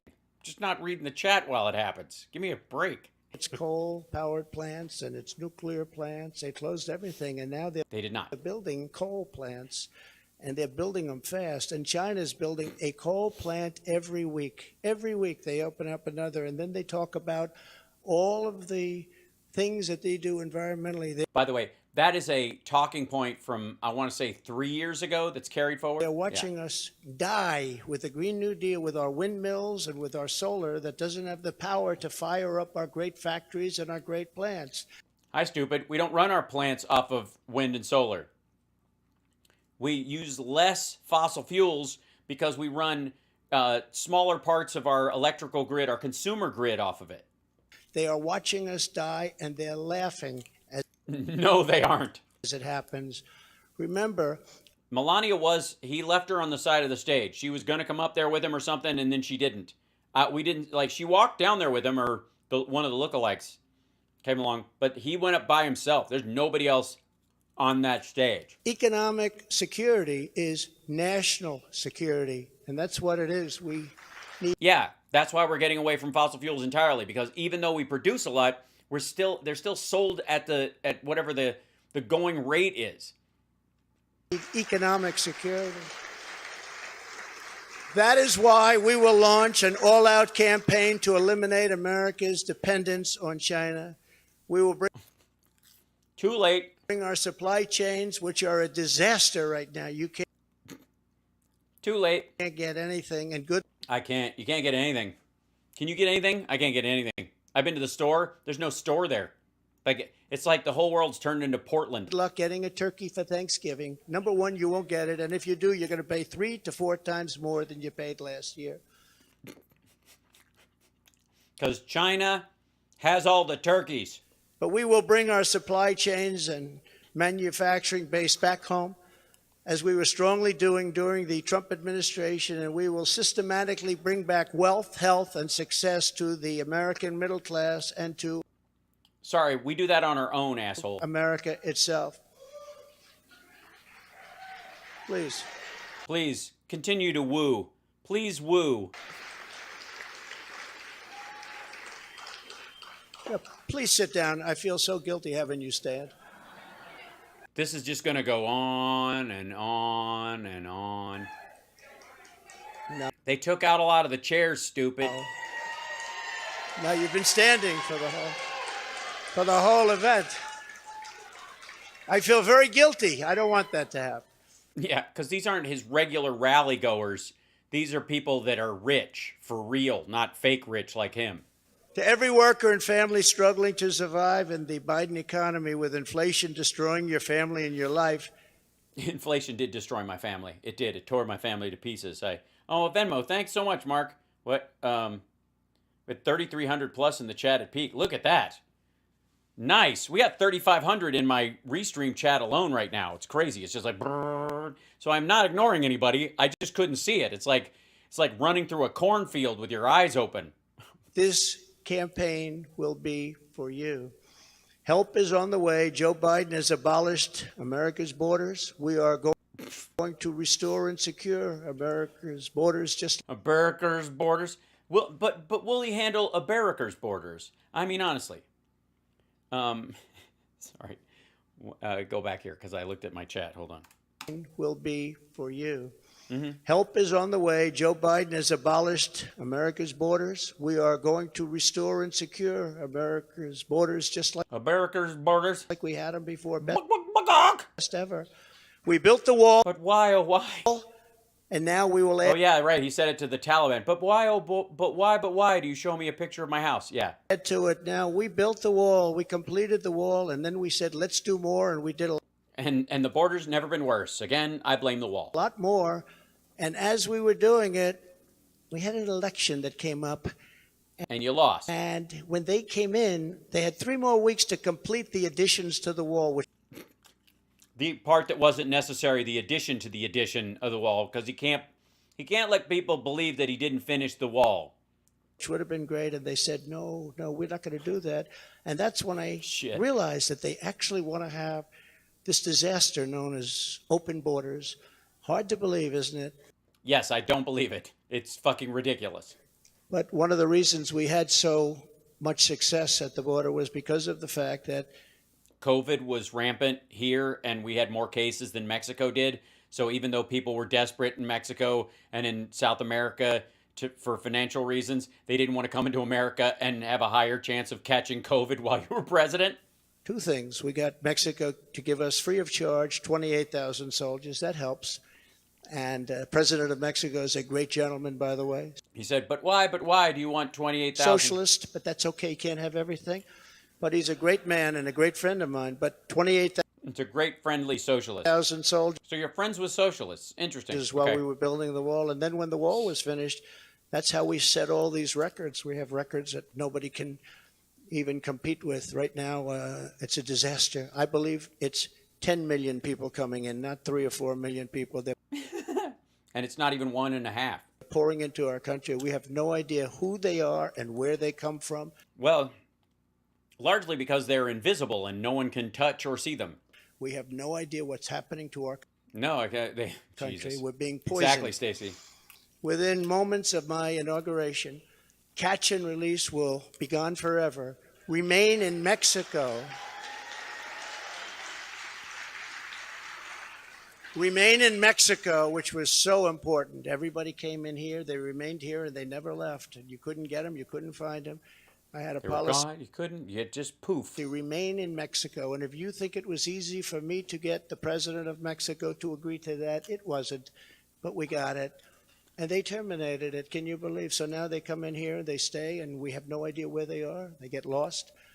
Do they? Well, it's very confusing when you're in another country, and the GPS is in English, and it's very dangerous for our country. And again, I'll say we're going to pay a big price someday for what they're doing. We will begin the process. Yes? All right, I'm almost done. Food's here. I've been snacking the whole time. Process of safely removing the illegal alien criminals that have been unlawfully allowed into our country. We have no choice. We have no choice. Yeah, now it's a rally speech. And in restoring border security, we will stop the flow of deadly drugs and horrible human trafficking. How? If the wall didn't do it, how? How? More wall? The wall you built made it worse. Which both have been set upon us like never before. The human like never before. Trafficking, you think of it as an ancient thing.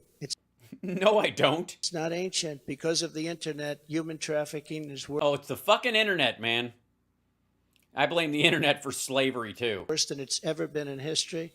And we stopped them at the southern border, which is the #1 port all over the world, the southern border. So much comes through the southern border. #1 port. It's not a port, fuckhead. And we stopped them, and now it's at level.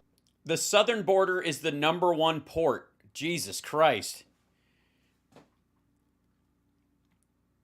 I can't. That are many, many, many times nice where movie. It was just 2 years ago. Biden and the radical left had let loose on this total breakdown of law and order. They have left loose. It was a total breakdown of law and order. Yeah, read that again. It helps. I will restore public safety in American cities and other communities that need our help. And if they don't want our help, we're going to insist that they take our help this time. Yes, we're going to use the military to police the United States, kind of like China does. That's what everybody's fought for in all these wars. True freedom, where the federal government can force federal officials into your state and into your city. Conservatives, what the fuck are you talking about? What is that? Because, you know, the Democrat governors, these are all Democrat cities. The governors and mayors are supposed to ask for the help, and they would never ask for the help. And yet people are being shot and killed at random like nobody's ever seen before. And we sent in the National Guard and Minneapolis. Well, anything but, you know, comprehensive gun safety. Minneapolis and in other places. In Seattle, Jesus. we went and we were getting ready to go, and they took over part of the city. And the governors. Oh, it's the Chaz Chop story.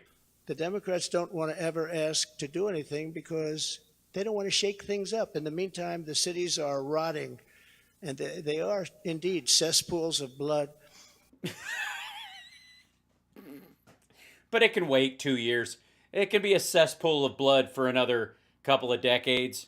So we're going to go and help them, even if they don't want the help. We will give our police back their authority, resources, power, legal protection, and cannons. Cannons, obviously. Flamethrowers. Stay out of trouble. Automatic weapons, clearly. We'll give the police napalm. We will give them... How else do you deal with a cesspool of blood? I agree. Cesspool of Blood is my new metal name. My Norwegian death metal band. Back their respect. They're great people. And I will immediately launch... Yeah, he announced earlier, but in passing, and now he's just kind of doing rambly speech shit. A no-holds-barred... This is fucking brutal. ...national campaign to dismantle the gangs and clean out the nests of organized street crime. Yeah. Trump is the new Steven Seagal. He's going to get himself deputized. He and Herschel Walker are going to like roam the country with Dog the Bounty Hunter. What? Here's a new, fresh idea. Republicans are going to run on being tough on crime and gangs. Jesus Christ. Have I died and gone to 1992? You know, the worst criminals, the worst gangs are MS-13. Jesus Christ. They're fucking PR agent. No, they aren't. And, under the Barack Hussein Obama administration, they were unable to take them out because their countries where they came from wouldn't take them. They started here. And I learned about that on my first day, I actually say. But I learned about it. But it wasn't true. His first day as president, he learned about that. And I said, which countries? And it was Honduras and Guatemala. It was El Salvador, some others. And I said, how much do we pay them? Sir, you pay them $750 million a year. That's a lot of money. Oh, God. The plane couldn't land because we have borders. We defend other countries' borders, but we don't defend our own. But these... Yes, we do. Why is he shitting on CPB? Look, I think the wall was a mistake, and it definitely made things worse. But I think you can at least argue that you were trying to defend the border when you built your slat fence. Countries. And Now, when they built the wall, they had to build a bunch of access roads for maintenance on it on both sides of it, the Mexican side and the American side, which has caused increased traffic because it makes it easier for trucks to travel along I got to know all of the... Because he's a fucking dickhead. Presidents and prime ministers, I got to know them all. And I said, all right, stop payment of the $750 million a year. But why are you not? We would be happy to take the blah, blah, blah. They won't take them. And you could not get anybody back in because they sent them out. They didn't just come out. They sent them out. They don't want the bad ones. They want to keep their good ones. They don't want the bad ones. These are gang members that will kill, and they like using knives because a knife is more painful than a gun. You've read the story. Debatable. MS-13. These are savages. They say, oh, please don't use that name. They're people. No, they're not. These are savages. And so we went along, and I said, stop payment of the $750 million. And But why do you? Oh, we would be honored to take get a call the next morning from the presidents of every country. Every country called in. Hold on, wait. 1 second.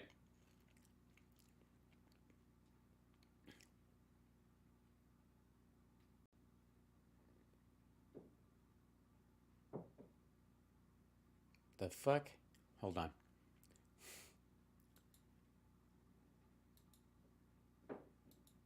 Hold on. Is there a cat at my door? Who is that?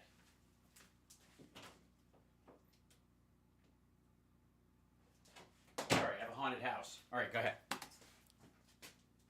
That we're talking about. Sir, there seems to be a misunderstanding. What's God. the problem? Is there anything we can do? Yeah, you're not... Same fucking story. taking your MS-13 gang members back that you sent to us. I said, you're not taking them back. Well, we didn't know that this was a problem, sir. Is there anything we can do? I said, yeah, take them back. We would be glad to take them back, sir. They took them back. I still didn't give them the 750, but that's okay. All right, he's now changed the story again. We didn't cut off all foreign aid. God damn, it's just like the lie just gets bigger.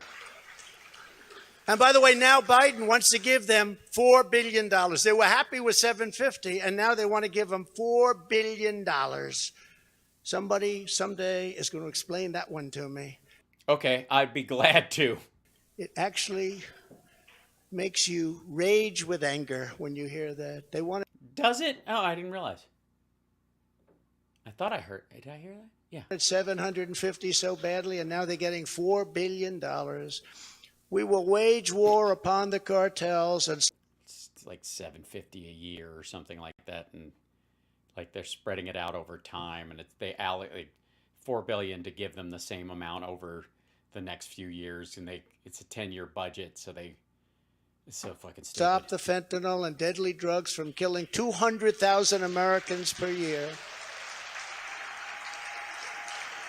And I will ask Congress by having the first year where 100,000 were killed. For legislation ensuring that drug dealers and human traffickers. Oh fuck! Get the death penalty. These are terrible, terrible. So you're gonna go? We have quick trial. But why a quick trial? Horrible people who are responsible for. I say so, King. Why do you not think it? I'm not king. We do quick trial, no drug program. Death, carnage, and crime all over our country. Every drug dealer, during his or her life on average, kills 500 people. Is not will true. Kill 500 people. It's like not even close to true. With the drugs they sell. No. Weed dealers don't kill anybody. Not to mention the destruction of families. Okay, I won't mention it. But you promised not to mention nuclear again, and I'll promise not to mention the destruction of families. By the way, how's Matt Gaetz? But we're going to be asking everyone who sells drugs, gets caught selling drugs, to receive the death penalty for their heinous acts. Because... dude, we're not going to be executing fucking weed dealers. Get out of here. It's the only way. No, I'm going to do the whole thing. I'm in for a penny, in for a pound. We don't need any more blue ribbon committees. Loco. We don't need. I don't like to say this, and I don't even know if the American public is ready for it. And I don't think they are. A lot of my people say, please don't say that, sir. That's not nice. They kill 500 people each on. If they don't say it because it's not nice. They don't give a shit if you're not nice. It's a lie. Average. It's stupid. And if you don't do this, in China, when I was with President Xi, I said, President, do you have a drug problem? No, drug problem. We don't have a we no like you. Do we no like the Naboo? Jesus Christ. Every foreigner can't fucking talk. He looked at me like I didn't know what I was doing. Yeah, that's how everybody looks at you, shithead. He said, no, we don't have a drug. How come you don't have a drug problem? He said, quick trial. What is a quick trial? I sort of knew.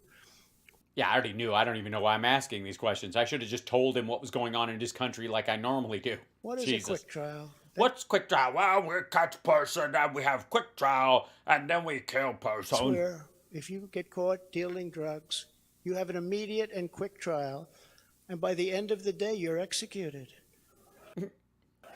That's a terrible thing. That's a terrible thing, but we need it. But a riot is an ugly thing. And I think it is about time we had one.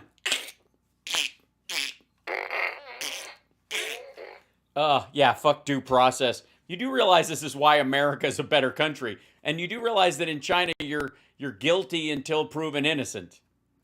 By the way, maggots. I know some of you are out there. Explain to me how you want that system of rule of law to actually exist. That people are murdered before sundown if they're caught doing something, even if they're... Like, you could... How many undercover cops working across jurisdictions would be dead by supper if that was the law. Are you out of your fucking mind? They have no drug problem. The only drug... And yes, they do. China has a huge drug problem. I don't know where the fuck he thinks that comes from. Because, well, I guess she told him they don't, so that's enough. The problem they have is they make the fentanyl that comes into our country, and I had him stopping it. And then when I was gone, nobody ever mentioned it to him again. We were stopped. Nobody stopped. Nobody. Yes, right. Literally, one of the first executive orders of the Biden administration. And also, a lot of the fentanyl that's made in Mexico, the precursors come from Arizona. Stopping it. That was way down, that number. But they send it in. But they don't have a drug problem.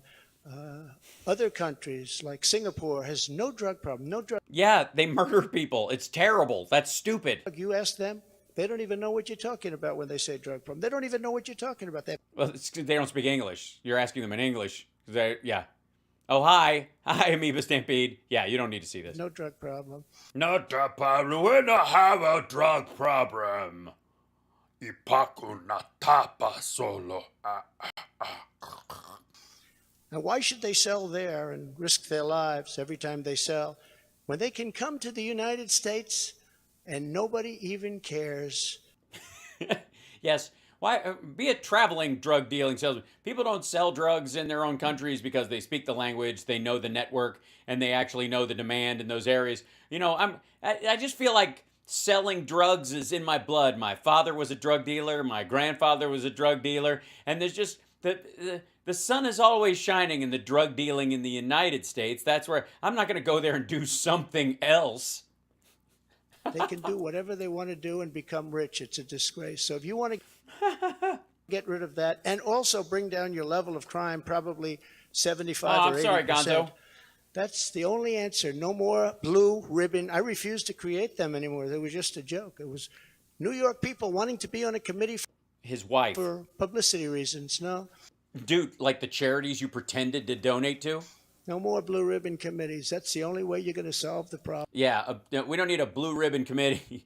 We need a red bandana committee. They get a cigarette and a blindfold. And I hope politicians are listening because they should do it quickly. No, they should fucking not. Are you out of your fucking mind? Joe Biden has also proven that he is committed to indoctrinating our children, even using the Department of Justice against parents who object. It's a terrible thing that's happening. It's so sad what's happening. I couldn't tell if they were booing him or booing me. When I'm in the White House, our schools will cease pushing critical race theory as they were. Yeah, and no teacher should be able to teach transgender to our students. Radical civics and radical civics. Gender insanity. Or if they do that, they will lose all federal funding, but we'll get them to stop.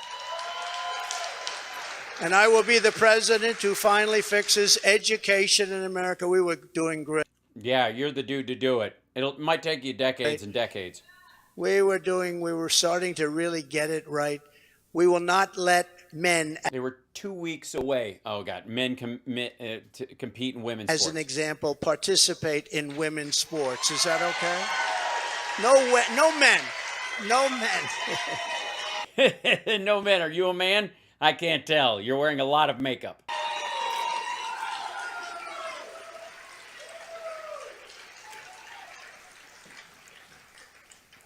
He should have bailed right after he said he was announcing. People tell me, sir, that's politically incorrect to say. I said, that's okay. I'll say it anyway, if you don't mind. We've had tremendous. By the way, no one in his circle says, sir, that's politically incorrect to say, unless they're saying you should say it. It's politically incorrect to say. Like Stephen Miller would say it. It's politically incorrect. You should. I put this in because people will freak out. Okay. Tremendous problem. Jesus, I don't know how you guys hang in there. I'm doing it all right, though. And you know, it's very unfair to women. Just very, very unfair. Oh, my God. We will defend the rights of parents. I was like afraid he was going to start doing the bullshit because he's... And we will defend the... They locked the doors so nobody can leave. This is like Carrie announcing her campaign. Family as the center of American life. But who would think standing up here 10 years ago, 15 years ago, that a politician, and I don't like to think of myself as a politician, but I guess that's a former politician and a former microblogger. What I am. I hate that thought. But that a politician would be up saying, we will defend parental rights. Of course you're going to defend it. Who would think that we even have to mention this? Who would think it even should be a subject to be talked about? We have to defend. Well, here's one. Let me float this for you, if I can. Hang in there for a second.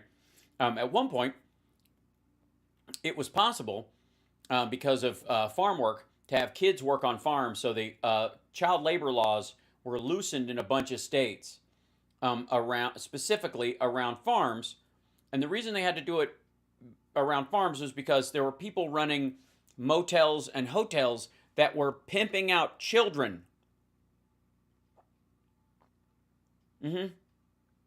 These roadside Bates Motel kind of places, people would sell their children for sex, and they would, and the way they would do it is they would have them work the rooms. They would have them change the beds and do all that kind of stuff, and that's the way they would sneak them into your room, and then you would pay them when you left and all this awful shit. So they had to pass a law about kids working in motels and hotels specifically, and they had to draft the law so it was just about farm work out in the fucking fields because of those folks.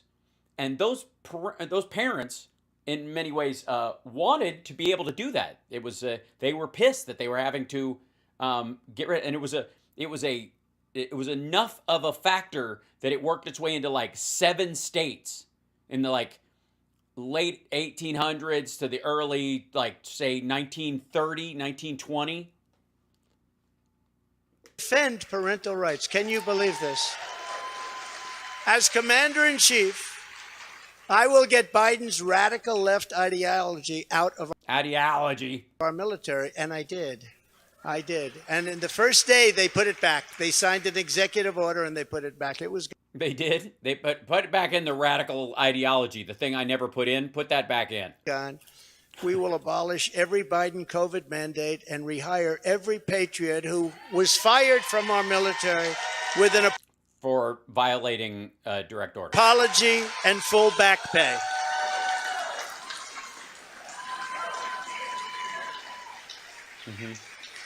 How do you put anything back in a day? Because he's not serious about it. This is just ridiculous. It'll magically happen. Because it's all this is based on a feeling. It's cult shit. That's why he's like, on first day we'll do this. Because he's heard politicians over the years say, on my first day in office, I will sign a thing that will change this. And so everything has to be done that quickly, even if it can't. Thank you. Gibberish. And they deserve an apology, and they deserve full back pay, and they'll get it. And unlike Biden possibly getting us into World War III, which can seriously happen. Yeah, so he's only running if the world isn't a cinder.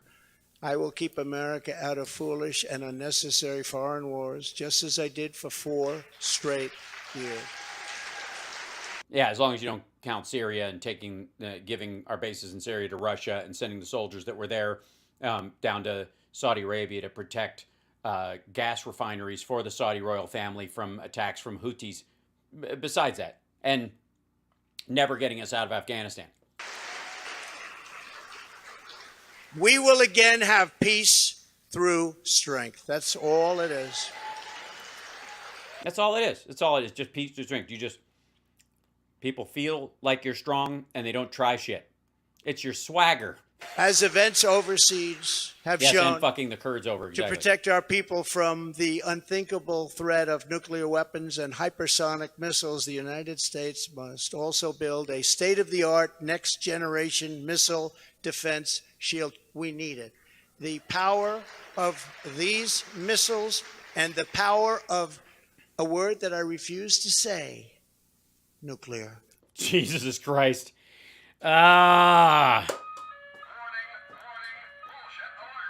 Jesus Christ. A word I don't even say, nuclear. We have to have it. We need a defense shield, and we have to do it. And we actually... He's basically, everything's a fucking reboot. He wants Star Wars. He wants the Reagan Star Wars system. Yeah, not since Ask Force. We have the technology, and we're going to build it. We can rebuild it. We'll just have the Bionic Man punch nukes out of the sky. Just as I rebuilt our military, I will get this done. I rebuilt our entire military, which nobody... Yeah, he was exhausted at the end of the day. Covered in grease. He talks about... Yeah, Trump just signed a deal with the Saudis for a new building, I know. When I got there, we had jet fighters that were 48 years old. We had bombers that were 60 years old. Yeah, we still have them. They work just fine. We had bombers where... Those are our trainers, by the way. Their grandfathers flew them when they were new. And now the grandchild is flying the bomber, but not anymore. But as I've said before, the gravest threats to our civilization are not from abroad, but from within. Right.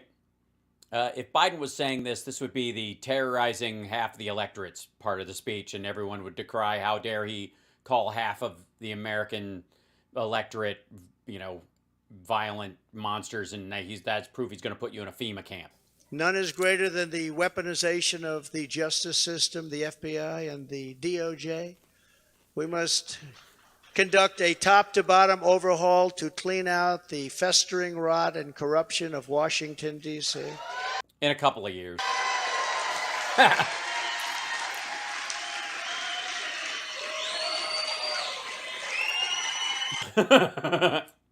He's like, some of them are here. They're downstairs going through my files right now. Well, not my files, but files I have here that aren't mine.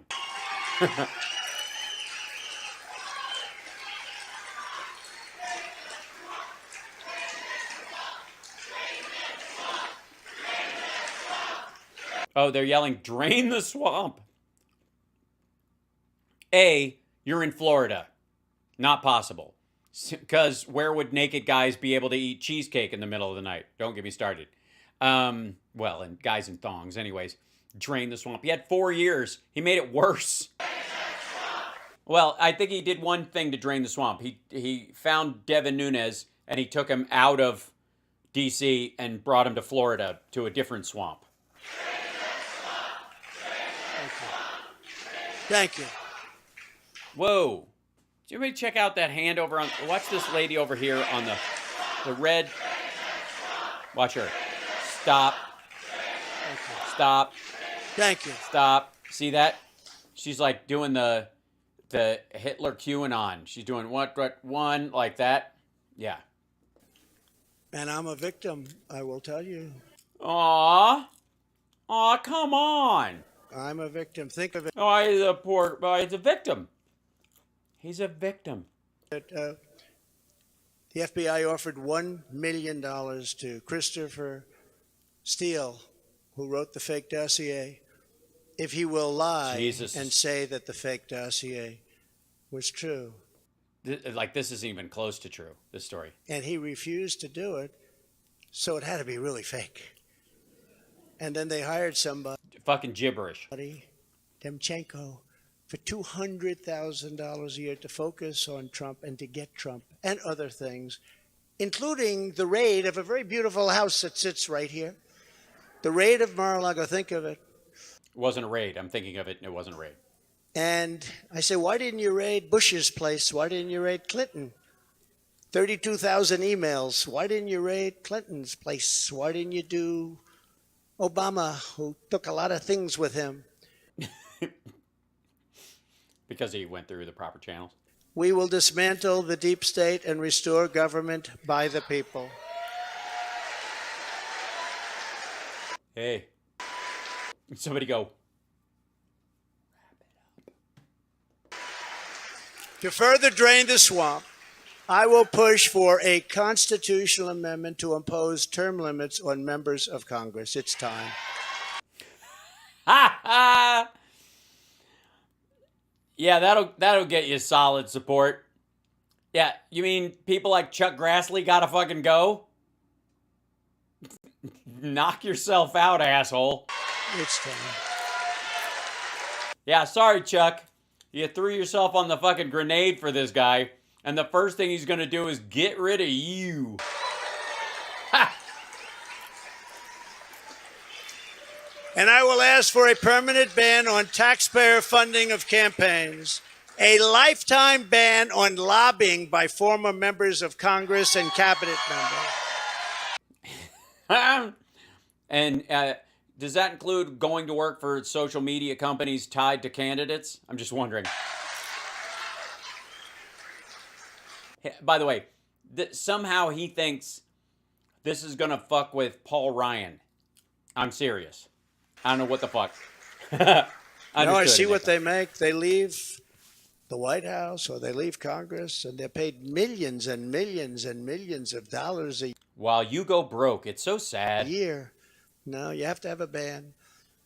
We want a ban on members of Congress getting rich by trading stocks with insider information.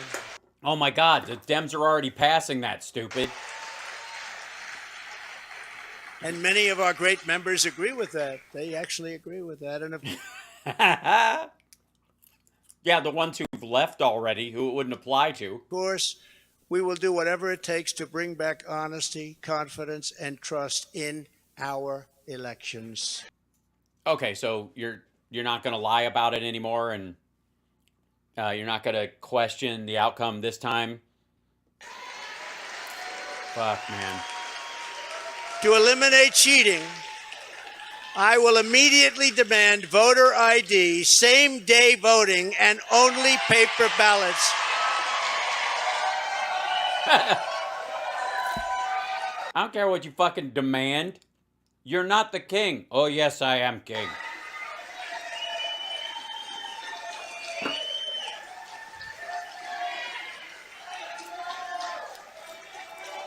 Only paper ballots. And it'll take a long time to fucking count them. And most of the places have paper ballots now. They're counted by tabulators. Who cares? Jesus. How will you immediately demand them? You can immediately demand it now. It'll have just as much of an effect. France. Are you going to pay for it?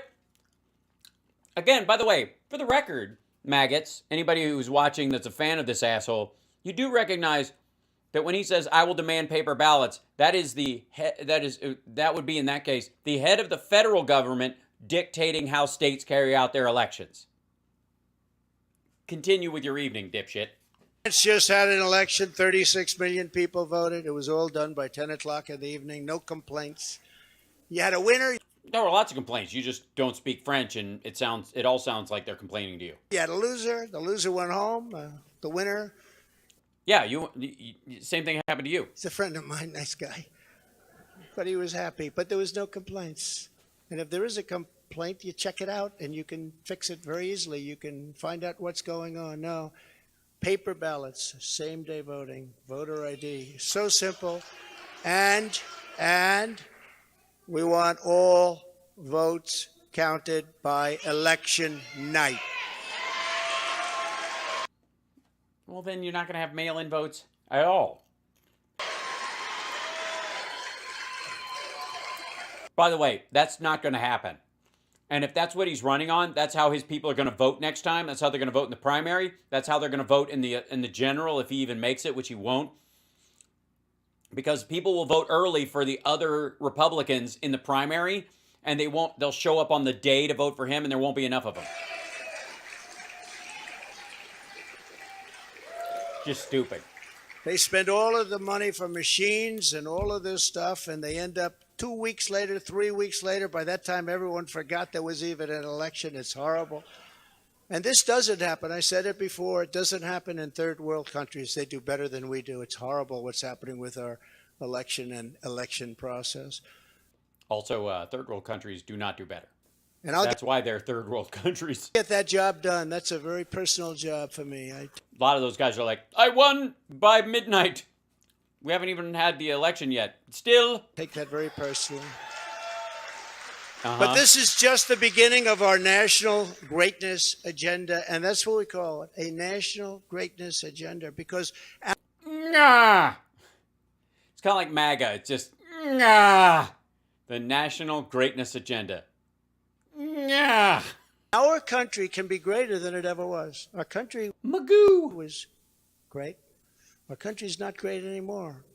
No, Jesus Christ. Oh, Derek, thank you. Bless you. Thank you. I'm trying to eat as much popcorn as I can. Country's a laughingstock right now. No, it is not. You are. But our country can be greater than it ever was before. Yeah, but that's always true. Like, at some point, we're going to have, like, flying cars and shit, dummy. By a lot.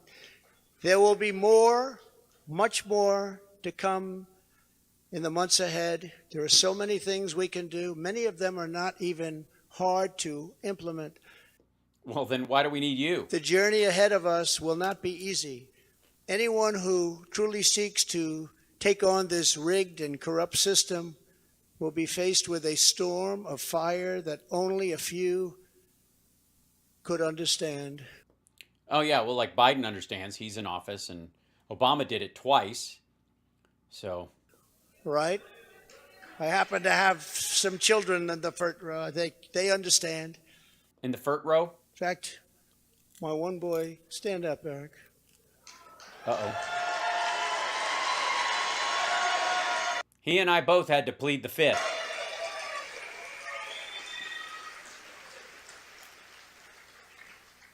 I think he got more subpoenas than any man in the history of our country. Yeah, because you made him sign all the shitty documents. So unfair. Al Capone, you all heard of the great gangster? Oh, God. Al Capone got far less. Get on Billy with the Kid got almost done. Yeah, it was. They didn't bot. They just shot you back then, stupid. Jesse James, no. Eric Trump got more subpoenas. He's a PhD in subpoenas. They come from Congress. And I appreciate the job you do and the abuse that you've taken. I really do. Don's not. He'd be here, but he's blazing a rail in the bathroom.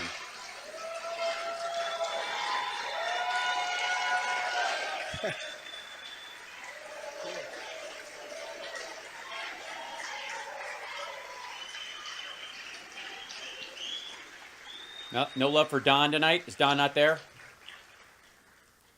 And it hasn't been... Oh, that's Mike Pillow, by the way, right behind them, right there, in the blue...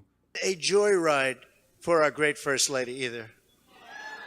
It hasn't been a joyride. Stand up, honey. Well, yeah, she's been married to you.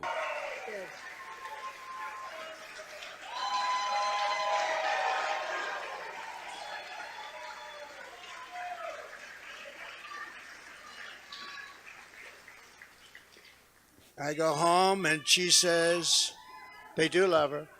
I go home and she says, you look angry and upset. I say, just leave me alone. Hasn't been the easiest thing, but she's been a great First Lady. I'm short with her. Really, this is just like the stories Obama and Barack and Michelle used to tell. Like he would be snippy with her. Yeah, people love her. I can't figure out why. I'm almost done with her. Anybody got a new one?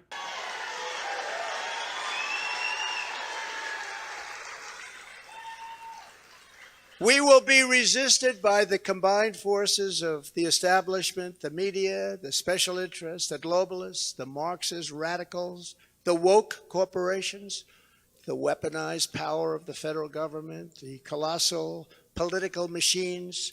And no greater foe than your own internalized fuck-ups. The tidal wave of dark money and the most dangerous domestic censorship system ever created by man or woman. The most dangerous system we've ever had. We will be attacked. We will be slandered. We will be persecuted just as I have been. I have been. He really is. He's like Moses meets Jesus meets somebody whining in a line at Starbucks. But many people in this room have been. But we will not be Yeah, it's a room full of persecuted billionaires. Intimidated. We will persevere. We will stand tall in the storm. Oh, God. We will march. He said storm. He said storm. QAnon. He said storm. Believe me. You're supposed to be the storm. That's going to fuck up the whole thing. Forward into the torrent. And into the torrent. Up. Jesus. We, in the end, will win. Our country will win. We will win. We're going to win. We'll super win. We're going to win diddly win. Hold on. Have they written anything? Nope. This is the only thing on the QAnon one. Hold on real quick. The QAnon site on Telegram that I was showing you guys. Only thing, something big coming. It's showtime. Then Are You Ready? I'm Ready Too was the last one. They're just watching the whole thing. They're doing a lot of math right now. America's Comeback starts right now from Ezra Cohen. Private live stream with President Trump is live right on Telegram. That's on their own Telegram? Hold on. Private live stream. You'll be added to the challenge. It's admins approve your request. I don't want to be. Never mind. That was a mistake. Forwarded from Ezra. Let's see. What's this? Yeah, somebody Ezra. Hi, now President Trump will be speaking now on request. Blah, blah, blah. Okay, who cares? My fellow Americans, we will join together and reverse this staggering American decline, and it is staggering indeed. It's so staggering. It's staggeringness. And we will again restore the spirit of our nation. Spirit? What? Spirit? Yes, he did, sir. No, spirit, bravado, a touch of daring do. About 11:30, sir. And then we must build and raise up a legacy that will stand without equal in the entire history of the world. With your help, we will create communities. And mostly your money. Where our children will grow up safe and strong, and a nation where they will grow up free, prosperous, and well. We will reestablish the principles of hard work and merit and end the scourge of homelessness that is plaguing. Oh, fuck you. Scourge.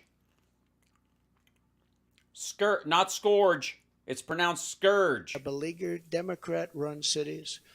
We will heal our divisions and bring our people back together through incredible success.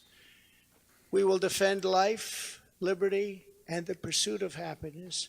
We will have happiness. He's running out of steam. Expand the frontiers of human knowledge and extend the horizons of human achievement. And we will plant our beautiful American flag very soon on the surface of Mars, which I got started. He got Mars started, just so you know. Yeah, the whole plan to go to Mars, he got that started. And also he got Mars started. The planet he started. That's why it's the red giant. It's actually orangish if you look at it. But we need everyone involved. We need everyone's help. We need to look out for one another. Look out. We need to be friends. And we need to be friends. I'm sorry. Why can't we be friends? Because you're an asshole. That's why. Also, now he's trolling Elon. That's exactly right. We need every patriot on board. Yes, I need you to knock doors like a bunch of lunatics 2 years ahead of an election. So people go, what the fuck are you doing here? Get off my fucking lawn. Because this is not just a campaign. This is a quest to save our country. Talking about saving our country.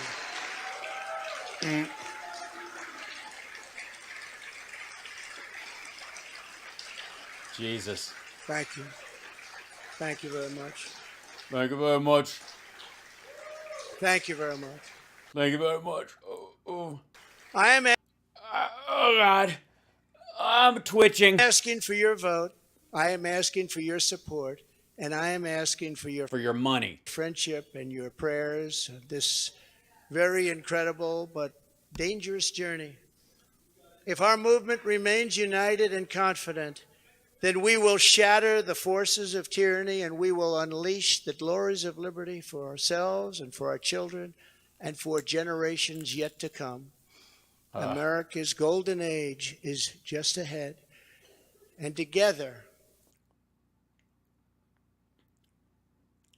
no, the golden age is.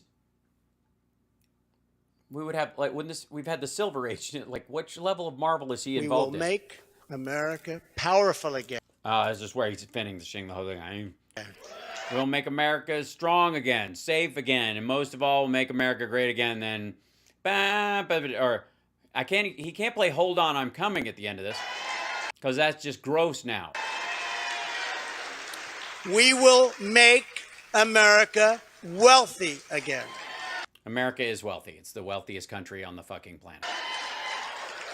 And China's not even close. We will make America strong again. Yeah, that is not the gesture for strong. Is he imagining that like the chest machine at the gym? That's what he's thinking? Because I don't know what the fuck that is. We will make America proud again. We will make America safe again. Again.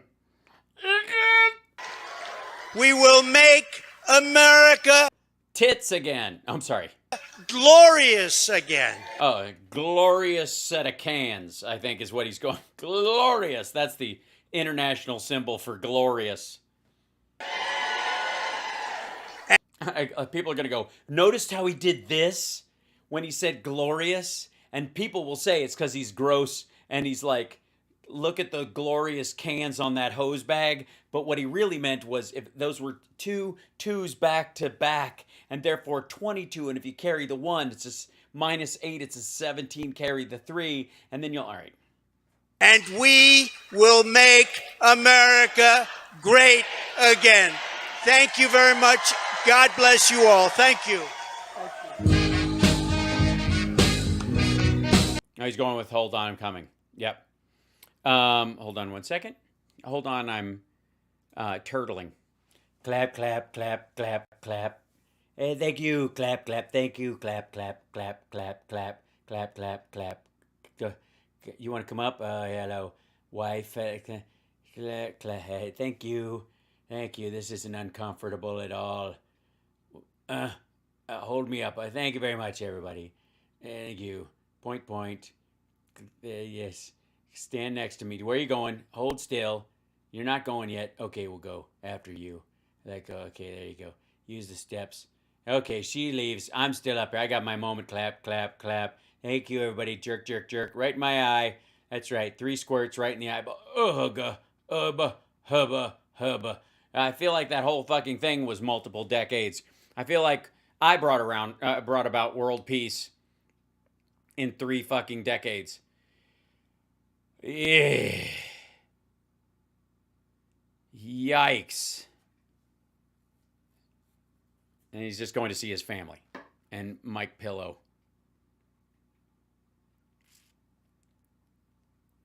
And he's got Secret Service guys following him as he's walking down the line. And he's going to shake hands with only people in the front row, like the dick he is. I did it. We made it through. Jesus. And what everybody will talk about tomorrow, of course, is how many decades of peace Trump brought about. The 4 decades of peace. That'll be the entire takeaway. And that he brought up hanging drug dealers again like he does in stump speeches. That's horrifying and stupid. And then whatever he said about it's been decades. Whatever the fuck he said about Herschel Walker. That'll come up. The glibbididious.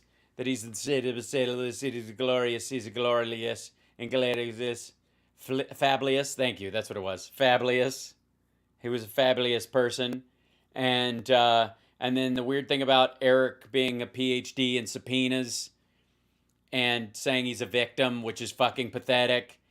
And I would like you guys to set yourself up for the next couple of weeks. Enjoy, if you will, and I'm going to let you guys go so I can see you in the morning when Philip Bittner is going to be joining us from Ukraine, where real life is happening. And Trump is we're going to watch his fundraising have a short spike and then take a giant shit. And it's going to be hilarious. Just telling you.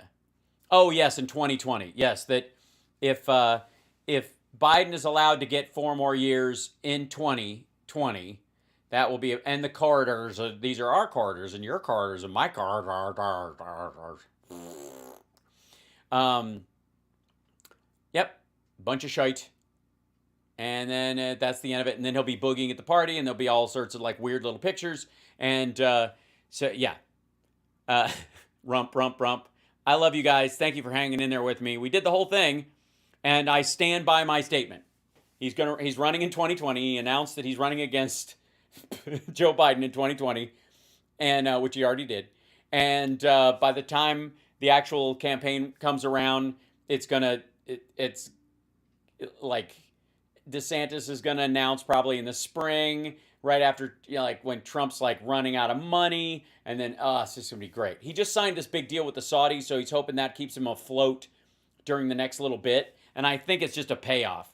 That'll be the other investigation. We'll see if they actually look into the investigate what that deal in Saudi Arabia is, and if he has to divest himself for it. So, yes, Slava Ukraine. I will see you guys tomorrow. Take care of yourself and take care of somebody else. Have a great night. Thank you guys for the support, the thumbs up, for hanging around, and I will see you guys tomorrow. Whew, that was a long one. I'm going to go eat. Okay. Much love to you guys. I love you guys. I'll see you later. Okay, bye.